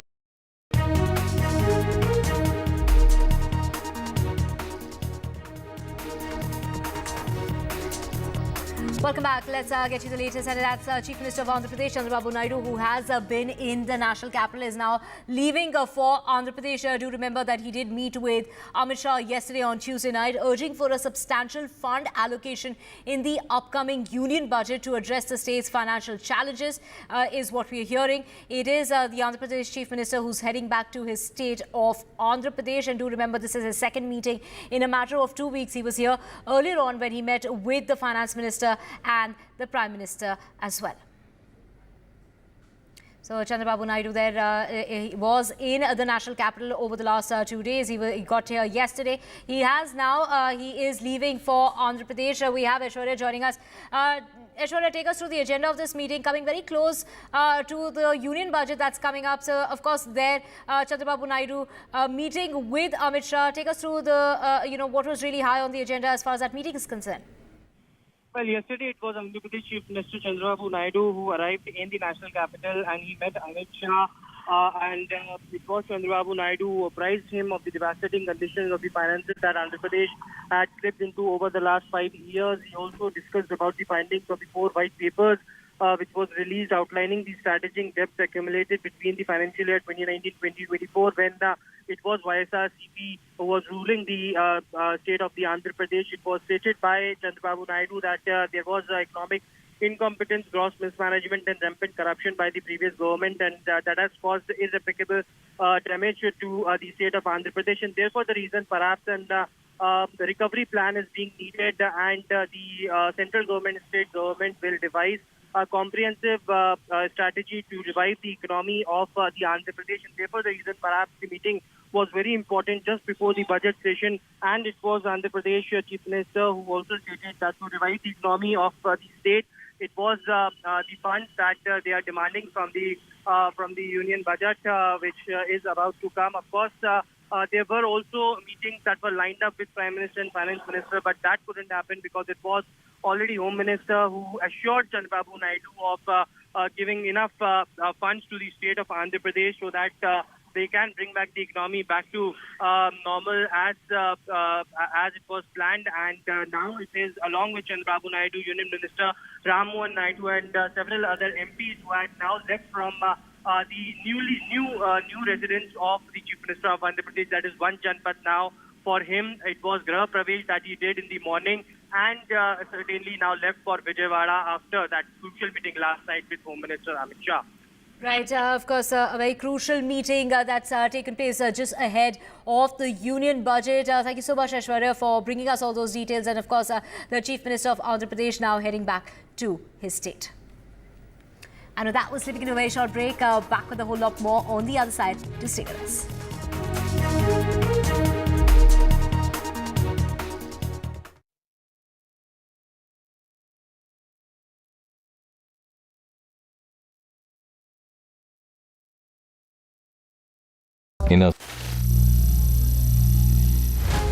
Some people say the metaverse will only be virtual.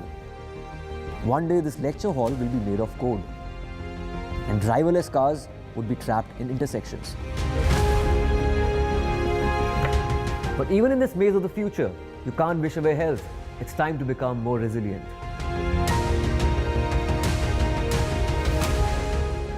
10 years of Banega Swasth India, we have grown and achieved so many milestones.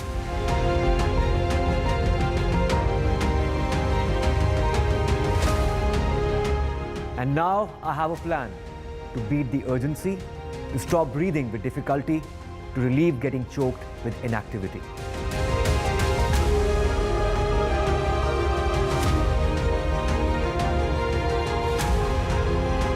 Energize our government, our environment, our society, and ourselves. Everyone, everywhere, every day.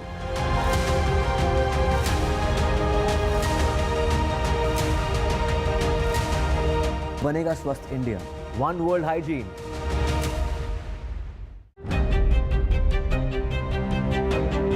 Hello and welcome to India Sense, where I speak with global opinion makers. The United States has made a strategic decision over the last 20 years to move closer to India.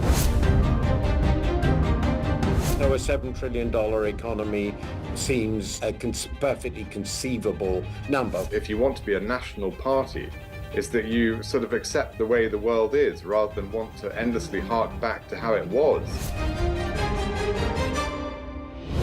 Modi is promoting the digitization of the economy, which is accelerating growth in the country.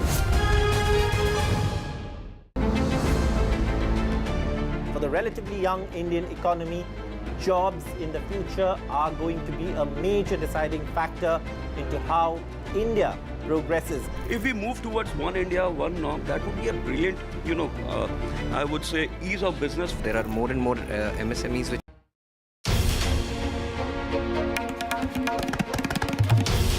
This is NDTV, and you're watching NDTV 24/7. Hello, Moto.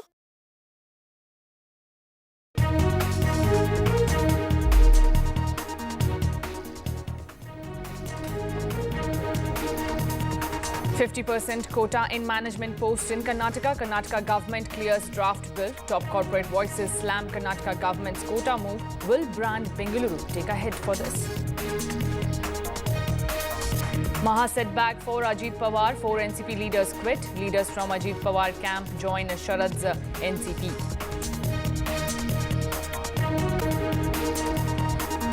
Bengal train collision report accessed by NDTV report highlights how goods train loco pilot is at fault. Crucial day for Delhi Chief Minister Arvind Kejriwal. Liquor policy case to be heard by Delhi High Court. Delhi Chief Minister Arvind Kejriwal has challenged CBI arrest and has sought bail.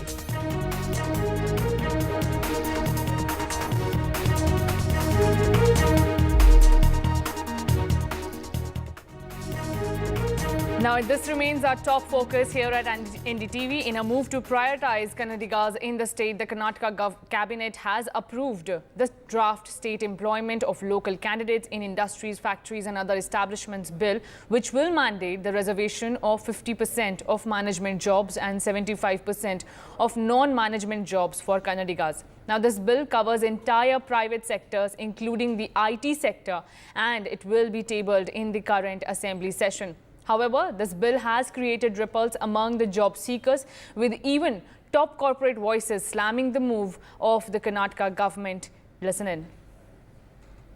Of jobs in Karnataka, there is no discrimination against anybody. You ask any employer, when they hire people, they see whether you pass the test or you got a skill, whether you're a male or female, they don't care. Whether you come from anywhere, they don't care. So long as the Indian citizen, they give you a job. As Karnataka shoots itself in the foot and destroys jobs. And no Kannadiga want this kind of thing. All Kannadigas are reasonable people, want the children to be educated. There are enough jobs for them. You got to say, are you a Kannadiga, are you this, and train it. What are you trying to do?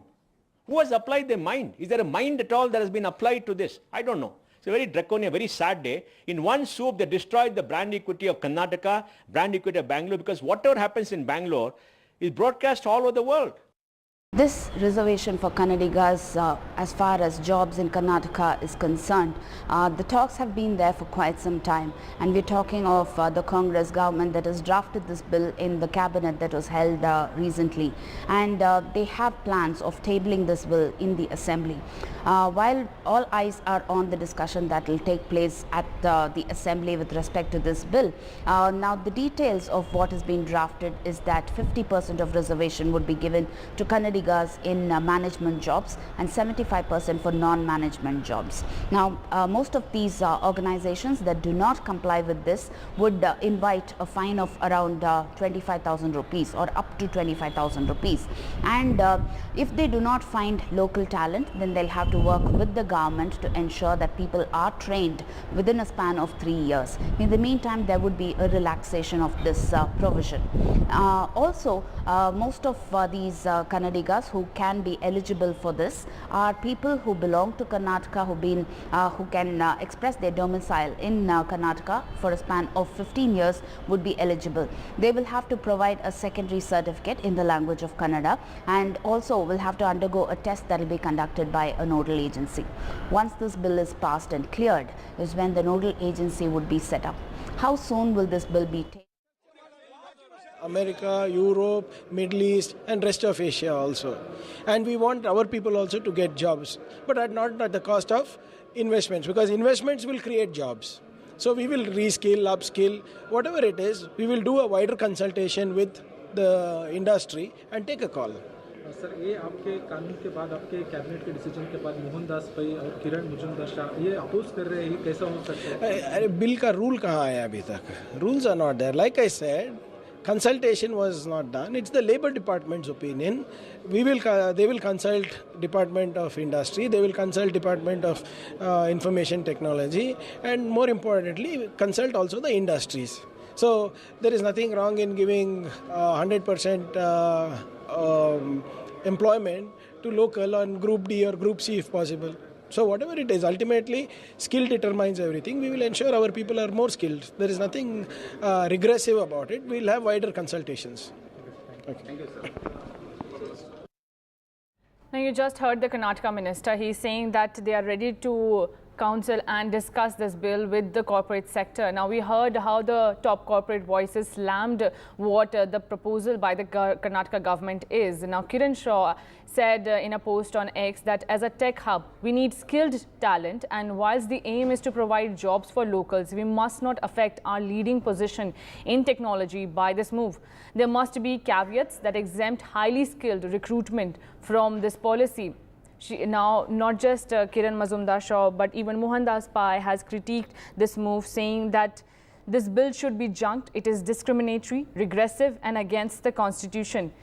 Congress is a government to certify who we are. This is a fascist bill in animal farm. Unbelievable that the Congress can come up with a bill like this. Mohandas Pai has also questioned that a government officer will sit on recruitment committees of private sector. Will that be the case next time? Now, people have to take a language test is also what the bill proposes, that only Kannadigas will get a job in Karnataka in the top management post, as well as this bill proposes that 50% reservation should be there. 75% reservation will be there in the non-management jobs, and this bill is also likely to be tabled in the ongoing assembly session. Now, today there is no session, but in the coming days we can see that there will be political showdown in assembly when this bill will be tabled in the assembly. We heard how the Karnataka Minister Priyank Kharge just now said that they are ready to consult with corporate voices in fine-tuning this bill, but it remains to be seen whether such action or whether such consultation will be taken. My colleague Pratibha is speaking with another minister from the Congress government, H.K. Patil. Listen in. We have with us Law and Parliamentary Affairs Minister from Karnataka, who will be talking to us about the job reservation for Kannadigas, Mr. H.K. Patil here. Thank you so much, sir, for joining us. So, with respect to the job reservation, 50% in management and over 70% in non-management roles, what has led to the Congress government thinking about drafting this bill? It is very obvious, Kannadigas need employment.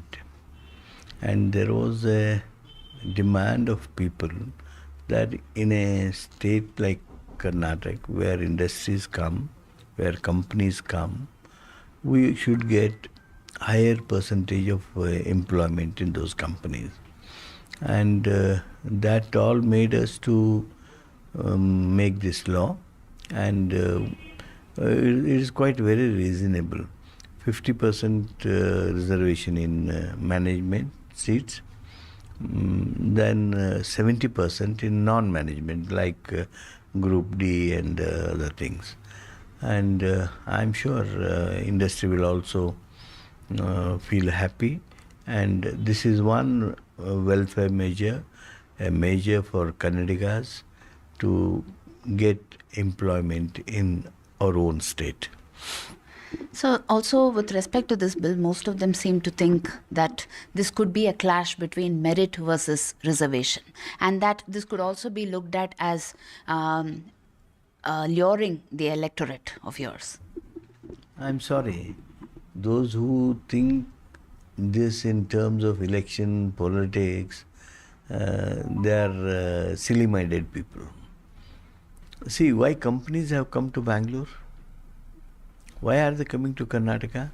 Because we have best of the human resource, and we are the merited people. We want Kannadigas to come, and amongst Kannadigas, you can select the best of the candidate. The merit you can take. Here there is no competition between Jammu, Kashmir and Kannadigas. Those who are here, you will take their merit into consideration and take candidates on merit itself. Also, when it comes to the organizations that do not comply with this, there is a fine of up to 25,000 rupees. So most of the organizations may think that it is easier to pay the fine than actually comply with the rule. See, those who have in mind to pay penalty, they will suffer in days to come. They should not have. When the rule is made, we should comply. Rule of law is to be respected. Whether it is a small company, big company, any company for that matter, they should follow the rule. If they do otherwise, it will not be appreciated, and the other consequence will be there. How soon do you plan to table this in the assembly, and do you see any kind of challenges in this? Maybe next 1 week we are going to place this to the House. We have House till 26th. We are now planning to place this before that and pass it. Do you see any kind of challenges, sir? Right now, I don't think. Somebody may somehow apprehend some disadvantage or inconvenience, but I don't think we'll overcome all that. How have the industries reacted to it? Have you been in touch with them? Industries are quite fair. I don't think for 50% of candidates, we are not making reservation.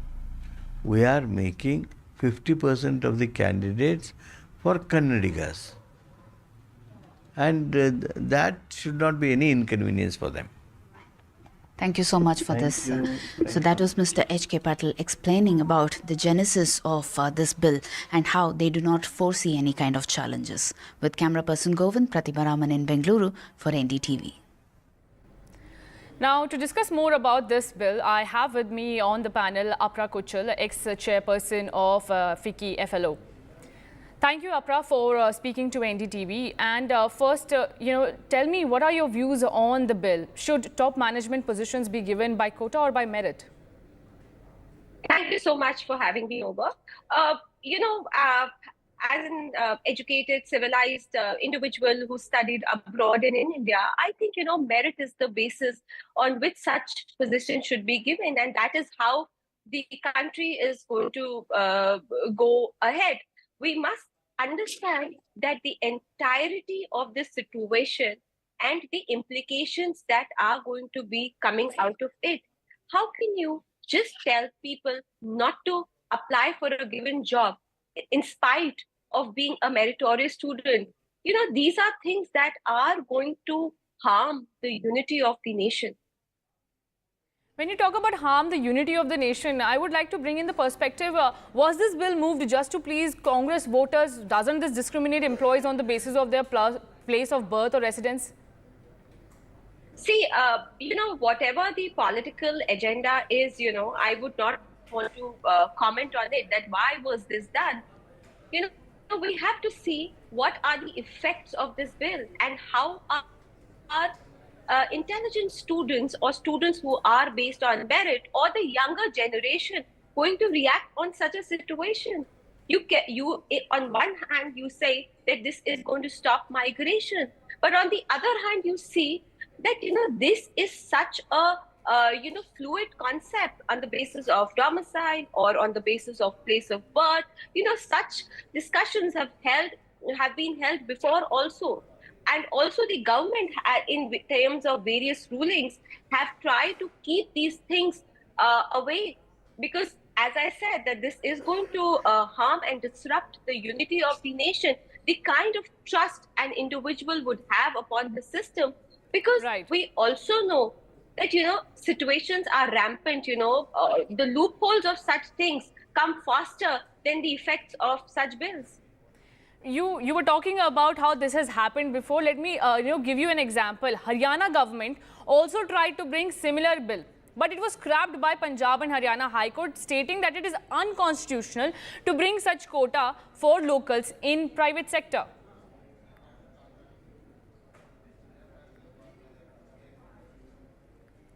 So I just want to know your point and perspective. If the states like Karnataka and Haryana and Madhya Pradesh, if such bills are being proposed after every state, by every state, then how will it discourage the people who are seeking jobs in other states?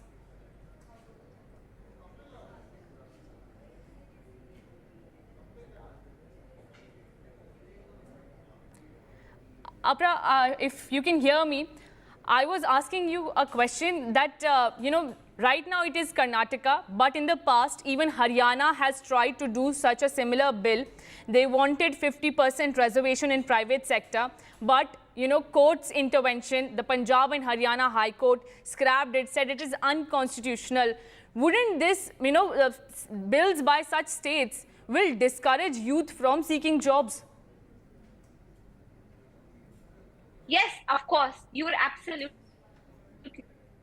right. It will discourage the youth from seeking jobs. And the effect of such a situation, because a lot of merit in our country, there are a lot of students who are coming back to India after studying abroad.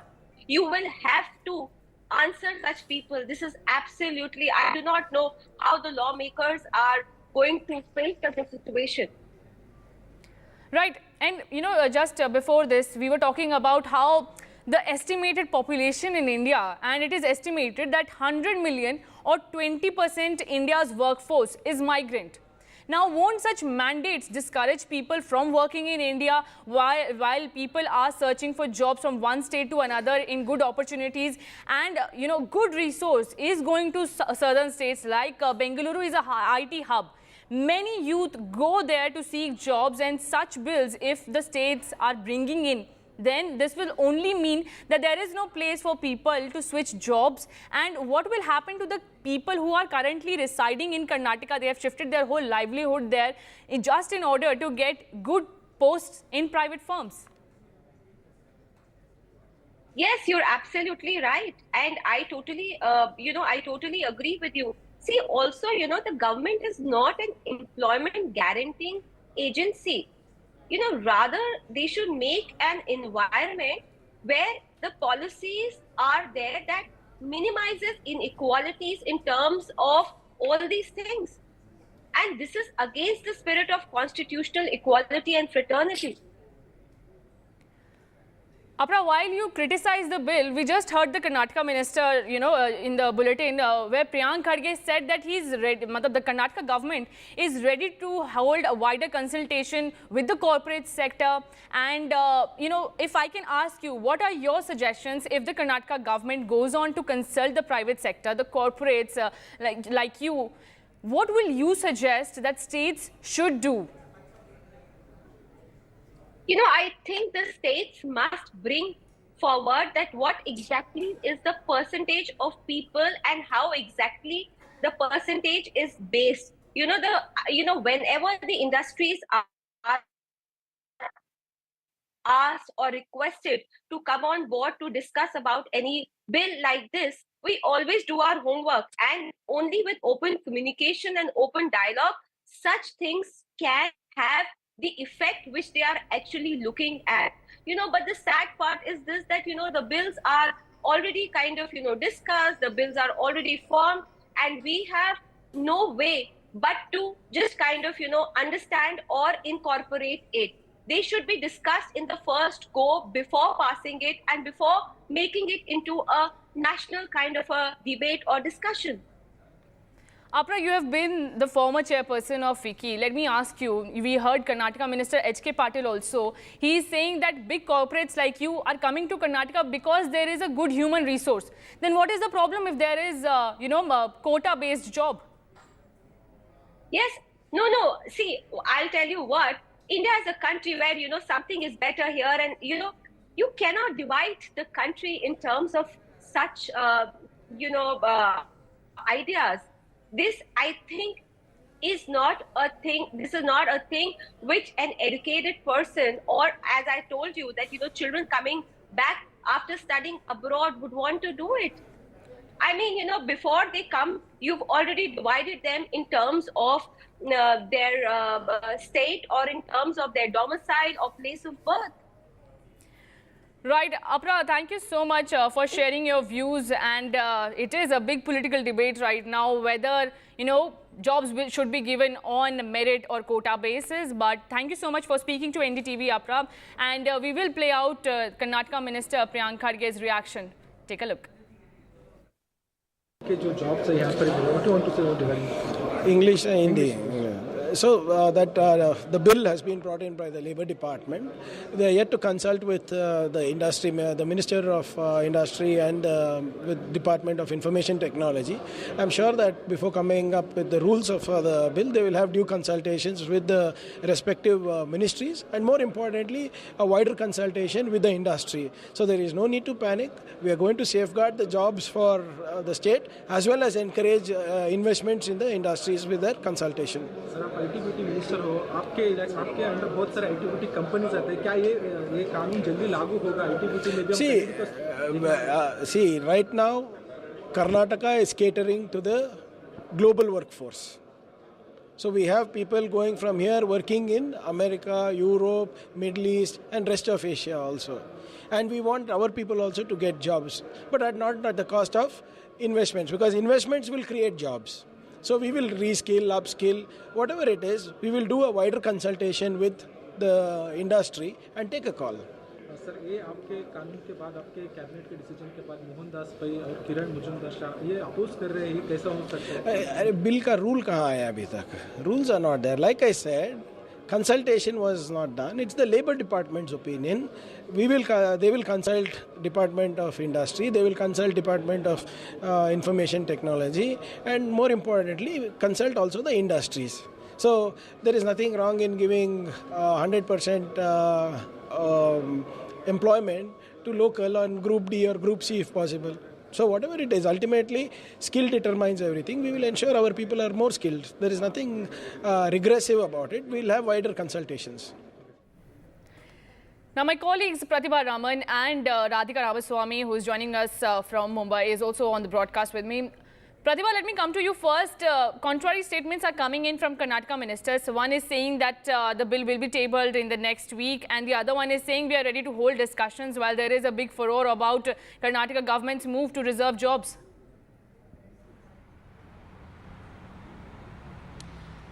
Well, there are two things to this. One is the merit versus reservation, and the other would be the global industrialization, the industrial revolution that most of the states in the country of India are witnessing, because we are talking of states like Karnataka, Maharashtra, Tamil Nadu and Telangana who are vying to be one of the destinations to lure most of these investors as well as industries. Now, will this kind of prove to be something of a deterrent is what most of the industries are trying to speculate, as well as people are trying to speculate. But at the same time, we have the industries minister, Mr. M.B. Patil, who has assured that there would be wider consultations that would be held as far as this bill is concerned. In a matter of less than 2 months, this bill has been drafted by a team that was recruited just around last year, and they have been recruited with the sole purpose of designing and drafting several of these bills, is what we hear.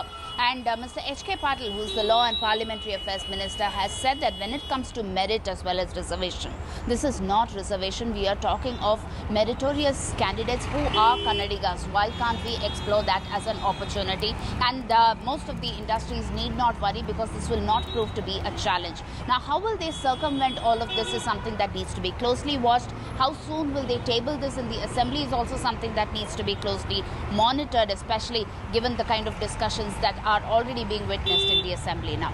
Back to you.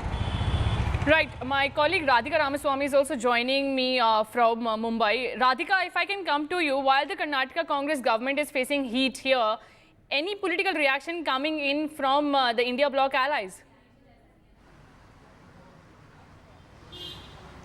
Well, we are yet to get any sort of political reactions as far as this decision by Karnataka government is concerned. But as far as corporate circles are concerned, be it FICCI or Chamber of Indian Industry, which is CII, there are mixed reaction, but mostly ones that does not support this move by the Karnataka government. As Pratibha had been pointing out, and several other guests on the show had been pointing out, this will be an unfair and unjust move as far as meritorious people are concerned. Karnataka, or rather Bangalore, per se is urban, cosmopolitan, that sort of attracts, employment from across the country, be it IT-enabled service or hardware sector. There are people from across the country, be it Maharashtra, be it Delhi, be it Tamil Nadu, who in fact have been living in Karnataka, working in different companies over the last several years. So this is going to rob them of the opportunities that have been given to them based on merit, skills and experience. So instead of looking at merit, skill, experience, education, providing opportunities based on their domicile or a place of birth is something that is extremely unfair and a regressive move, is the kind of reaction that we are getting from corporate circles in Maharashtra, but we are yet to get any sort of political reactions on it. Of course, they have been staying silent on this move by Karnataka government, but certainly a lot of backlash expected and perhaps some sort of move before the courts as well in order to, which could perhaps challenge this decision by the state government of Karnataka. Right. Pratibha, also, if I can come back to you, Karnataka ministers are promising that they will be holding wider consultations. What will be if you can share some details, what strategy does the Congress government has in mind, sorry? Well, in fact, right now, no such strategy that are in place. But then, yes, as far as the industry bodies are concerned, well, there could possibly be some sort of a meeting that could be held, because on one hand, they have to tackle the Kannada activists, and on the other, the industries. And also, we have questions like merit versus reservation. All of these have to be looked into before actually bringing this into the assembly. So that is precisely why, when I did question the Law and Parliamentary Affairs Minister, he did not give me an exact date when the bill would be tabled in the assembly. So that perhaps shows that there could be some amount of time that could be taken before several of these ministers chew this. And if there is any kind of a wider consultation that needs to be held, then why would the cabinet approve this? There are several questions that are doing the rounds with respect to this particular bill, because we are talking of several of the Kannadigas who have been fighting for job reservation for quite some time now, and that has propelled the Congress government to draft this bill. We are talking of the Group C, Group D. I think Radhika was pointing out this factor. Now, Group C falls under the management job category, and Group D would fall under the non-management category. And what are Group C and Group D? Group C is skilled, and Group D would work to be the non-skilled version. So all of these would give some kind of a moral boost of sorts for the Kannadigas here. Remember, some of them have been talking about how there are 40% graduates in the state of Karnataka who are still unemployed, and this could perhaps act as a perfect platform. Why are industries choosing Bangalore, and why can't those industries prove to be the perfect platform?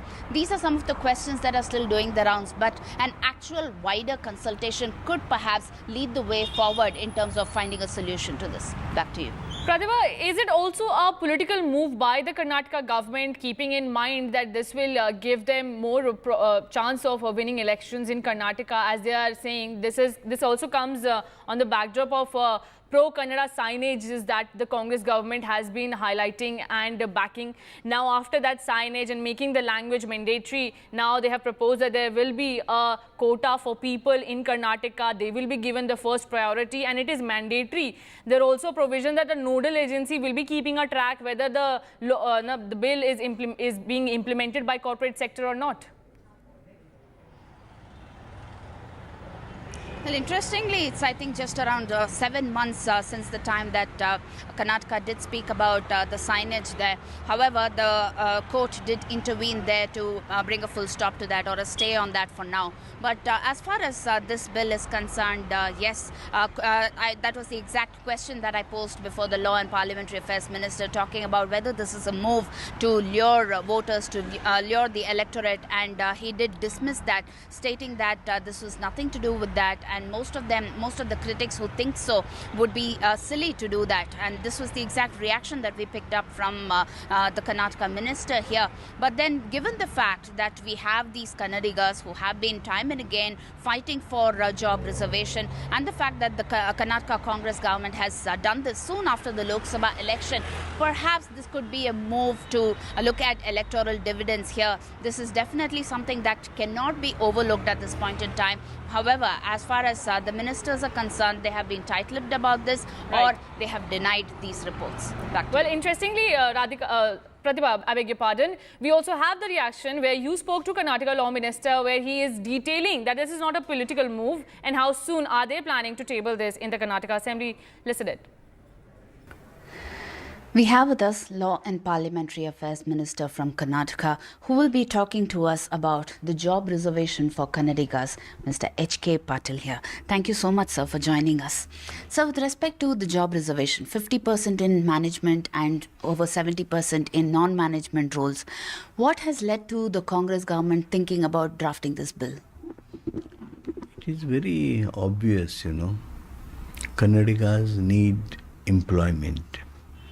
And there was a demand of people that in a state like Karnataka, where industries come, where companies come, we should get higher percentage of employment in those companies. And that all made us to make this law. And it is quite very reasonable. 50% reservation in management seats, then 70% in non-management like Group D and other things. And I'm sure industry will also feel happy. And this is one welfare measure, a measure for Kannadigas to get employment in our own state. So also with respect to this bill, most of them seem to think that this could be a clash between merit versus reservation, and that this could also be looked at as luring the electorate of yours. I'm sorry.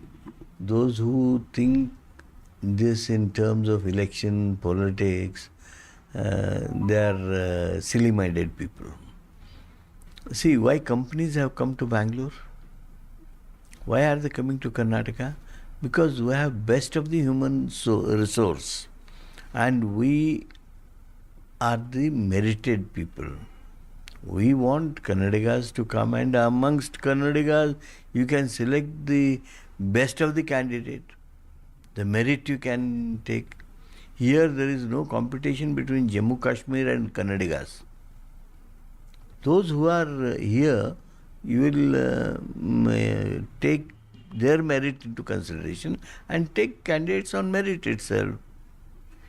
Also, when it comes to the organizations that do not comply with this, there is a fine of up to 25,000 rupees. So most of the organizations may think that it is easier to pay the fine than actually comply with the rule.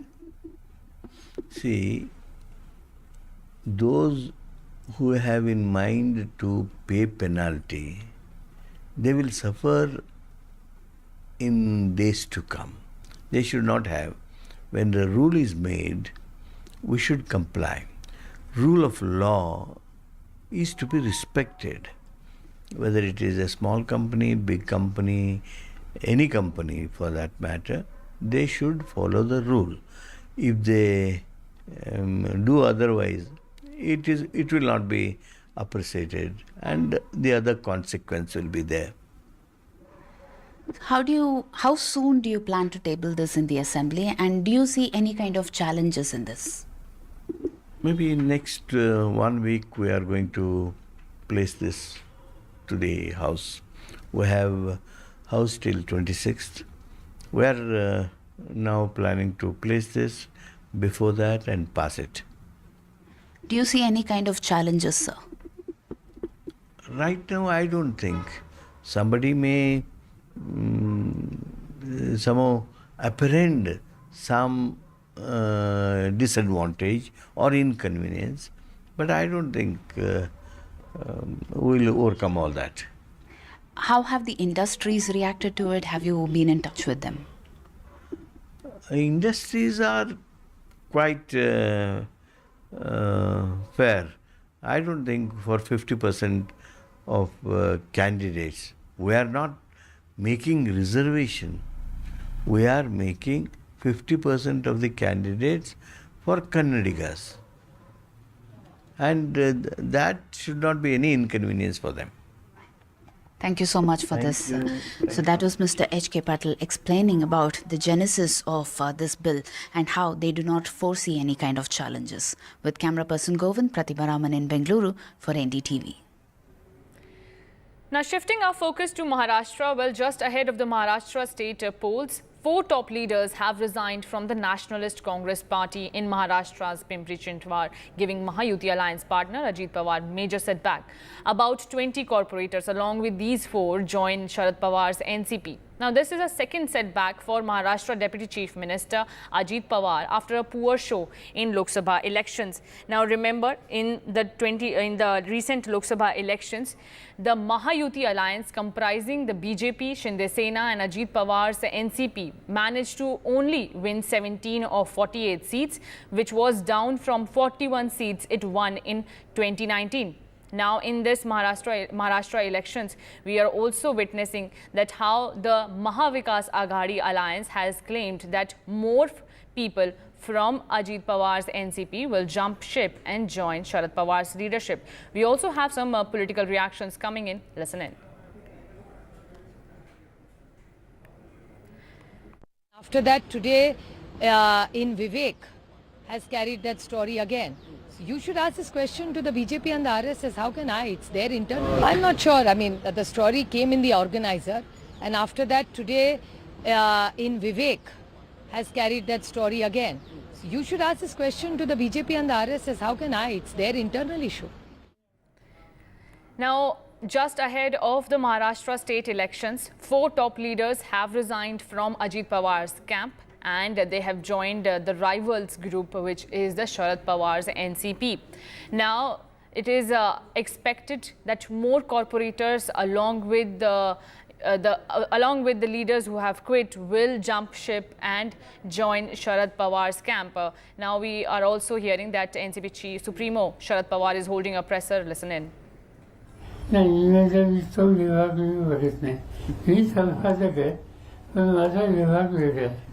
आता संपादक म्हणजे आमच्या डोक्यात editorial वगैरे हे सगळं निघेतात पण आता वरच्या वर्षांसाठी एकापेक्षा अधिक संपादक आणि त्यांचे वेगवेगळे विभाग हे काय आमच्या डोक्यात फारसं शिरत नाही म्हणजे यावरती थोडं अवघड झालेलं होतं पण हा बदल हा ठिकठिकाणी बघायला मिळतोय ही गोष्ट आजची वस्तुस्थिती. इलेक्ट्रॉनिक मीडियाकडे कसं होतं सर? इलेक्ट्रॉनिक मीडिया आणि डिजिटल आता नवीन माध्यम बंद करा. मला खरं तेव्हा लोकांची भयंकर काळजी होती. समजून काढणे. असं मी दिल्लीमध्ये असतो त्यावेळेला एक दिल्लीच्या हवाचे थंडीच्या दिवसात प्रचंड थंडी, उन्हाळ्याच्या दिवसात प्रचंड उन्हाळा आणि काही घडलेलं असलं समजा मी मुंबईवरून दिल्लीत गेलो, मे महिना आहे आणि माझ्या दाराशी 30-40 कॅमेरामध्ये घेऊन उभे असतात आणि मला खरं सांगतो मला वाईट वाटतं त्या उन्हामध्ये तासन-तास दिवसाचे उभे असतात. आज ही इलेक्ट्रॉनिक मीडिया आणि तत्सम सगळे त्यांचे सरकारी हे तासन-तास हे उजव डोक्यावर घेऊन आम्हा लोकांच्या मागं फरत असतात. हे चित्र कसं बदलायचं मला माहिती नाही पण ही अस्वस्थता करणारे चित्र आहे. विशेषतः दक्षिणेतली काही राज्य आहेत तिथं हे आणखीन चित्र गंभीर आहे. उदाहरणार्थ तामिळनाडूची एखादी महत्त्वाची बातमी असेल तर केरळची बातमी असेल तर या दोन्ही भागातले त्या दोन्ही राज्यातले प्रत्येकांची संख्या इतकी जास्त असते आणि इतके यातना सहन करून ते वृत्त मिळवायच्या प्रयत्नात असतात. त्यांची अवस्था ही काही चांगली नाही. जरूर काही लोकांची बोलायची संधी मिळाल्याच्या नंतर आपलं मत त्या ठिकाणी मांडण्यालायक अपॉर्च्युनिटी आहे ती असते पण एकंदरीत या दोन्ही विभागात आणि प्रिंट मीडियातले पत्रकार याच्यामध्ये फरक दिसतो किंवा लोकांची चिंता होती. तुम्ही दिल्ली टाइम्स वाचता म्हणालात, दिल्ली टाइम्स वाचता म्हणालात, इंडियन एक्सप्रेस राज्यात आल्यावर लोकसत्ताचं नाव सांगितलं. पवार साहेब सामना वाचतात का? सामना हल्ली वाचायला हवी.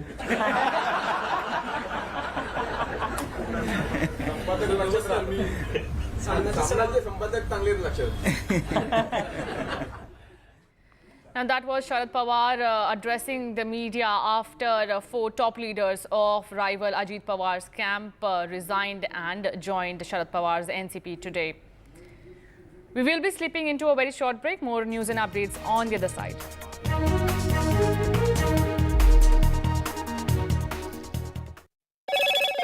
Hello, Moto. Motorola, India's best 5G smartphone brand.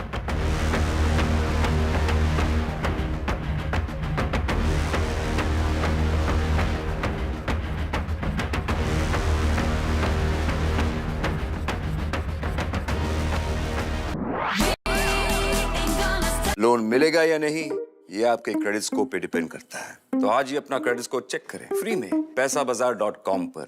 Loan की जरूरत कभी भी किसी को भी पड़ सकती है। ठीक से एक्टिंग नहीं। पैसाबाजार.com।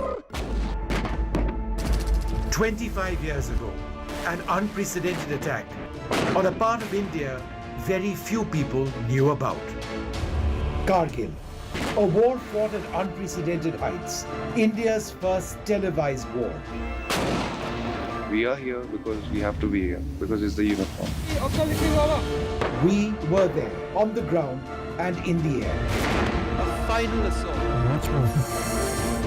To bring you stories of valor and sacrifice. 25 years after Kargil, join us for special and exclusive programming right here on NDTV.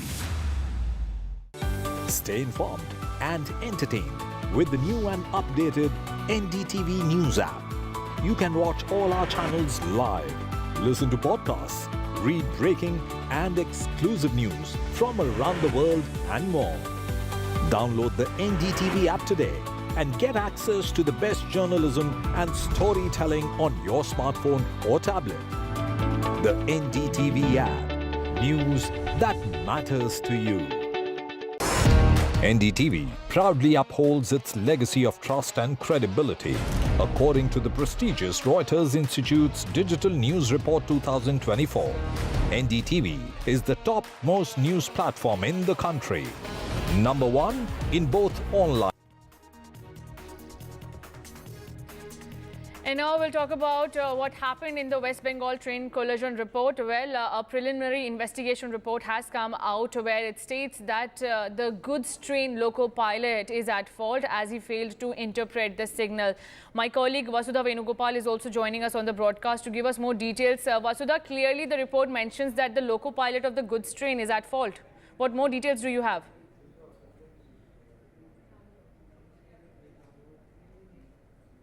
Of Commissioner of Railway Safety, the CRS, on Kanchanjunga Express accident that happened last month. In fact, remember that the accident took place on June 17th and about 10 people had died. And now Railways has already started the process of standardization of instructions across the country. Let me also tell our viewers what really happened.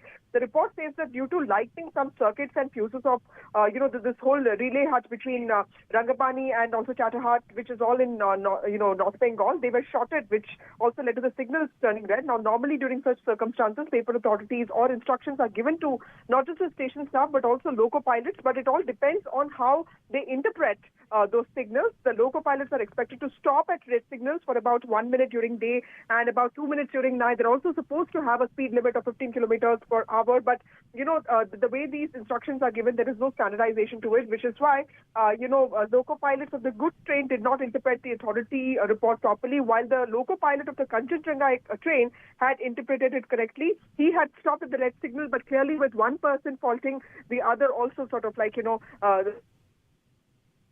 right. Increase of signaling equipment is what we hear after this report. Planning to roll out not just the coverage across the country in the next 5 years, but also it's looking at preparing a thorough action plan working with zonal managers on this. And also, most importantly, they did not have, the local pilot did not have walkie-talkies which could have, prevented this accident, is what the report said.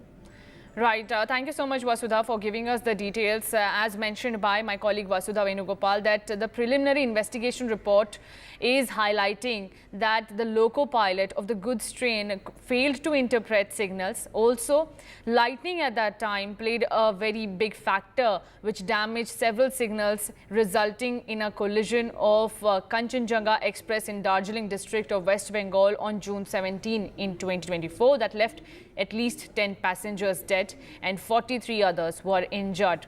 Now, amid this report, there seems to be seen what the action will be taken. Now, it is a crucial day for Delhi Chief Minister Arvind Kejriwal. The High Court is hearing his plea on two things. One is he challenged the CBI arrest. The other is that he is seeking bail in the alleged Delhi liquor policy. My colleague Ishika Verma is also joining me on the broadcast from outside the High Court. Ishika, if you can give us the details and the arguments that are going on inside the courtroom.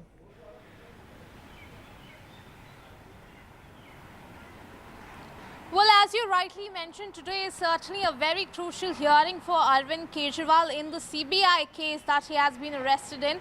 Here, in fact, if we talk about the hearing is already underway, and it is the Kejriwal's counsel currently which is making the arguments, and Abhishek Manu Singhvi is in fact appearing for Arvind Kejriwal. And today also he went on to say that the arrest by the CBI is nothing but an insurance arrest. He goes on to say, that there are no grounds of arrest for doing the arrest that CBI did, and it is more of a sham arrest, is what Abhishek Manu Singhvi has said in the court. In fact, let me also tell you that Abhishek Manu Singhvi has said that on June 25th, the application to arrest Kejriwal was moved, and the same day the order was passed allowing it.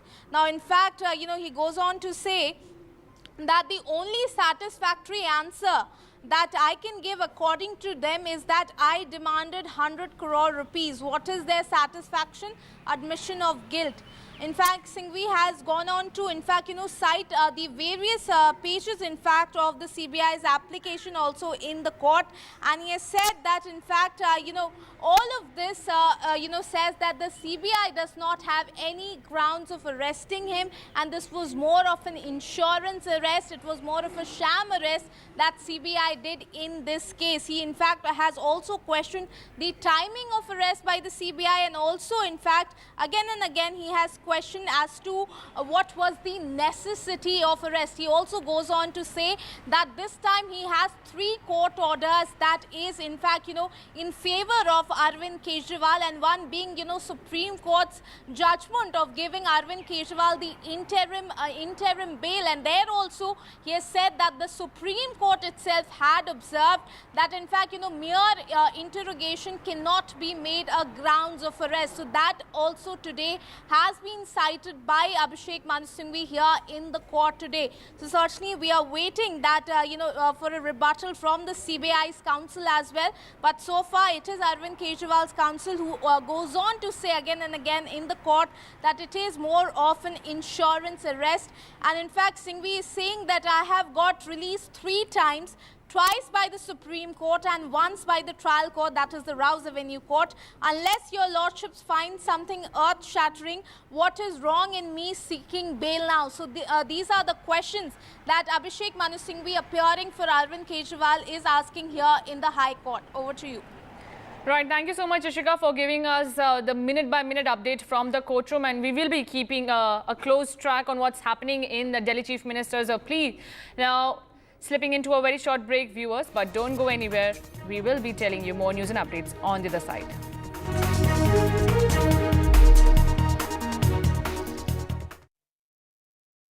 Loan मिलेगा या नहीं, ये आपके credit score पे depend करता है। तो आज ही पैसाबाजार.com पर जाइए और अपना क्रेडिट स्कोर चेक कीजिए फ्री में, क्योंकि लोन की जरूरत कभी भी किसी को भी पड़ सकती है। बस एक्टिंग करा लो इनसे।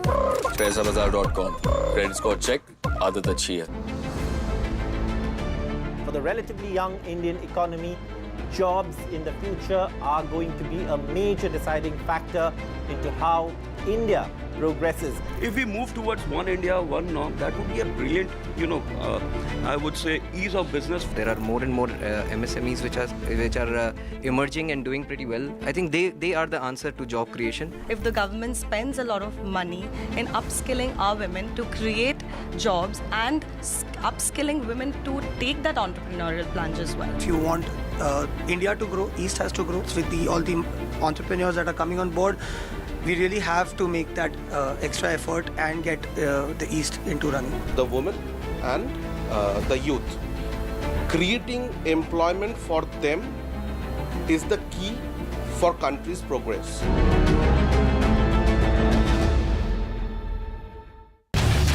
Get ready for the ride of your life. NDTV brings you the NDTV Auto Show with me, Mugdha Mishra. From the fastest supercars to the sleekest new energy vehicles to your trusted daily ride, we cover it all.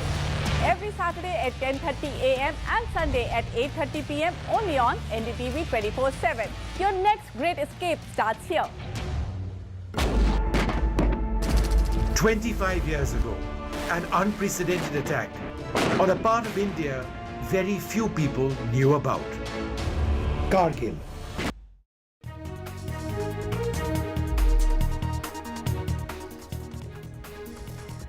Now, as I said, we will be keeping a close track on what's happening inside the courtroom in Arvind Kejriwal case, and my colleague Ishika Verma is also joining me shortly. But before that, now the interim. Now, the Kejriwal's defense is demanding an interim bail for Delhi Chief Minister Arvind Kejriwal in the alleged Delhi liquor policy case. Remember, if he gets a bail in this case, then he will soon be walking out from Tihar jail. Now, the Delhi High Court is hearing two pleas today of Delhi Chief Minister Arvind Kejriwal. The first plea, which is ongoing right now, is where the Delhi Chief Minister has challenged the CBI arrest in the alleged Delhi liquor policy case, whereas he is also seeking bail today. Now, the defense of Arvind Kejriwal, Delhi Chief Minister, is pushing for an interim bail for the Delhi Chief Minister, and AAP convener Ishika Verma, my colleague, is back with us. Ishika, if you can give us more details. Now, the latest that we are picking up is that the defense of Arvind Kejriwal is pushing for an interim bail from the Delhi High Court. Well, as you rightly said, Arvind Kejriwal's counsel, in fact, while, making these arguments, now, in fact, they have, said that they are seeking for an interim bail for Arvind Kejriwal. In fact, let me read out to you as to what his counsel, Abhishek Manu Singhvi, in fact, has said in the High Court today. Abhishek Manu Singhvi has said that Arvind Kejriwal has already got bail. He has been released thrice. Unless your lordships find earth-shattering news twice by the Supreme Court and once by the trial court, I have been released. Singhvi has also gone on to say that all is decided, remand, arrest, seeking examination. These are the grounds of bail. Actually, going to the trial court would be a futile exercise. So certainly here, Abhishek Manu Singhvi not just demanding, interim bail for Arvind Kejriwal, he also says that whatever, has been decided here, be it the remand, be it the arrest, be it the seeking examinations, all of them are in fact, grounds of bail actually is what Abhishek Manu Singhvi is saying in the High Court. And he says that going to the trial court, for applying for the bail application would be a futile exercise. Singhvi also goes on to say in the court that in any case, the simple test is triple test. In fact, can I go and touch the evidence? I cannot. What will be the evidence issue? Can I do a non-cooperation? If you want to have coffee every week, I'll come. Flight risk has become very limited ground. Which test are you talking about? So here Abhishek Manu Singhvi is in fact, answering to in fact, the agency. Right. Time and again, they have said that if Arvind Kejriwal is released, he's a very influential figure and then evidence can be tampered. On that note, Abhishek Manu Singhvi is also responding in the court. He says that I cannot go and touch the evidence. What will be the evidence issue? Can I do non-cooperation? All of this he is mentioning in the court and seeking interim relief for Arvind Kejriwal. Over to you. Right, Ishika, you know, the Delhi Chief Minister's health has been a major flashpoint between Tihar authorities and, you know, Delhi Chief Minister's team, and Aam Aadmi Party has been claiming that he might slip into a coma. Whereas these arguments we're also picking up that are making their way back into the courtroom, where Arvind Kejriwal's team is claiming that his blood sugar level, which has been dropping since he has been lodged in Tihar jail, and is a major cause of concern, hence an interim bail should be granted.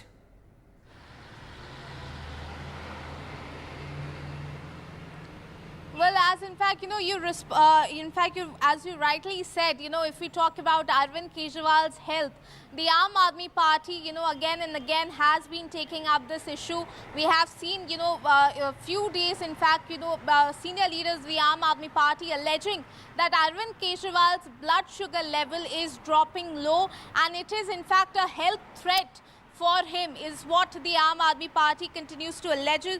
And in fact, today Abhishek Manu Singh also, in fact, in the court has said that the blood sugar level has declined. The high part is still manageable, but the sweeping low part is dangerous. Take a holistic view, triple test view. And after that only Abhishek Manu Singh, in fact, has concluded his arguments here. So, you know, certainly again and again this point, you know, the focus on Arvind Kejriwal's health has again been brought in the High Court today. Abhishek Manu Singh saying that his blood sugar level is in fact deteriorating, and, you know, that is also one of the points he's saying is of major importance. He has, you know, he has given that as a very important argument in the court today. And, you know, in fact, you know, Abhishek Manu Singh also, in fact, again and again questioning that is Chief Minister a threat to the society. Remember that this is a response to agencies again and again saying that Arvind Kejriwal is a very influential figure, and if he comes out, the evidence might be tampered. So Abhishek Manu Singh, in fact, today has responded on all of those points. Over to you. Right, but Ishika, you know, the probe agencies will get back to you just right after this very short break. But Ishika, stay tuned and keep giving us more details on what's happening inside the courtroom.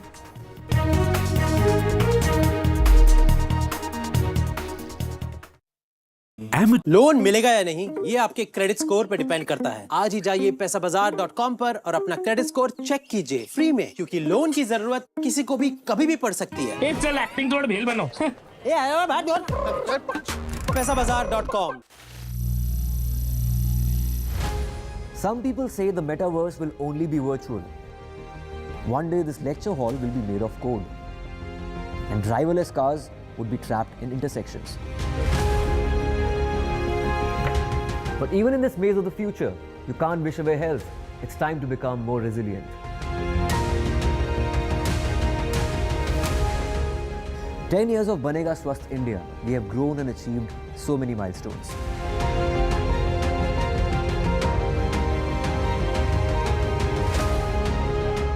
And now I have a plan to beat the urgency, to stop breathing with difficulty, to relieve getting choked with inactivity.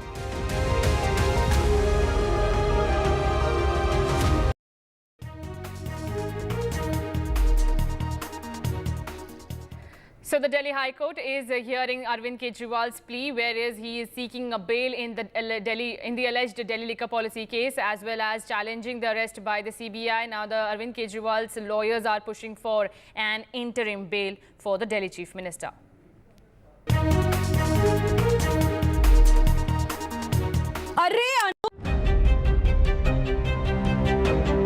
Hello and welcome to India Sense, where I speak with global opinion makers. The United States has made a strategic decision over the last 20 years to move closer to India. So a $7 trillion economy seems a perfectly conceivable number. If you want to be a national party, it's that you sort of accept the way the world is rather than want to endlessly hark back to how it was.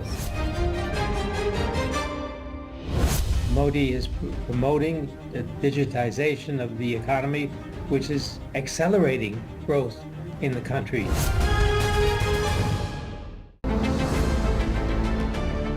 relatively young Indian economy, jobs in the future are going to be a major deciding factor into how India progresses. If we move towards one India, one norm, that would be a brilliant, I would say, ease of business. There are more and more MSMEs which are emerging and doing pretty well. I think they are the answer to job creation. If the government spends a lot of money in upskilling our women to create jobs and upskilling women to take that entrepreneurial plunge as well. If you want India to grow, East has to grow with all the entrepreneurs that are coming on board.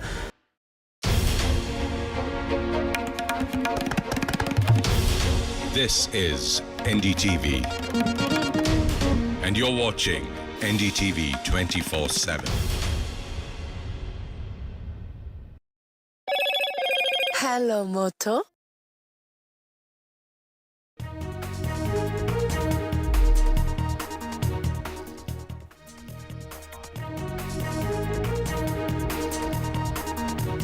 Hello, you're watching NDTV. I am Aditi Bhardwaj, and we are keeping a close track on what's happening inside the courtroom where Delhi Chief Minister is pleading for an interim bail, as well as our top focus remains on Karnataka reservation row.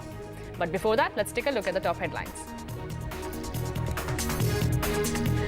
50% quota in management posts in Karnataka. Karnataka government clears draft bill. Top corporate voices slam Karnataka government's quota move. We want our people also to get jobs, but not at the cost of investments, because investments will create jobs. Maha setback for Ajit Pawar. 4 NCP leaders quit. Leaders from Ajit Pawar camp join Sharad's NCP. Maharashtra CM Eknath Shinde's graduate support unemployment reduction pitch. Maharashtra 12th pass students to get 6,000 rupees monthly as stipend, diploma holders to get rupees 8,000 and graduates to get 10,000 rupees. In the Bengal Trains collision report that the NDTV has accessed, good trains loco pilot as at fault. It's a crucial day for Delhi Chief Minister Arvind Kejriwal. Delhi High Court is hearing Delhi Chief Minister's petitions. Now Kejriwal has challenged CBI arrest and seeks bail.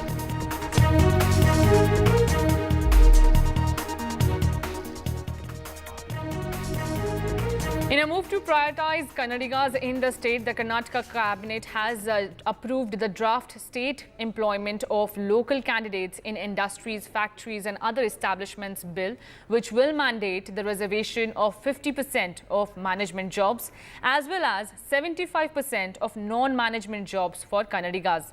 This bill covers entire private sector, including the IT sector, and it will be tabled in the current assembly session. However, the bill has created ripples among the top job seekers, with even the top and the big and prominent corporate voices slamming the move of the Karnataka government. We also have reactions coming in from Karnataka government ministers where they are defending this move. Listen in.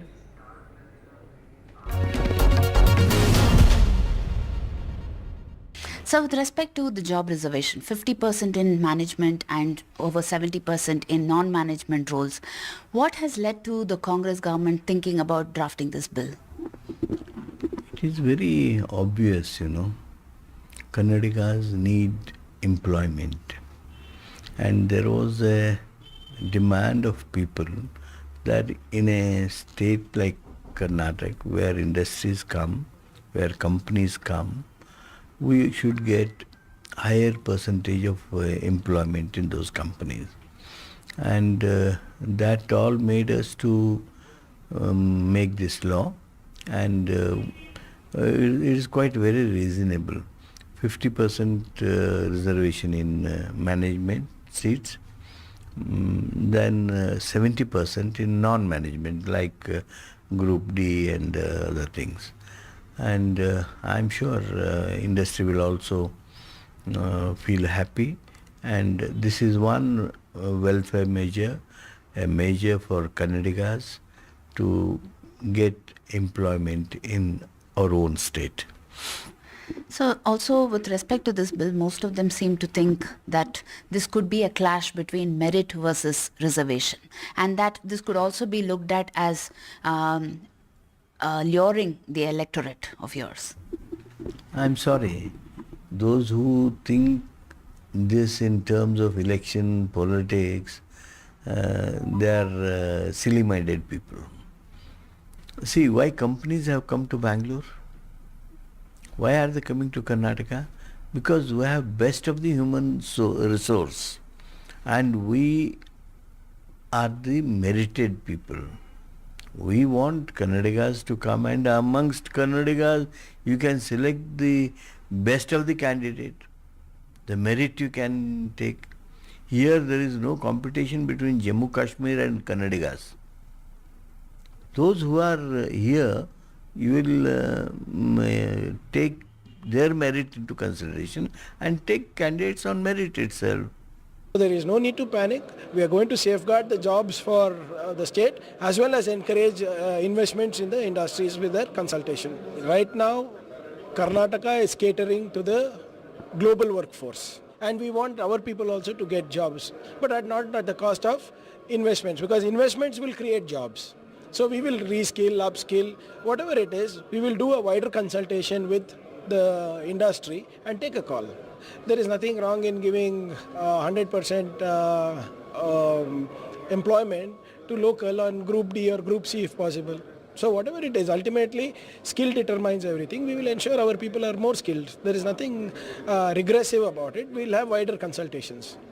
Many more people also have the apprehensions as regarding this Kannadigas job, this one quota into the industries.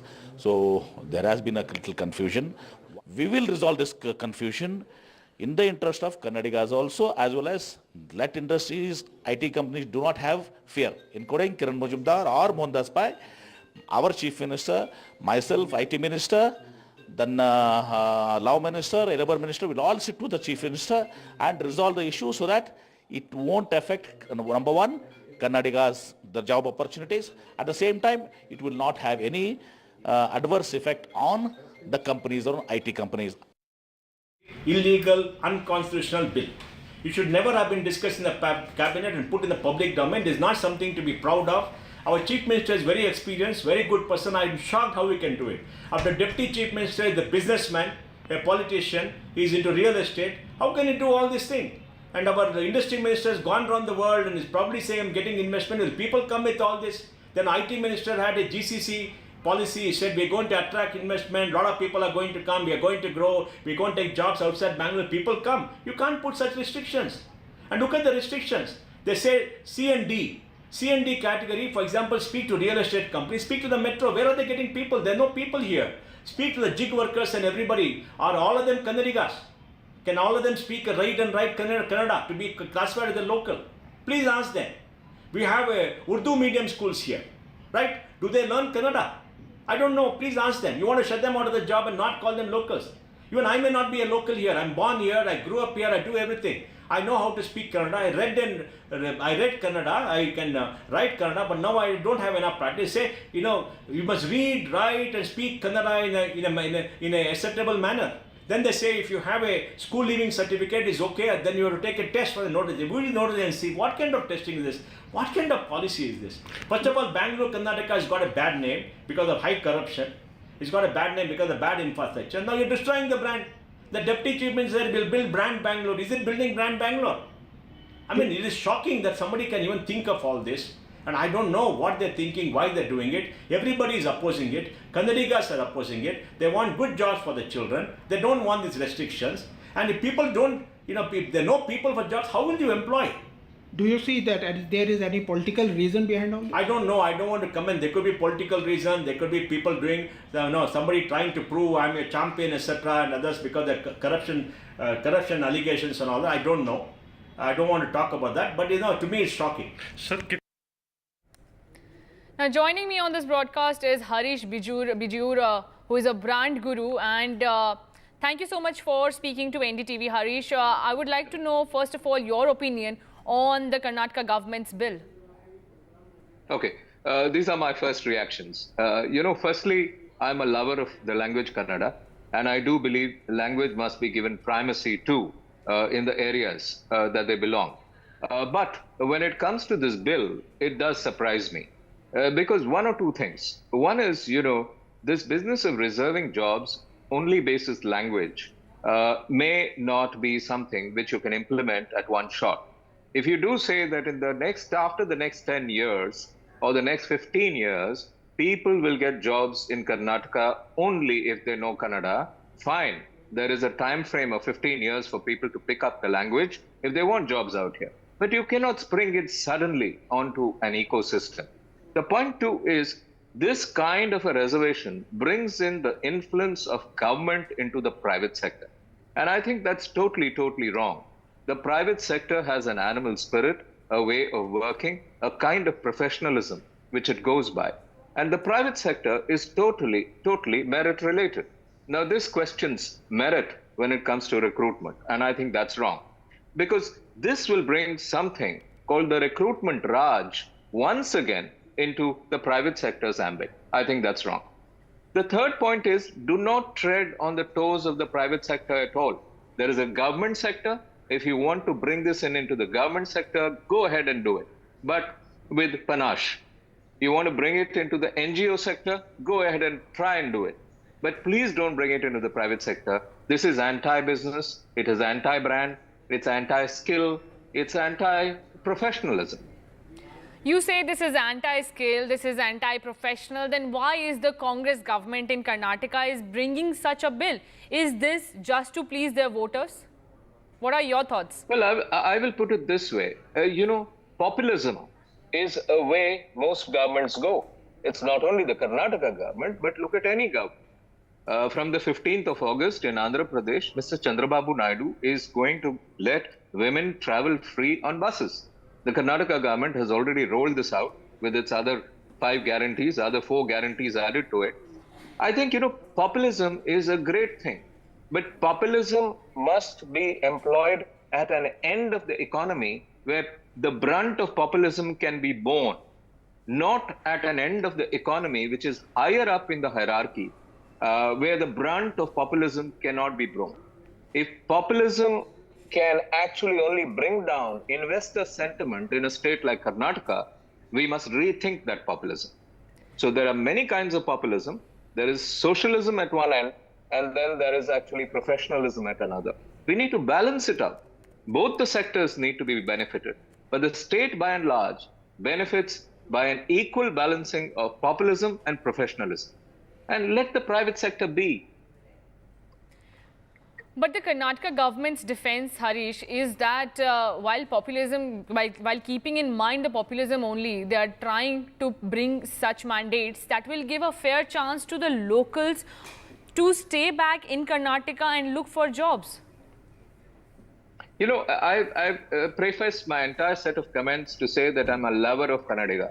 I love this language. I want more and more people in Karnataka to be speaking this language, living this language. I want outsiders who come into Karnataka talking in Kannada and not saying Kannada gottilla. I am that kind of a person. But when it comes to running a professional business, when it comes to running a professional state, a state must benefit from the best minds all over, never mind the tongue they speak. Please note, there are so many languages of ours. But then the point is, the one language does not create the entire business structure and hierarchy for a state. We are a unitary kind of a situation, where 26 different languages possibly create the kind of an ecosystem that Bengaluru has. If I add Phantom and if I add some of the other IT languages, then, we are a function of not only our physical languages, but our, computer languages as well. So let's respect all these languages. Harish, but the Karnataka government is stating that big corporates come to Karnataka and especially Bengaluru because they know they will find a good human force, and this resource is what the Karnataka government is banking on, that even despite bringing such a bill in the state will not hamper anybody's future, because they say the big corporates love to invest in Karnataka, and it is just because Karnataka promises to give you a good human force that will help these corporates to develop and prosper. You know, Karnataka is a brand. Bengaluru is a brand. Our Honorable Deputy Chief Minister spearheads a brand called Brand Bengaluru, an excellent set of efforts going towards creating a brand out of Bengaluru. Now, when you do this, extremely important to say that Bengaluru and Karnataka is an ecosystem which many people from outside states and outside the country have made it their home. When these kind of peoples have come in here, I think we must take care of all the peoples that make Bengaluru. I call Bengaluru a bisi bele baat, in the sense that bisi bele baat is a South Indian khichdi of ours. It's much tastier than a khichdi. It simply means to say that we have different ingredients that go in to make Bengaluru what it is today. Each of these ingredients make us what we are. If we just put one ingredient into it, it would not be what it is. And therefore, I think when it comes to professionalism, let's encourage people from all over to come here, work here, contribute their mind power to create the economy of Karnataka, which in return will benefit the popular masses of Karnataka. The prosperity that Karnataka earns will get redistributed into Karnataka, and I think that's exactly the schemes that the current Congress government has implemented, that has done. All the 5 guarantees have taken care of the well-being of the poorest of the poor in this state. Where does that money come from? It will need to come from the top. So I think Robin Hoodization is a great thing to do. Make money at the top end by attracting the best minds from all over the country, and then redistribute that money to the poorest of the poor to better their lot. And better still, if we can educate our poorest of poor not to remain in that status for too many decades. Harish, if I ask you this, let's, for example, imagine if Karnataka government decides to alter the quota percentage. Like right now it is 50% in management posts. If they reduce or alter it, will that help the corporates? You know, it might help the corporates. If you remove that 50% at the top, the management level quota, it will certainly help the corporates. But I'm concerned more than the corporates. Look at our gig workers in our situation. A Zomato and a Swiggy employs gig workers. The people who work with a Zomato or a Swiggy come from N numbers of states. They come from the poorest states of India, and they're earning a living today. Why should we affect the living of these people who work hard for long numbers of 10, 12 hours and earn a living? So I'm not only partial to the corporate interest, but I'm also partial to the gig worker interest of people at the lowest rung of the pyramid. Right, I think Harish, we should take care of all of them. While we are discussing this, you know, we are also getting a breaking news coming in that the Karnataka government has clarified that there will be 50% management quota, 70% non-management quota, whereas there will be, Labour Minister is clarifying after the uproar and has deleted that post on 100% local quota that was given on the jobs on C and D category. That has been clarified by the Karnataka government, and this is the latest breaking news that is coming in while this remains our top focus on NDTV, that the Karnataka government is stating that the 100% quota for junior post, which were the C and D categories, has not been there. The Chief Minister of Karnataka has deleted his post on social media platform X, where he had earlier in the day informed that there will be 100% quota in the job categories of C and D for Kannadigas. Now, this is the breaking news that we are getting. Labour Minister is saying that 50% and 70% quota will remain in place. However, the 100% quota information that was coming in earlier has now been rolled back. Harish also continues to stay with us on the broadcast, where we are discussing how the corporates are being affected by this move. We also have Karnataka Deputy Chief Minister D.K. Shivkumar's reaction coming in. Take a look.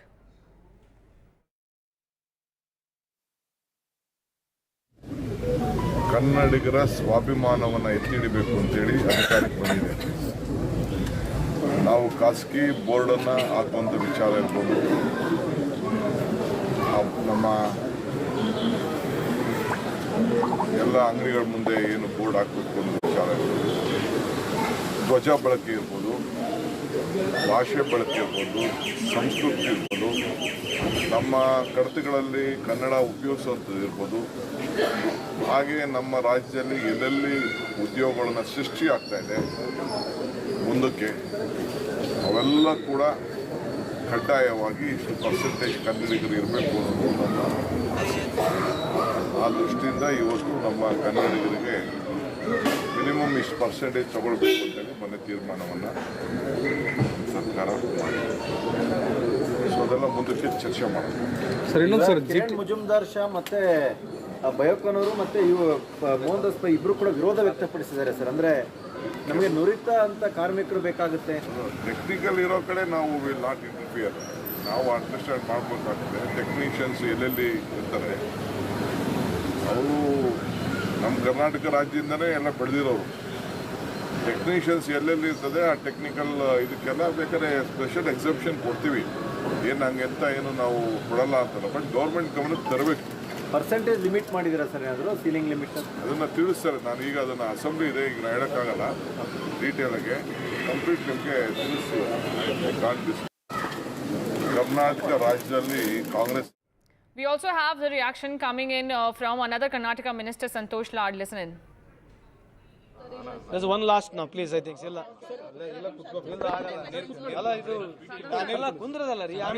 How much? ಒಟ್ಟಿಗೆ ಇಟ್ಕೊಂಬಿಡಿ. So the breaking news that is there right now is that the Labour Minister has clarified on the Karnataka reservation story, where he has said that the 100% quota that was earlier being given to the C and D category for Kannadigas has been rolled back. The post which had the information has been deleted. That was the post of Karnataka Chief Minister Mr. Siddaramaiah, where he had said that C and D categories in private firms will be reserved for Kannadigas, and that will be 100% reservation for Kannadigas. आज ये management के तौर पे 50% लोगों को reservation देने की बात हुई है और नॉन मैनेजमेंट लेवल में 70% लोगों को काम देने की बात हुई है. सरकार ये नहीं कि हम इंडस्ट्री को बहुत ज़ोर से करना चाहते. यदि वो इस तरह का स्किल यदि अवेलेबल नहीं है, वो बाहर से भी लेके आके वो लोगों को यहाँ काम दे सकते हैं. बट जब लोकली यहाँ स्किल अवेलेबल है, उनको प्रेफरेंस करना करके सरकार की एक नया कानून लेके आने की कोशिश कर रही है. क्या सरकार ने सर्वे किया है कि सर प्राइवेट सेक्टर में कितने कनाडिगास है, क्या नहीं, कुछ सर्वे किया है? नहीं, सर्वे की रिपोर्ट नहीं. वो लोग कभी देते नहीं ना. प्राइवेट सेक्टर वाले आज तक तो नहीं दिए. सरकार के सब जब आते हैं तो सरकारों के साथ बहुत प्यार मोहब्बत से बिजनेस होती है, एंड वो बिजनेस होना भी चाहिए. लेकिन इधर ये हम बता रहे हैं क्योंकि कर्नाटक में इतना स्किल अवेलेबल है. या मेड भी इंजीनियरिंग कॉलेज सबसे ज़्यादा ये, मेडिकल कॉलेज इधर ही है, ITI बताइए, डिप्लोमा बताइए, इंटरनेशनल स्कूल्स है. सो इंटरनेशनल इन्वेस्टमेंट्स भी इधर आ रही है. सो जब आ रही है तो हम लोग ये बोल रहे हैं भाई 70% तक नॉन मैनेजमेंट में दीजिए. वहाँ यदि वो टैलेंट अवेलेबल नहीं तो बाहर से लेके आइए. सो 50% मैनेजमेंट में दीजिए. सर राज्य सरकार के इस कानून से मोहन दास पई, किरण मुजुमदार शाह वो सभी थोड़े खफा है, कुछ नाराज है, कुछ सरकार के खिलाफ जा रहे हैं. नहीं, उनके अभी सरकार के खिलाफ नहीं है, ये बिल के खिलाफ है, सरकार के खिलाफ नहीं है. सो ऑब्वियसली उनकी ऑपरेशन जो है, उनके जो भी राय है, हम रेस्पेक्ट करते हैं उनको. We will talk to them will understand in still a better way also. Sir क्या प्राइवेट सेक्टर के कंपनी के मालिक को आप बुलाकर बात करेंगे? ज़रूर बुलाएंगे, सबको बुलाएंगे. इस कानून को लेकर आने के बाद कितने जॉब्स अवेलेबल होगा कनाडियाज को? मुझे कैसा पता है जी? नहीं अभी के रेशो के प्रकार देखा जाए तो सर पता नहीं दादा पता नहीं, वो कोई आंकड़ा हमारे पास अभी नहीं है दादा. क्या क्वेश्चन पूछ रहे हो? मैं कैसा नंबर बता सकता हूँ, बताइए. We will be coming back to this information right after the break, so stay tuned and keep watching Times Now, NDTV.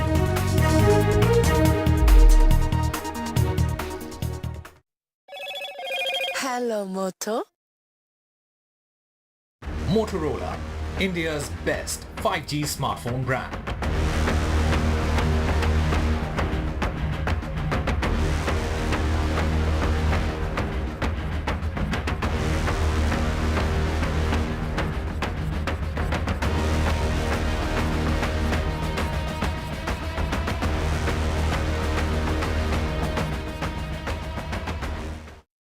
Loan मिलेगा या नहीं ये आपके क्रेडिट स्कोर पे डिपेंड करता है, तो आज ही अपना क्रेडिट स्कोर चेक करें फ्री में पैसाबाजार.com पर. लोन की जरूरत कभी भी किसी को भी पड़ सकती है. ठीक से एक्टिंग नहीं. पैसाबाजार.com. 25 years ago, an unprecedented attack on a part of India very few people knew about. Kargil. A war fought at unprecedented heights. India's first televised war. We are here because we have to be here, because it's the uniform. We were there, on the ground and in the air. A final assault. To bring you stories of valor and sacrifice. 25 years after Kargil. Join us for special and exclusive programming right here on NDTV. Stay informed and entertained with the new and updated NDTV News app. You can watch all our channels live, listen to podcasts, read breaking and exclusive news from around the world and more. Download the NDTV app today and get access to the best journalism and storytelling on your smartphone or tablet. The NDTV app. News that matters to you. NDTV proudly upholds its legacy of trust and credibility. According to the prestigious Reuters Institute's Digital News Report 2024, NDTV is the topmost news platform in the country. Number one in both online and offline reach in India, beating all its competition. NDTV stands for trust. 25 years ago, an unprecedented attack on a part of India very few people knew about. Kargil, a war fought at unprecedented heights. India's first televised war. We are here because we have to be here, because it's the uniform. We were there, on the ground and in the air. A final assault. To bring you stories of valor.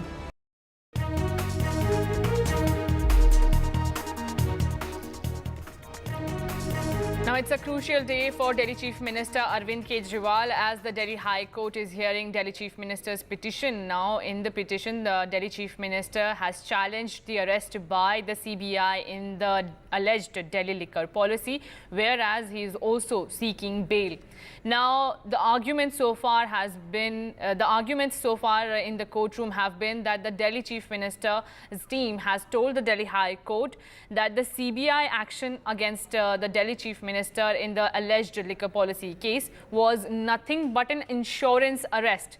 The Delhi High Court, remember, is hearing Kejriwal's plea, seeking bail and challenging his arrest by the CBI in the corruption case related to the alleged liquor policy scam.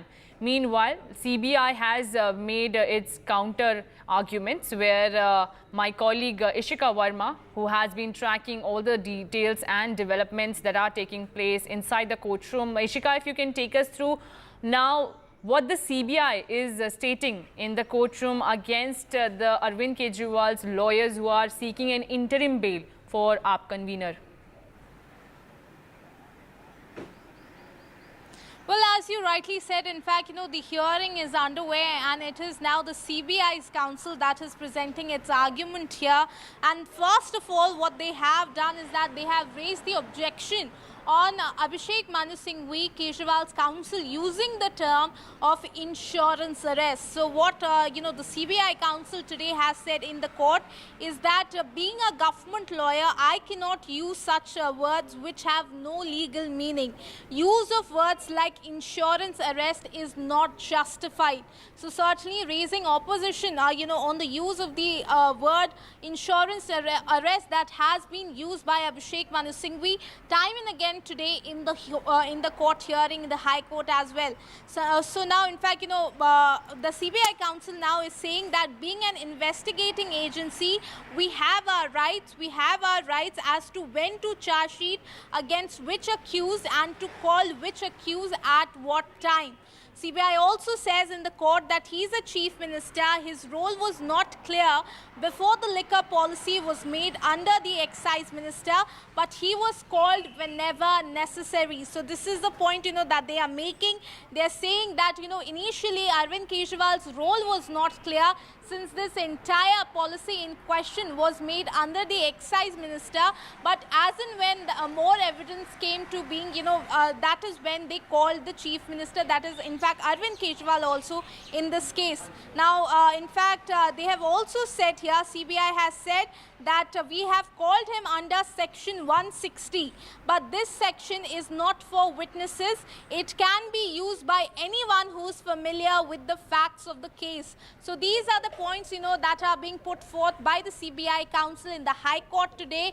Remember that CBI is in fact opposing the bail that was asked by the, by the Kejriwal's counsel, Abhishek Manu Singhvi, interim bail. They are opposing this. They are also opposing the use of word like insurance arrest, saying that usage of such a word is unjustified, and they go on to say that as an investigative agency, they have their rights to charge sheet as to when they want to, and call accused as to when the agency wants to. So these are the points that they are putting forth in the High Court today. We'll have to wait and watch as to in which direction does the High Court order goes today. But we have already heard Abhishek Manu Singhvi's arguments for Arvind Kejriwal as well. So all the eyes will now be on the High Court's order. Over to you. Right, rightly said. So, Ishika, CBI arrested Arvind Kejriwal from Tihar jail on June 26th, and whether he will get bail today remains to be seen. It is a very crucial day, viewers, for the Delhi Chief Minister Arvind Kejriwal, as two of his pleas are being heard by the Delhi High Court. First, he has challenged the arrest by the CBI, and the second, that he is seeking a bail in the alleged liquor policy case. Now, shifting our focus to Maharashtra, this is the setback for Maharashtra Deputy Chief Minister Ajit Pawar, where just ahead of the Maharashtra state elections, 4 top leaders have resigned from the Nationalist Congress Party in Maharashtra's Pimpri-Chinchwad, giving Mahayuti alliance partner Ajit Pawar a major setback. Remember how they suffered a poll drubbing in the Lok Sabha elections. Now more people have jumped the ship from Ajit's camp to Sharad Pawar's camp, and about 20 corporators along with these 4 joined Sharad Pawar's NCP today. This is what is happening in Maharashtra right now. We also have the political reactions coming in. Listen in. I'm not sure. I mean, the story came in the organizer, and after that today in Vivek has carried that story again. So you should ask this question to the BJP and the RSS. How can I? It's their internal issue. We have Radhika Ramaswamy also joining us on the broadcast. Radhika, this is a major setback for the Mahayuti alliance just ahead of elections. While they did witness victory in the MLC polls, but the state elections will be very difficult with more leaders now jumping from Ajit's camp to Sharad's camp.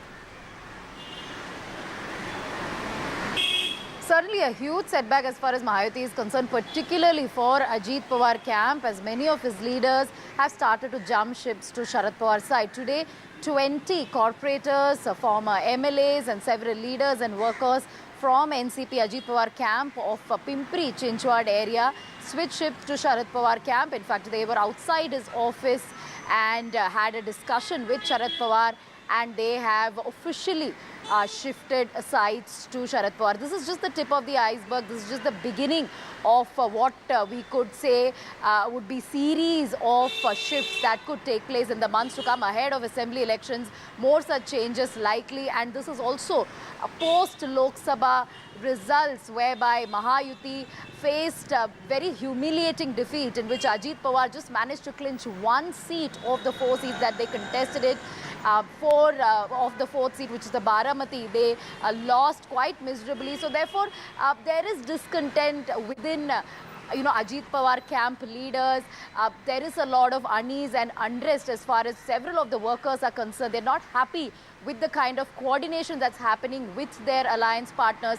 BJP also at the same time not happy because we just saw RSS mouthpiece there, talking about attributing the loss of Mahayuti in the Lok Sabha polls to the inclusion of NCP in its fold. It says that, as a result of NCP coming to fold, there had been unrest, there had been dispute, a lack of coordination, which resulted in the defeat of Mahayuti. So yes, there is a lot of disappointment, and discontent among the leaders, which is why we'll see many leaders jumping ship. Sharad Pawar camp, of course, are doing considerably well as far as Lok Sabha results are concerned. MVA, showed a stellar performance there.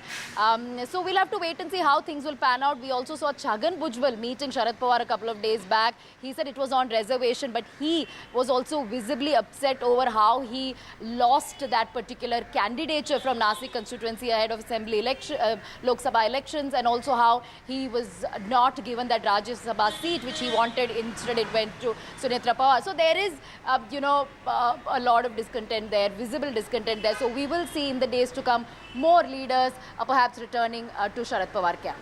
Right, Radhika, stay with us. We are also getting more news from Maharashtra. Well, amid this Maharashtra political churn, Maharashtra Chief Minister Eknath Shinde has made a big pre-poll announcement. This is regarding Ladli Bhai Yojana, where students who have passed their 12th grade will receive a monthly stipend of rupees 6,000.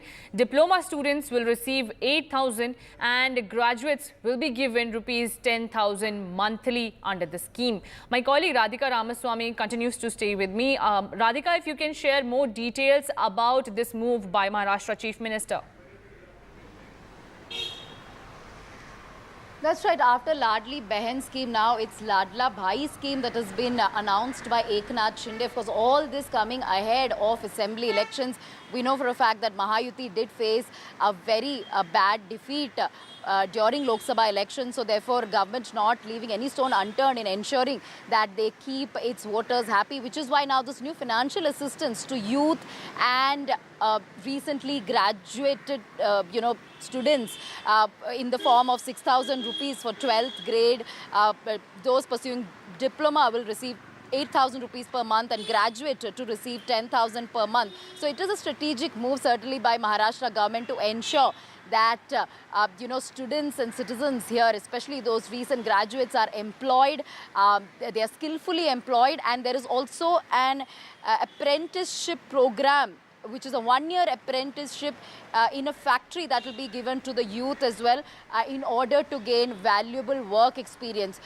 So much being done by Maharashtra government ahead of assembly elections. This is financial assistance being provided to young graduates as well as students to ensure that there is no burden on them when it comes to studies as well as their career move. So remains to be seen what more strategic schemes will be announced by the government in the days to come. All this can be seen as a move to ensure that they attract as many voters as possible during assembly elections in the state. Right. Thank you so much, Radhika, for giving us all the details in what's happening in Maharashtra. We will be slipping into a very short break. Don't go anywhere.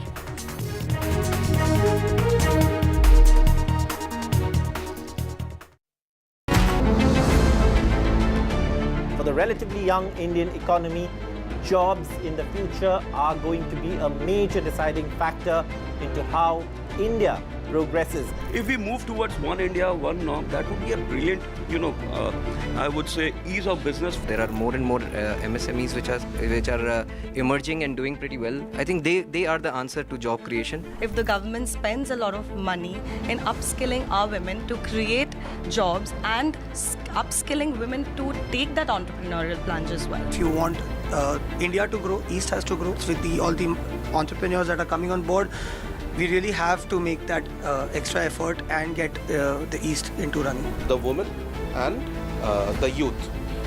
Creating employment for them is the key for country's progress.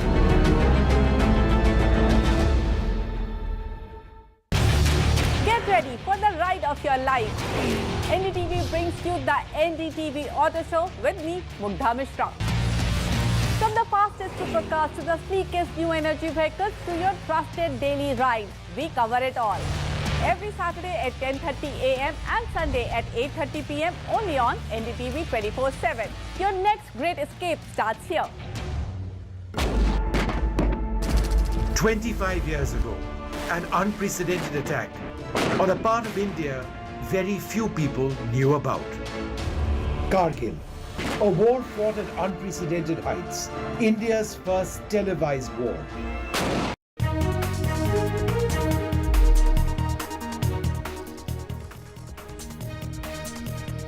Now, a preliminary investigation report of Chief Commissioner of Railway Safety on the accident involving a goods train and the Kanchenjunga Express in Darjeeling district of West Bengal on June 17 that left 10 passengers dead and 43 others injured has found lapses at multiple levels in managing train operations. First, ambiguity in interpretation of signals led to accident.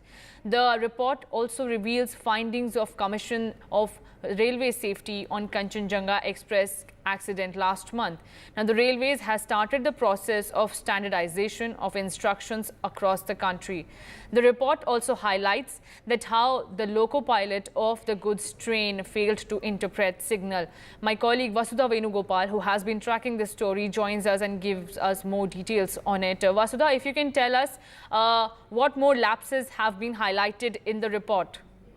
Aditi, the preliminary report findings of the Kanchenjunga Express accident that took place on June 17th revealed that it was a wrong interpretation of rule by the goods driver that led to the tragedy. In fact, they have given a clean sheet to the loco pilot of the Kanchenjunga Express. The report also says that, due to lightning, some circuits and fuses of the relay hut between Rangapani and Chatterhat, which is all in North Bengal, they were shorted, which led to the signals turning red. But there was, like the protocol is, paper authorities of instructions were given both to station staff and to loco pilots. But there was a difference and discrepancy in the way loco pilots sort of interpreted those instructions. Loco pilots, according to rules, are expected to stop at red signal for 1 minute during the day and 2 minutes during the night, and they are expected to travel at 15 kilometers per hour. And but the loco pilot of the goods train did not interpret the instructions properly, while the loco pilot of the Kanchenjunga did that correctly. He stopped at the red signal.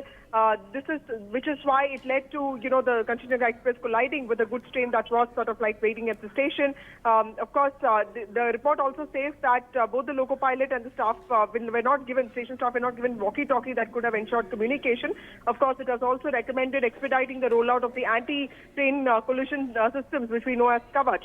Now, of course, this report has been, the preliminary findings have been taken very seriously by the government. The Railways has already come up with an action plan. It's working on it on its implementation with zonal managers, and it is also looking at standardizing the format of instructions that are given out to all drivers, so that there is some uniformity in understanding the instructions and this proper communication flow.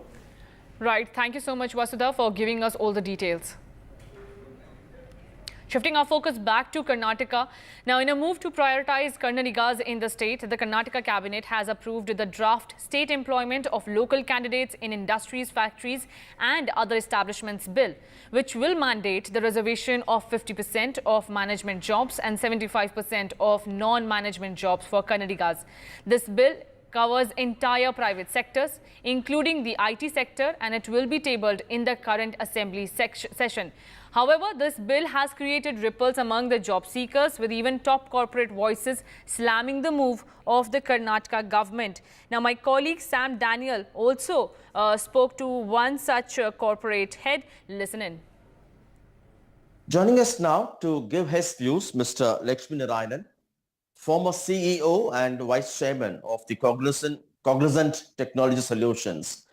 Thank you very much, sir, for your time. The Karnataka cabinet says this is not just a local reservation, but it's a merit-based reservation. How would you look at this? Businesses these days, whether it's manufacturing or services, depend heavily on talent. People is the single most important thing. And to get talent from wherever they were available to the business is one of the very important goals of every business. Any restriction in terms of where the talent is coming from, where the talent should be recruited from, is going to be counterproductive. It is going to stifle the growth of industry. So I don't think it is a move in the right direction.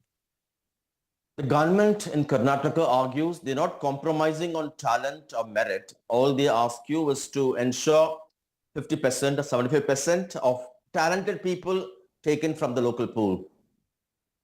If I represent to them saying that I tried, I didn't get enough people, I cannot meet that quota, would they relent? Will they give me permission to take people from elsewhere?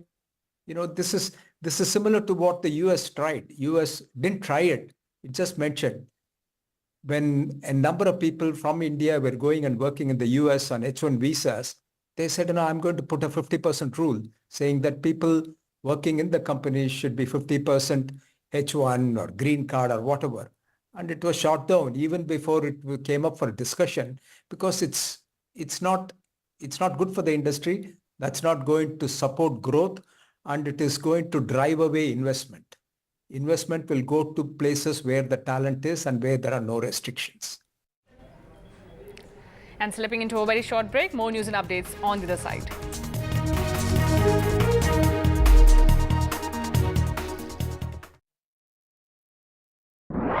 Stay informed and entertained with the new and updated NDTV News app.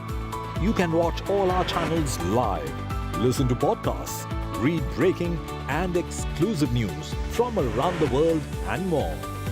Download the NDTV app today and get access to the best journalism and storytelling on your smartphone or tablet. The NDTV app. News that matters to you. Some people say the metaverse will only be virtual. One day this lecture hall will be made of code, and driverless cars would be trapped in intersections. But even in this maze of the future, you can't wish away health. It's time to become more resilient.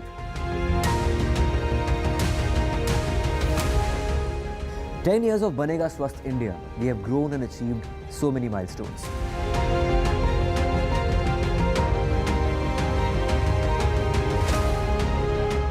And now I have a plan to beat the urgency, to stop breathing with difficulty, to relieve getting choked with inactivity.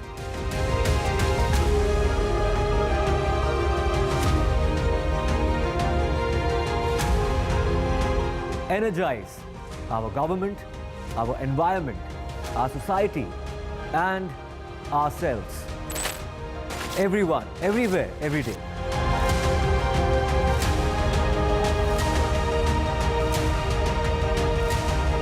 Banega Swasth India. One world hygiene.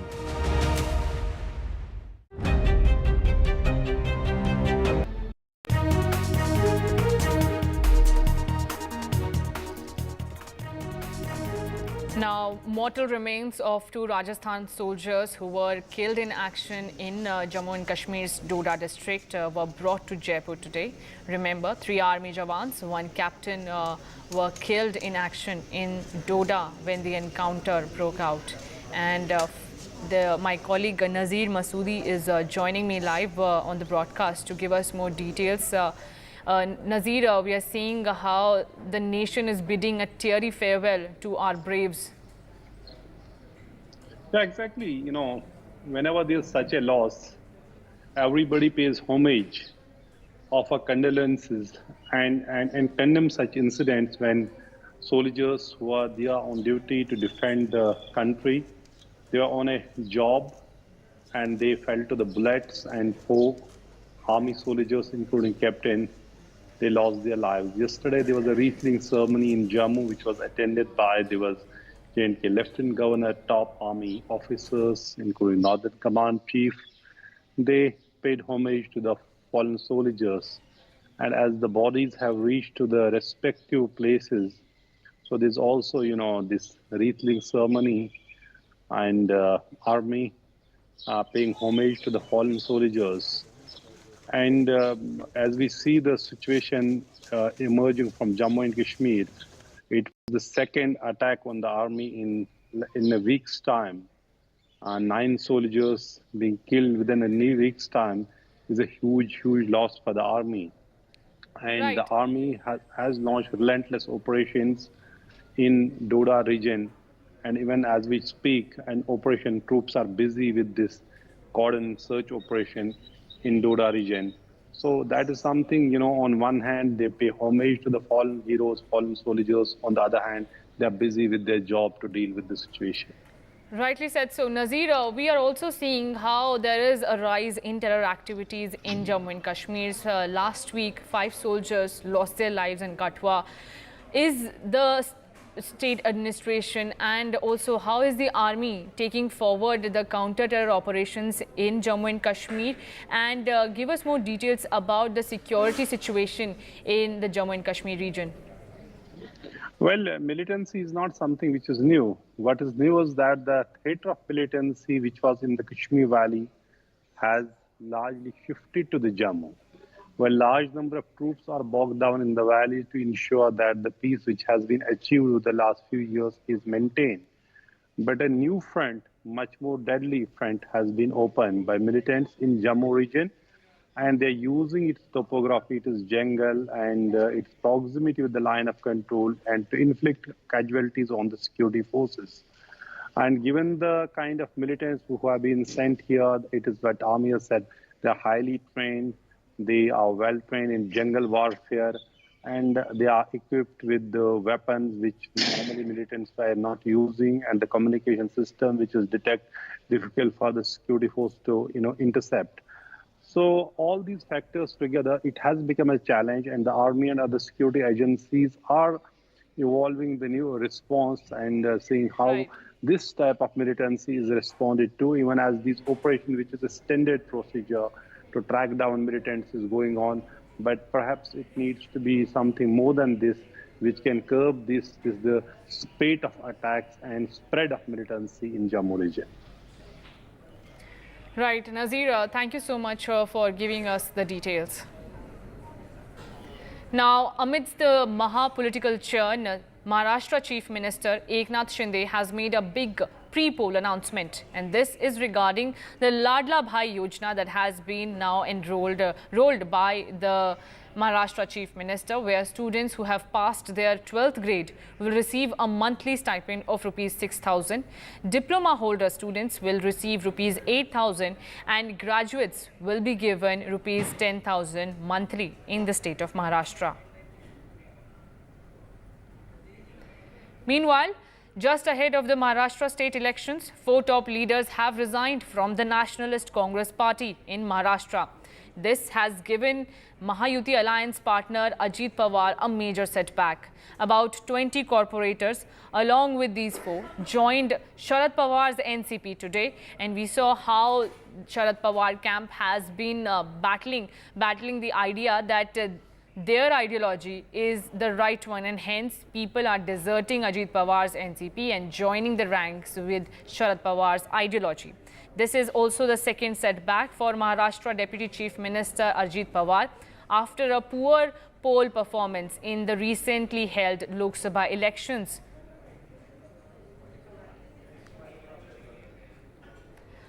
Now, a homeless black man armed with 2 knives near a Republican Party National Convention site was shot dead by police officers from Ohio. According to the police, the man, identified by relatives as 43-year-old Samuel Sharp, was armed with a knife in each hand. The situation escalated when Sharp charged at an unarmed individual, prompting the officers to open fire. 2 knives were recovered from the scene. The shooting, however, has sparked outrage among Milwaukee residents who questioned the necessity of out-of-state officers patrolling their neighborhood, which is located over a kilometer away from the convention site. Now, many locals gathered at the scene, voicing their anger and planning a nighttime vigil to honor the victim.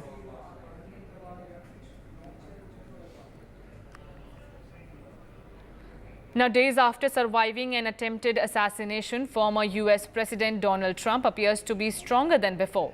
Trump was already leading US President Joe Biden in some battleground states. How will the latest development affect the upcoming presidential elections? Here's a report. Take a look.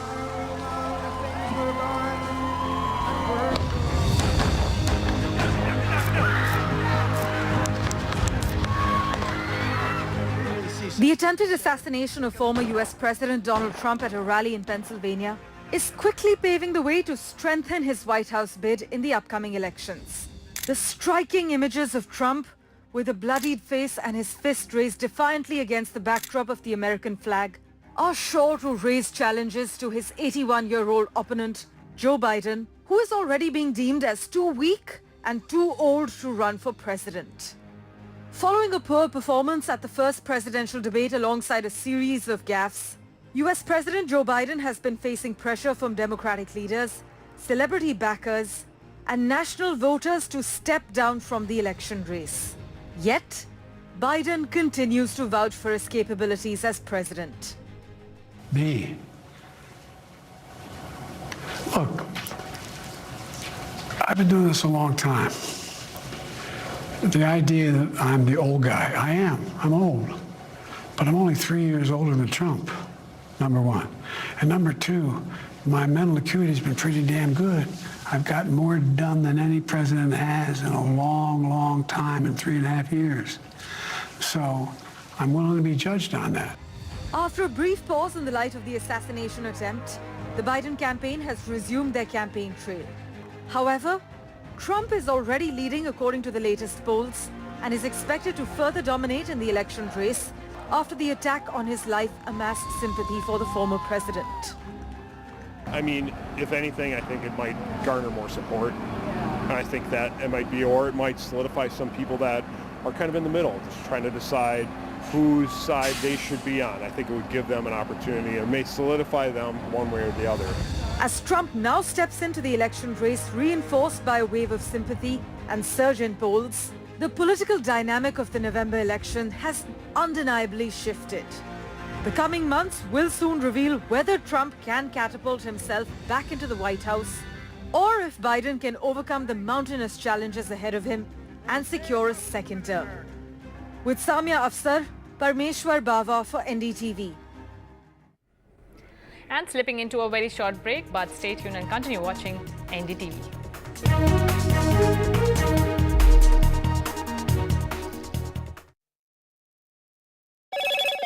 Hello, Moto. Motorola, India's best 5G smartphone brand.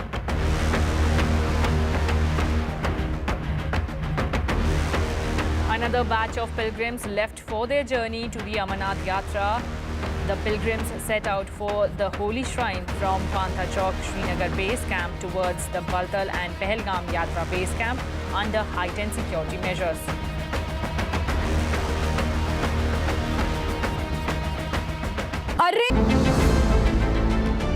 For the relatively young Indian economy, jobs in the future are going to be a major deciding factor into how India progresses. If we move towards one India, one norm, that would be a brilliant, I would say, ease of business. There are more and more MSMEs which are emerging and doing pretty well. I think they are the answer to job creation. If the government spends a lot of money in upskilling our women to create jobs and upskilling women to take that entrepreneurial plunge as well. If you want India to grow, East has to grow. With all the entrepreneurs that are coming on board, we really have to make that extra effort and get the East into running. The women and the youth. Creating employment for them is the key for country's progress.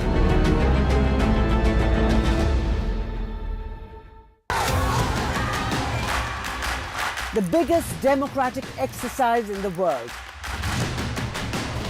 Team NDTV covers it from ground zero. BJP really had to fight a tough election this time. Unprecedented exercise. Unmatched coverage. There is no dispute. Janta ko decide karna hai. From polling to counting, NDTV brought you the most trustworthy news and updates.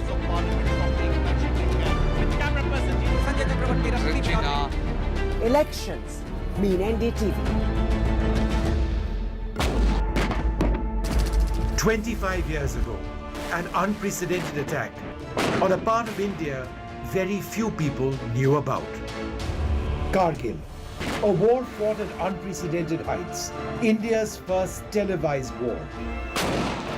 We are here because we have to be here, because it's the uniform. We were there, on the ground and in the air. A final assault.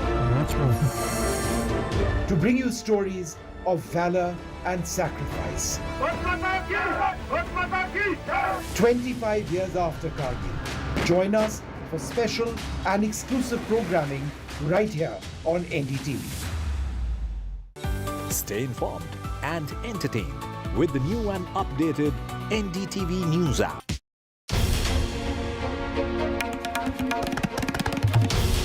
This is NDTV, and you're watching NDTV 24/7. Hello, Moto.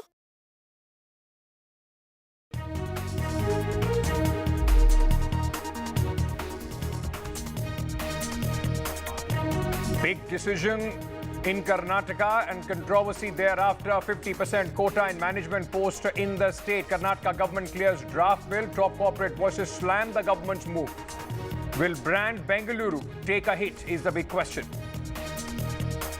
We want our people also to get jobs, but not at the cost of investments, because investments will create jobs. Massive post-poll churn in Uttar Pradesh. Chief Minister Ajit Pawar holds a meeting to discuss by-polls.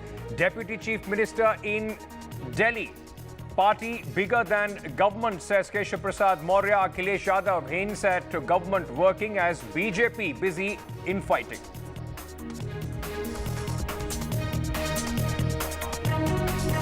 Huge setback for Ajit Pawar. 4 NCP leaders quit, join Sharad Pawar.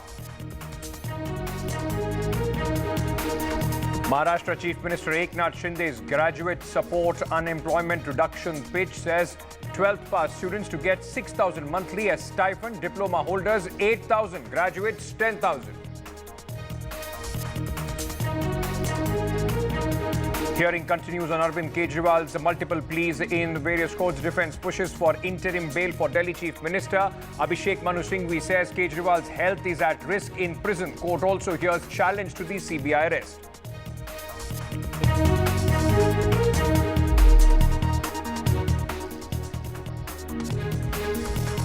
Good afternoon and welcome to NDTV. I am Ankit Tyagi.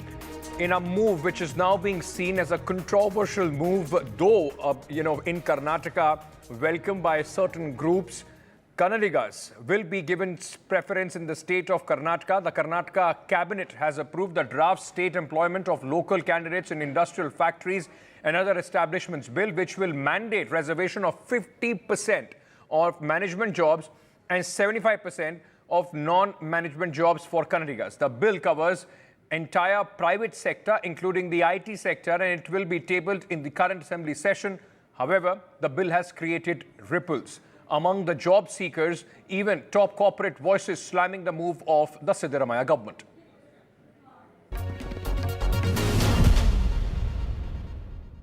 So with respect to the job reservation, 50% in management and over 70% in non-management roles, what has led to the Congress government thinking about drafting this bill? It is very obvious, Kannadigas need employment. And there was a demand of people that in a state like Karnataka, where industries come, where companies come, we should get higher percentage of employment in those companies. And that all made us to make this law, and it is quite very reasonable. 50% reservation in management seats, then 70% in non-management like Group D and other things. And I'm sure industry will also feel happy, and this is one welfare measure, a measure for Kannadigas to get employment in our own state. So also with respect to this bill, most of them seem to think that this could be a clash between merit versus reservation, and that this could also be looked at as luring the electorate of yours. I'm sorry.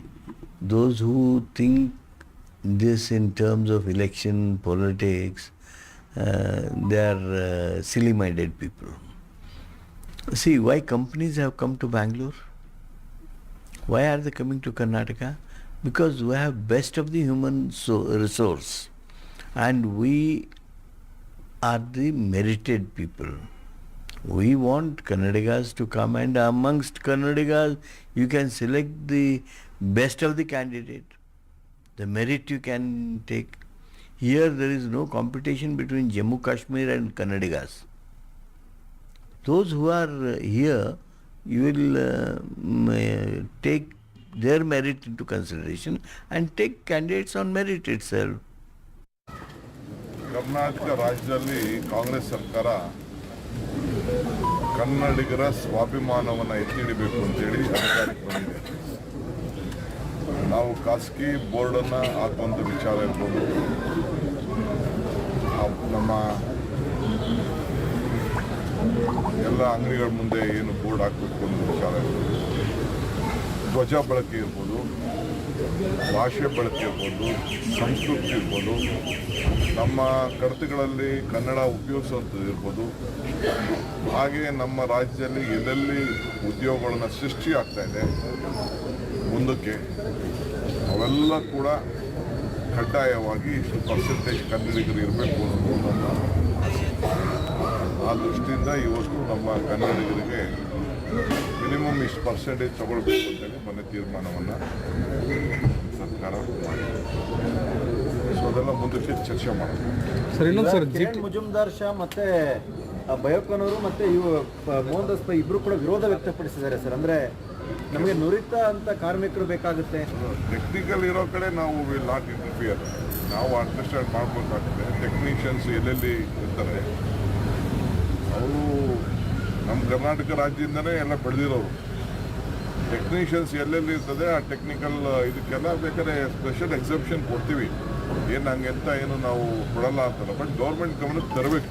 Percentage limit ಮಾಡಿದ್ದೀರಾ sir ಏನಾದರೂ ceiling limit? ಅದನ್ನು ತಿಳಿಸ್ತಾರೆ. ನಾನು ಈಗ ಅದನ್ನು assembly ಇದೆ, ಈಗ ನಾನು ಹೇಳೋಕ್ಕಾಗಲ್ಲ ಡೀಟೇಲಾಗೆ. ಕಂಪ್ಲೀಟ್ ನಿಮಗೆ ತಿಳಿಸ್ತೀವಿ. There is no need to panic. We are going to safeguard the jobs for the state as well as encourage investments in the industries with their consultation. Right now, Karnataka is catering to the global workforce, and we want our people also to get jobs, but not at the cost of investments, because investments will create jobs. So we will reskill, upskill, whatever it is, we will do a wider consultation with the industry and take a call. There is nothing wrong in giving 100% employment to local on Group D or Group C if possible. So whatever it is, ultimately skill determines everything. We will ensure our people are more skilled. There is nothing regressive about it. We will have wider consultations. Many more people also have the apprehensions as regarding this Karnataka's job, this one quota into the industries. So there has been a little confusion.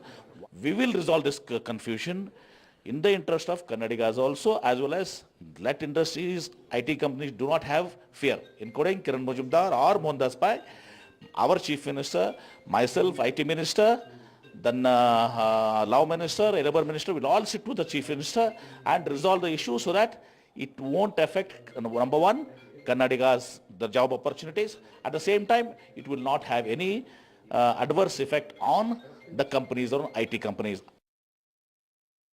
हाँ जी, management के तौर पे 50% लोगों को reservation देने की बात हुई है और नॉन मैनेजमेंट लेवल में 70% लोगों को काम देने की बात हुई है. सरकार ये नहीं कि हम इंडस्ट्री को बहुत ज़ोर से करना चाहते. यदि वो उस तरह का स्किल यदि अवेलेबल नहीं है, वो बाहर से भी लेके आके वो लोगों को यहाँ काम दे सकते हैं. बट जब लोकली यहाँ स्किल अवेलेबल है, उनको प्रेफरेंस करना करके सरकार की एक नया कानून लेके आने की कोशिश कर रही है. There are no dearth of jobs in Karnataka. There is no discrimination against anybody.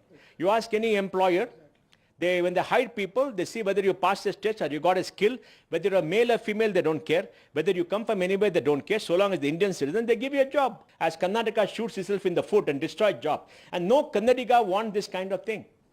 All Kannadigas are reasonable people, want the children to be educated. There are enough jobs for them. You got to say, are you a Kannadiga, are you this, and train it. What are you trying to do? Who has applied their mind? Is there a mind at all that has been applied to this? I don't know. It's a very draconian, very sad day. In one swoop, they destroyed the brand equity of Karnataka, brand equity of Bangalore, because whatever happens in Bangalore is broadcast all over the world. This questions merit when it comes to recruitment, and I think that's wrong. Because this will bring something called the recruitment Raj once again into the private sector's ambit. I think that's wrong.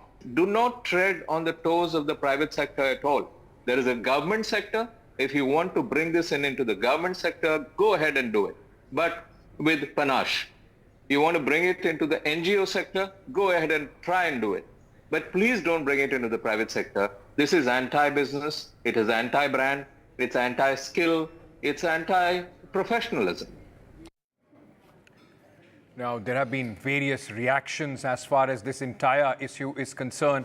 And at this moment, in fact, controversy continues as far as this bill goes. Now, Pratibha, I'm very interested in just to understand what is the opposition, the BJP and JDS's reaction to this. We have heard the industry reaction, but politically, it is going to be a difficult thing for the BJP to oppose this. Well, that's right. In fact, the BJP has been playing a wait-and-watch game as far as the opposition is concerned. They do not want to. They do not want to hurt the sentiments of the Kannadigas, and at the same time want to look at the way they can draw investments into a place like Bengaluru. So it is pretty much a precarious situation that the opposition is in right now. However, they've been talking about how they have their own employment programs, and that this bill was quite unnecessary in that manner. And the second point that they said was once it is tabled in the assembly, would they accept it or reject it? Well, they said that they would have to strategize and they would have to hold a meeting to discuss what would be their next steps as far as this bill is concerned. But talking about the bill and the different aspects of it, the BJP did go on to say this political drama and that this issue has been raised only to cover up the political scandals that are already in place at the assembly session. Back to you. Pratibha, thank you so much for joining us with all those details. Now shifting focus to another big political development, ladies and gentlemen, in the state of Uttar Pradesh. The churn seems to be, in fact, going on as the state is concerned, specifically with the Bharatiya Janata Party post the result in the Lok Sabha and ahead of the by-polls, important by-polls which are going to take place in the state. Deputy Chief Minister Keshav Prasad Maurya is in the national capital, while Uttar Pradesh Chief Minister Yogi Adityanath is holding important meetings. Uttar Pradesh Chief Minister held a crucial meeting at his residence today. Meanwhile, in fact, Deputy Chief Minister Keshav Prasad Maurya met JP Nadda giving rise to a lot of speculations in the political pundit circles on the future of what is going to happen. Is there something churning in the state of Uttar Pradesh? Keshav Prasad Maurya has also put out a cryptic post on X. He has said that no one is bigger than the organization. Is that an aim at Chief Minister Yogi Adityanath is the big question that people are asking. Meanwhile, opposition leader Akhilesh Yadav has said the governance is taking a backseat as there is a power struggle going on in the Bharatiya Janata Party. Let me bring in my colleague Tanish Punjabi, covers Uttar Pradesh and the politics of that state very, very closely. Tanish, you know, a lot of questions. It's just not the opposition, but people within the BJP, the Karyakartas, are anxious about what is happening. Is there something, you know, of a big churn which is brewing as far as Uttar Pradesh? The question is, क्या UP में सब ठीक है? Well, of course, Ankit, you know, the timing of the meeting is very important. In Lucknow, Chief Minister Yogi Adityanath is meeting his top ministers of the cabinet. At the same point of time, KP Maurya is in Delhi. So, of course, this comes in the backdrop of the debacle that BJP suffered in the 2024 Lok Sabha polls. So, the timing is very important of this meeting. But at the same point of time, it is the Chief Minister is holding a meeting with the ministers regarding the upcoming bypolls on the 10 seats. Now, of course, this has given a chance for the opposition to hit out at the BJP. Of course, Akhilesh Yadav hitting out KL Sharma of the Congress hitting out at the BJP, saying that there is infighting within the BJP. But of course, you know, the politics will heat up as the bypolls come closer, because this is again going to be a very important a litmus test for both the India bloc and the BJP as well, because very crucial seats will be going going to bypolls that will of course include Milkipur, from where Avdesh Prasad was an MLA in the Lok Sabha constituency in Ayodhya, and of course Karhal, from where Akhilesh Yadav has been an MLA. So of course the politics will heat up as the bypolls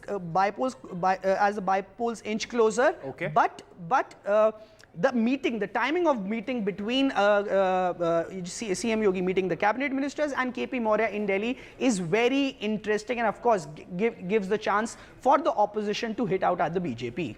Right, a lot brewing there in Uttar Pradesh, and these bypolls, as Tanish was saying, the 10 seats is going to be crucial. It is going to be crucial to see whether the India Alliance is able to maintain the momentum that they gained in the Lok Sabha, and on the other side, is there some sort of comeback that the BJP can claim if they clean sweep these 10 Vidhan Sabha seats in Uttar Pradesh? Thank you so much, Tanish, for joining us.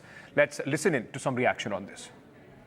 ये सरकार जो आपस में लड़ रही है, इनके फैसले भी जल्दीबाजी के हैं, और हम सावधान करना चाहते उत्तर प्रदेश की जनता को भी कि भारतीय जनता पार्टी के लोग आपस में लड़ करके और कुर्सी की लड़ाई में पूरा एडमिनिस्ट्रेशन खत्म कर दिया है, जहां इन्हीं के विधायक, इन्हीं के लोग आरोप लगा रहे हैं कि भ्रष्टाचार चल रहा है। हम लोगों ने अखबारों में पढ़ा है कि मुख्यमंत्री खुद स्वीकार कर रहे हैं कि बड़े पैमाने पर दलाली चल रही है।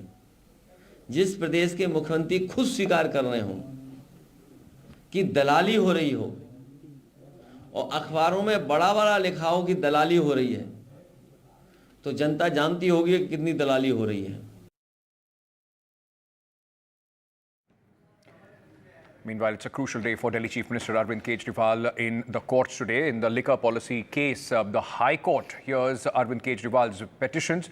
In fact, Delhi Chief Minister told the Delhi High Court that the CBI action against him in the liquor policy case was nothing but an insurance arrest. That is the term that Abhishek Manu Singhvi, his defense lawyer, used in the High Court.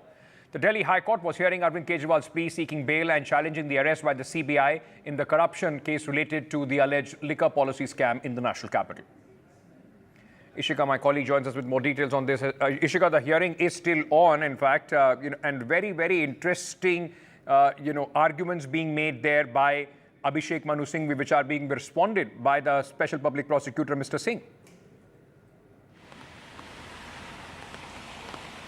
Well, as you you rightly mentioned, in fact, the arguments certainly from both the sides are very, very interesting. Initially we saw how Abhishek Manu Singhvi, he was appearing for Arvind Kejriwal. He again and again used the term of insurance arrest for the CBI arrest of Arvind Kejriwal. And now, in fact, CBI counsel, while responding to that, has in fact opposed for the term being used in the court. Now, CBI has in fact said that use of word like insurance arrest is not justified, and being an investigative agency, they have their own rights. They have their rights as to when to charge sheet against which accused and to call which accused at what time. Now, the CBI counsel has also today said in the court that Arvind Kejriwal is a chief minister. His role was not clear because the liquor policy was made under the excise minister, but he was only called whenever necessary. In fact, the CBI has also said in the court, in fact clarified in the court, that as per calling him under section 160, well, this section is not for witnesses. It can be used by anyone who's familiar with the facts of the case. So certainly these are the arguments that in fact CBI has in fact made in the court today, and the hearing is in fact underway. Remember that this time we have seen Abhishek Manu Singhvi appearing for Arvind Kejriwal, questioning as to the grounds of arrest, when the CBI actually arrested Arvind Kejriwal, and then calling it an insurance arrest, saying that they do not actually have any merits for arresting Arvind Kejriwal. Now, in fact, Abhishek Manu Singhvi today also very importantly said that he has 3 orders in favor of him, and the latest being the Supreme Court granting the interim bail to Arvind Kejriwal. Now, that certainly here is in fact going to be questioned also by the CBI counsel, who's opposing this interim bail that the Kejriwal counsel is in fact currently seeking. Let me first tell you that here this CBI is also saying that Arvind Kejriwal counsel have read about the 3 orders that they say have come in their in their favor, and then let me read some portions. Please see in what circumstances does it even merit to say that it was such a release that they can boast about. Right. We are not Pakistan as argued by them. That's the strength of our judicial system. So these are the points being made currently by the CBI counsel, and after the hearing will in fact be concluded from the CBI side. Okay. Only then we'll get to know if the court will pronounce the order today or not. Over to you. Thank you for joining us with all those details, Ishika, reporting there on this big story. In fact, now moving on to Maharashtra, where ahead of the state assembly polls, NCP, Ajit Pawar faction was given a jolt when 4 NCP netas quit and joined Sharad Pawar. Now, just ahead of the Maharashtra State Assembly elections, 4 top leaders have resigned from the Nationalist Congress Party led by Ajit Pawar in Maharashtra's Pimpri Chinchwad. Now, Pimpri Chinchwad is in Pune area, which is considered as a stronghold of Ajit Pawar. It is being seen as a major setback. About 20 corporators, along with these 4, MLAs and former MLAs have joined Sharad Pawar's NCP. This is the second setback for Maharashtra's Deputy Chief Minister Ajit Pawar after his poor show in the Lok Sabha elections. Let's listen to some political reactions.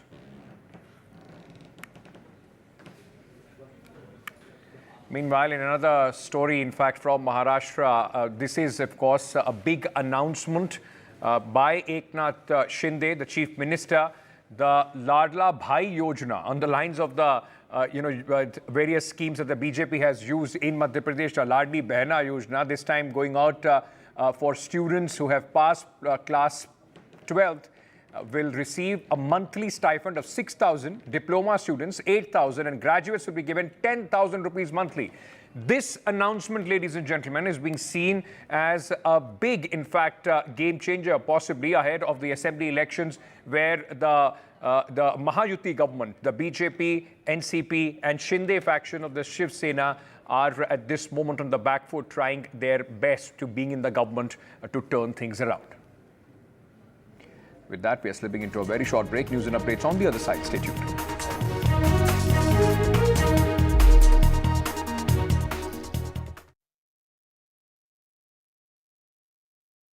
In association with Amity University. Loan मिलेगा या नहीं ये आपके credit score पे depend करता है। तो आज ही पैसाबाजार.com पर जाइए और और अपना क्रेडिट स्कोर चेक कीजिए फ्री में, क्योंकि लोन की जरूरत कभी भी किसी को भी पड़ सकती है। बस एक्टिंग करा लो इनसे। पैसाबाजार.com, क्रेडिट स्कोर चेक, आदत अच्छी है। 25 years ago, an unprecedented attack on a part of India very few people knew about. Kargil, a war fought at unprecedented heights, India's first televised war. We are here because we have to be here, because it's the uniform. We were there, on the ground and in the air. A final assault. To bring you stories of valor and sacrifice. 25 years after Kargil, join us for special and exclusive programming right here on NDTV. For the relatively young Indian economy, jobs in the future are going to be a major deciding factor into how India progresses.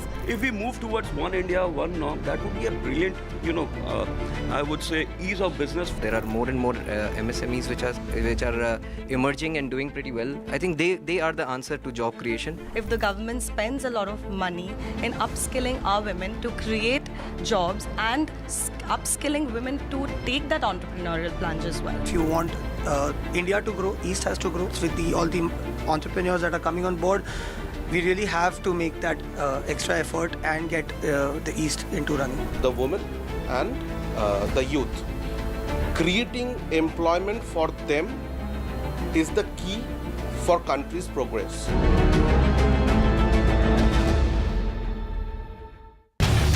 Get ready for the ride of your life. NDTV brings you the NDTV Auto Show with me, Mugdha Mishra. From the fastest supercars to the sleekest new energy vehicles to your trusted daily ride, we cover it all. Every Saturday at 10:30 a.m. and Sunday at 8:30 p.m. only on NDTV 24/7. Your next great escape starts here. A preliminary investigation report of the Chief Commissioner of Railway Safety on the accident involving a goods train and the Kanchenjunga Express in Darjeeling district of West Bengal on June 17, 2024 that left 10 passengers dead and 43 others injured has found lapses at multiple levels in the managing of the train operations.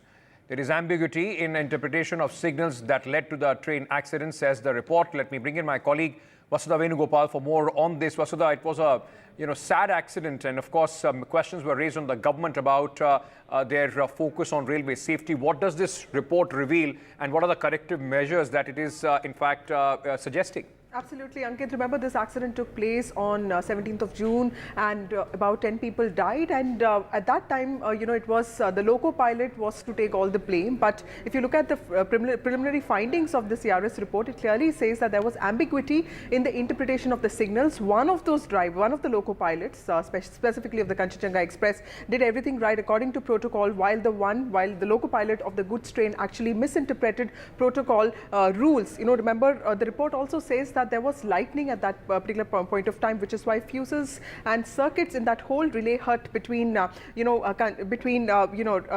these two stations in North Bengal, actually Rangapani and Charterhat, actually faced a lot of fuses, which is why red signals were shown, and there was no clear directions. There was no uniform direction given to these loco pilots on how they need to proceed, and which is why they could not follow a lot of these things. One of the loco pilots did, the other one there was a discrepancy in his implementation of the protocol, which is why the Railways has made it very clear that from now there will be standardization of the format when it comes to issuing authority instructions, the authority letters, which happens during lightning and situations such as that. The report also says that there was no walkie-talkies that was given to the managers and of course to the loco pilots, which could have in some ways prevented this accident. So in that ways, to ensure there is communication flow and to also expedite this whole installation of Kavach or the anti-collision device across the railway network in the country, that is something that the report specifies on, which is something that the government, that the Indian Railways is working on. The Indian Railways has also called for an action plan to be built and developed with consultations with zonal managers. So that is definitely the fallout of what really happened. But clearly the big takeaway from this is the ambiguity of interpreting signals, and that the loco pilots cannot be blamed alone for an accident like this. Absolutely. Hoping that these corrective measures are put in place because, precious lives were lost in this accident. Thank you so much, Vasudha, for joining us with all those details. With that, we're slipping into a short break. News and updates will continue on the other side. Stay tuned.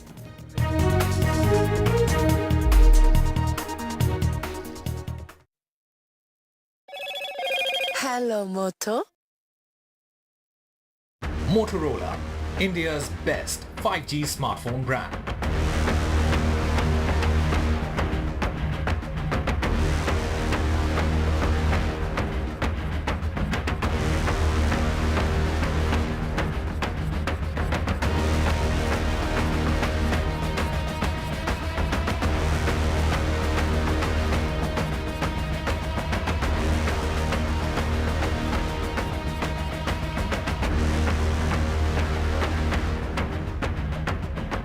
In a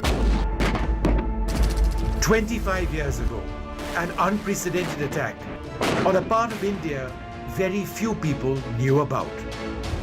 Kargil, a war fought at unprecedented heights, India's first televised war. We are here because we have to be here, because it's the uniform. We were there, on the ground and in the air. A final assault. To bring you stories of valor and sacrifice. 25 years after Kargil. Join us for special and exclusive programming right here on NDTV. Stay informed and entertained with the new and updated NDTV News app. You can watch all our channels live, listen to podcasts, read breaking and exclusive news from around the world and more. Download the NDTV app today and get access to the best journalism and storytelling on your smartphone or tablet. The NDTV app. News that matters to you. Some people say the metaverse will only be virtual. One day this lecture hall will be made of code, and driverless cars would be trapped in intersections.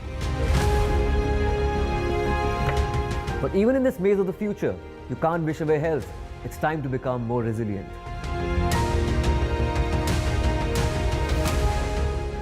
"10 years of Banega Swasth India, we have grown and achieved so many milestones.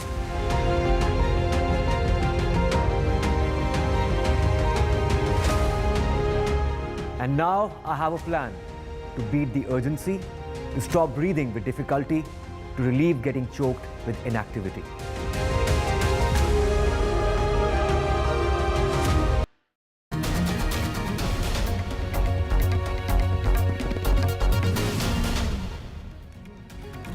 A very good afternoon. You're watching NDTV 24/7. I'm Divya Vadwa. Let's get you our top story. That's Israeli airstrikes have killed more than 60 Palestinians in southern and central Gaza overnight and into Tuesday, including one that struck an Israeli declared safe zone crowded with thousands of displaced people. The day's deadliest strike came in the afternoon, hitting near a gas station outside the southern city of Khan Yunis in Muwasi, a coastal region that's part of the humanitarian safe zone, where the Israeli military has told Palestinians to take refuge to escape offensives elsewhere. Officials at Khan Yunis' Nasir hospital said 17 people were killed. And a strike on a UN school where hundreds of displaced seek shelter killed at least 9 people on Tuesday, according to the health officials at the Al-Aqsa hospital in Dar al-Balla, where the bodies were taken. The Israeli army said in a statement that it struck terrorists who were operating in a UN RWA school, and that ahead of the strike, numerous measures were taken to mitigate the risk of harming civilians. Israeli airstrikes killed more than 60 Palestinians in southern and Gaza. This is the central part as well. Overnight and into Tuesday, including one that struck an Israeli declared safe zone crowded with thousands of displaced people.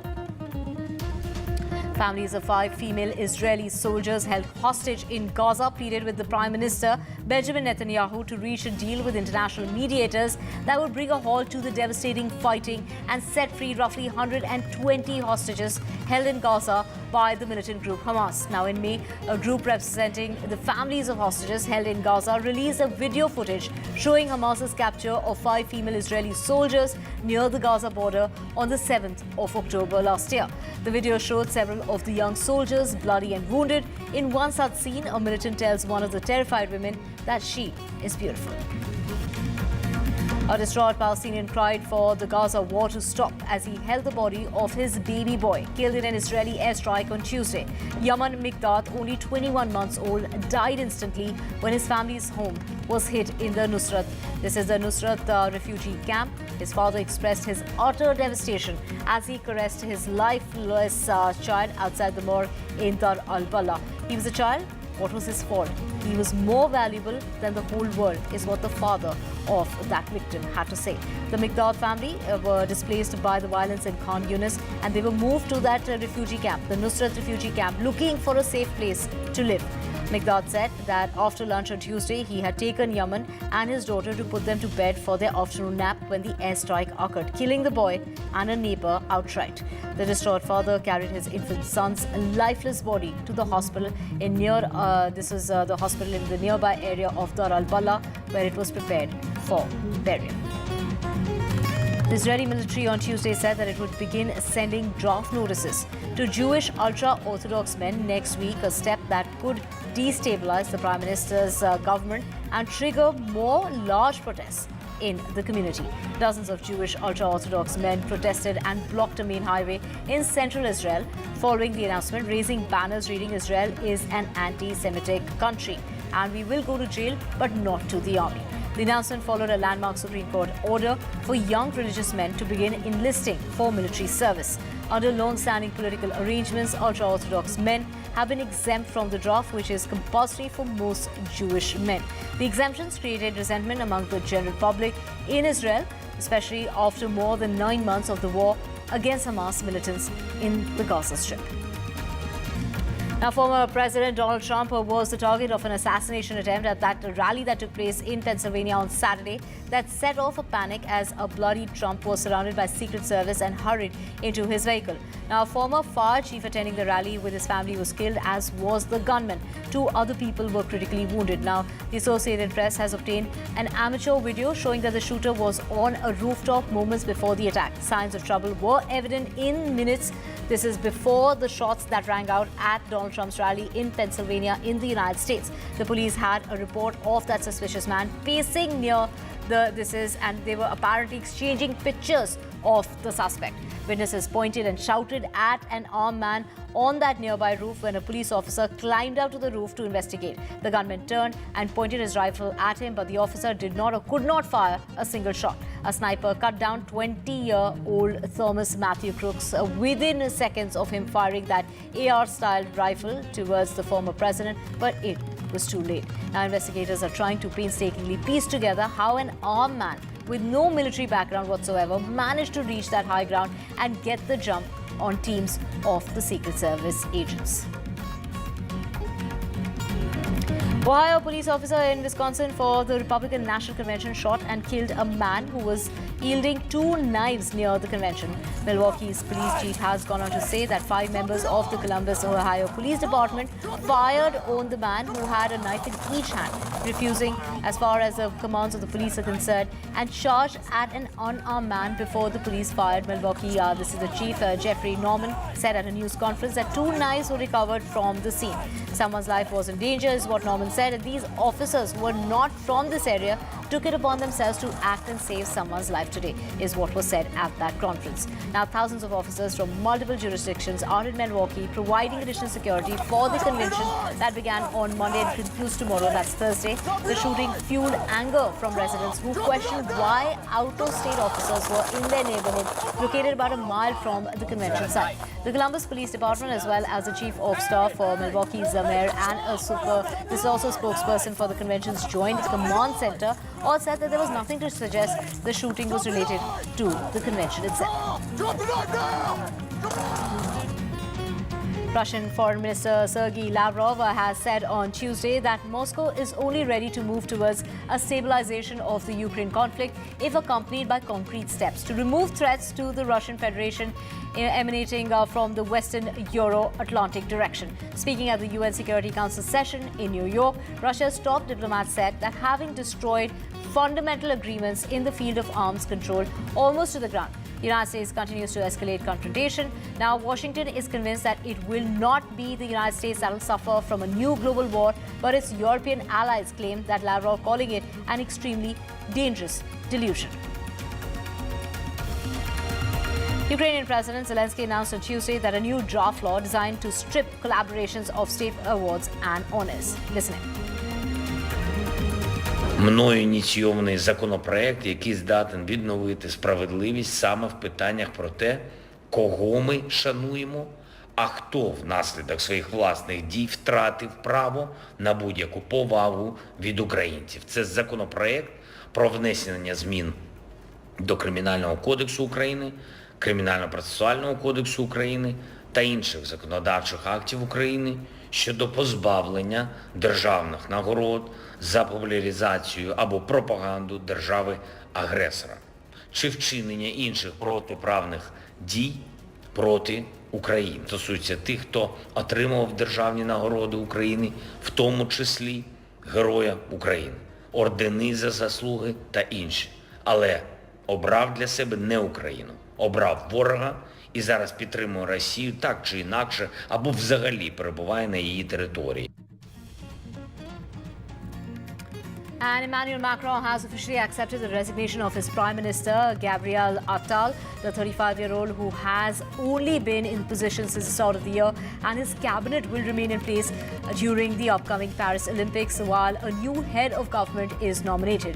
The former Prime Minister and his cabinet will only be responsible as a caretaker government, though for ensuring the continuity of the state.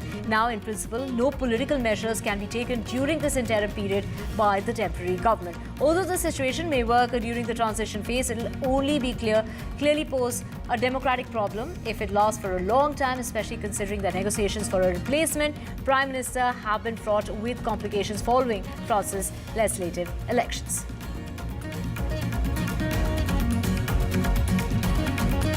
And Brits could finally be feeling the summer heat this weekend, and health alert has been issued for large parts of the country. Some parts of the country had weather warnings for rain at the start of the week, but this is all set to change quickly with temperatures soaring by Friday. According to the Met Office in London, London is expected to bask in temperatures up to about 29 degrees Celsius on Friday, while it will become very warm in the southeast part of England. At least 5 people were killed and dozens injured during a massive student protest which was held in Bangladesh opposing quotas for government jobs. High youth unemployment has made the public sector more desirable, but more than half of those jobs are reserved for various groups, including 30% for family members of freedom fighters from the 1971 War of Independence. The week-long protests are the biggest challenge as far as the Prime Minister is concerned. Sheikh Hasina's government, since she has won her 4th term this very year, intensified after she used the term this is to label those opposing the quotas. This is what she had to go to say, that the word refers to people who collaborated with the Pakistani army during the 1971 war. This questionable is what lit the fuse, leading to the students exploring with renewed vigor as per experts on the ground. আমরা কোটা যৌক্তিক সংস্কার চাইছিলাম, আমরা আর কিছু চাই নাই।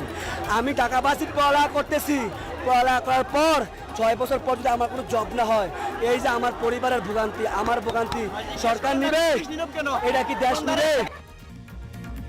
And European Union Foreign Affairs Minister said to snub Hungary by organizing their own Foreign Affairs Summit in August instead of travelling to Budapest for Prime Minister Viktor Orban's event. Now, Hungary, which holds the rotating presidency of the Council of the EU, plans to host a Foreign Affairs Summit in Budapest between the 28th and the 29th of next month.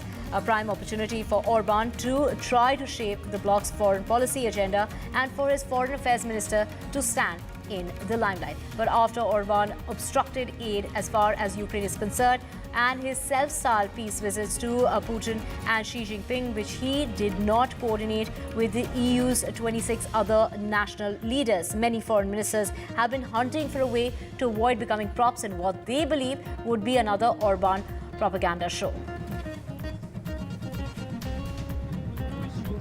Emmy nominations are expected to be out, and that is the Japanese epic Shogun is now among the new series expected to be nominated in the dramas category. Other shows fresh this year that could make it to the list include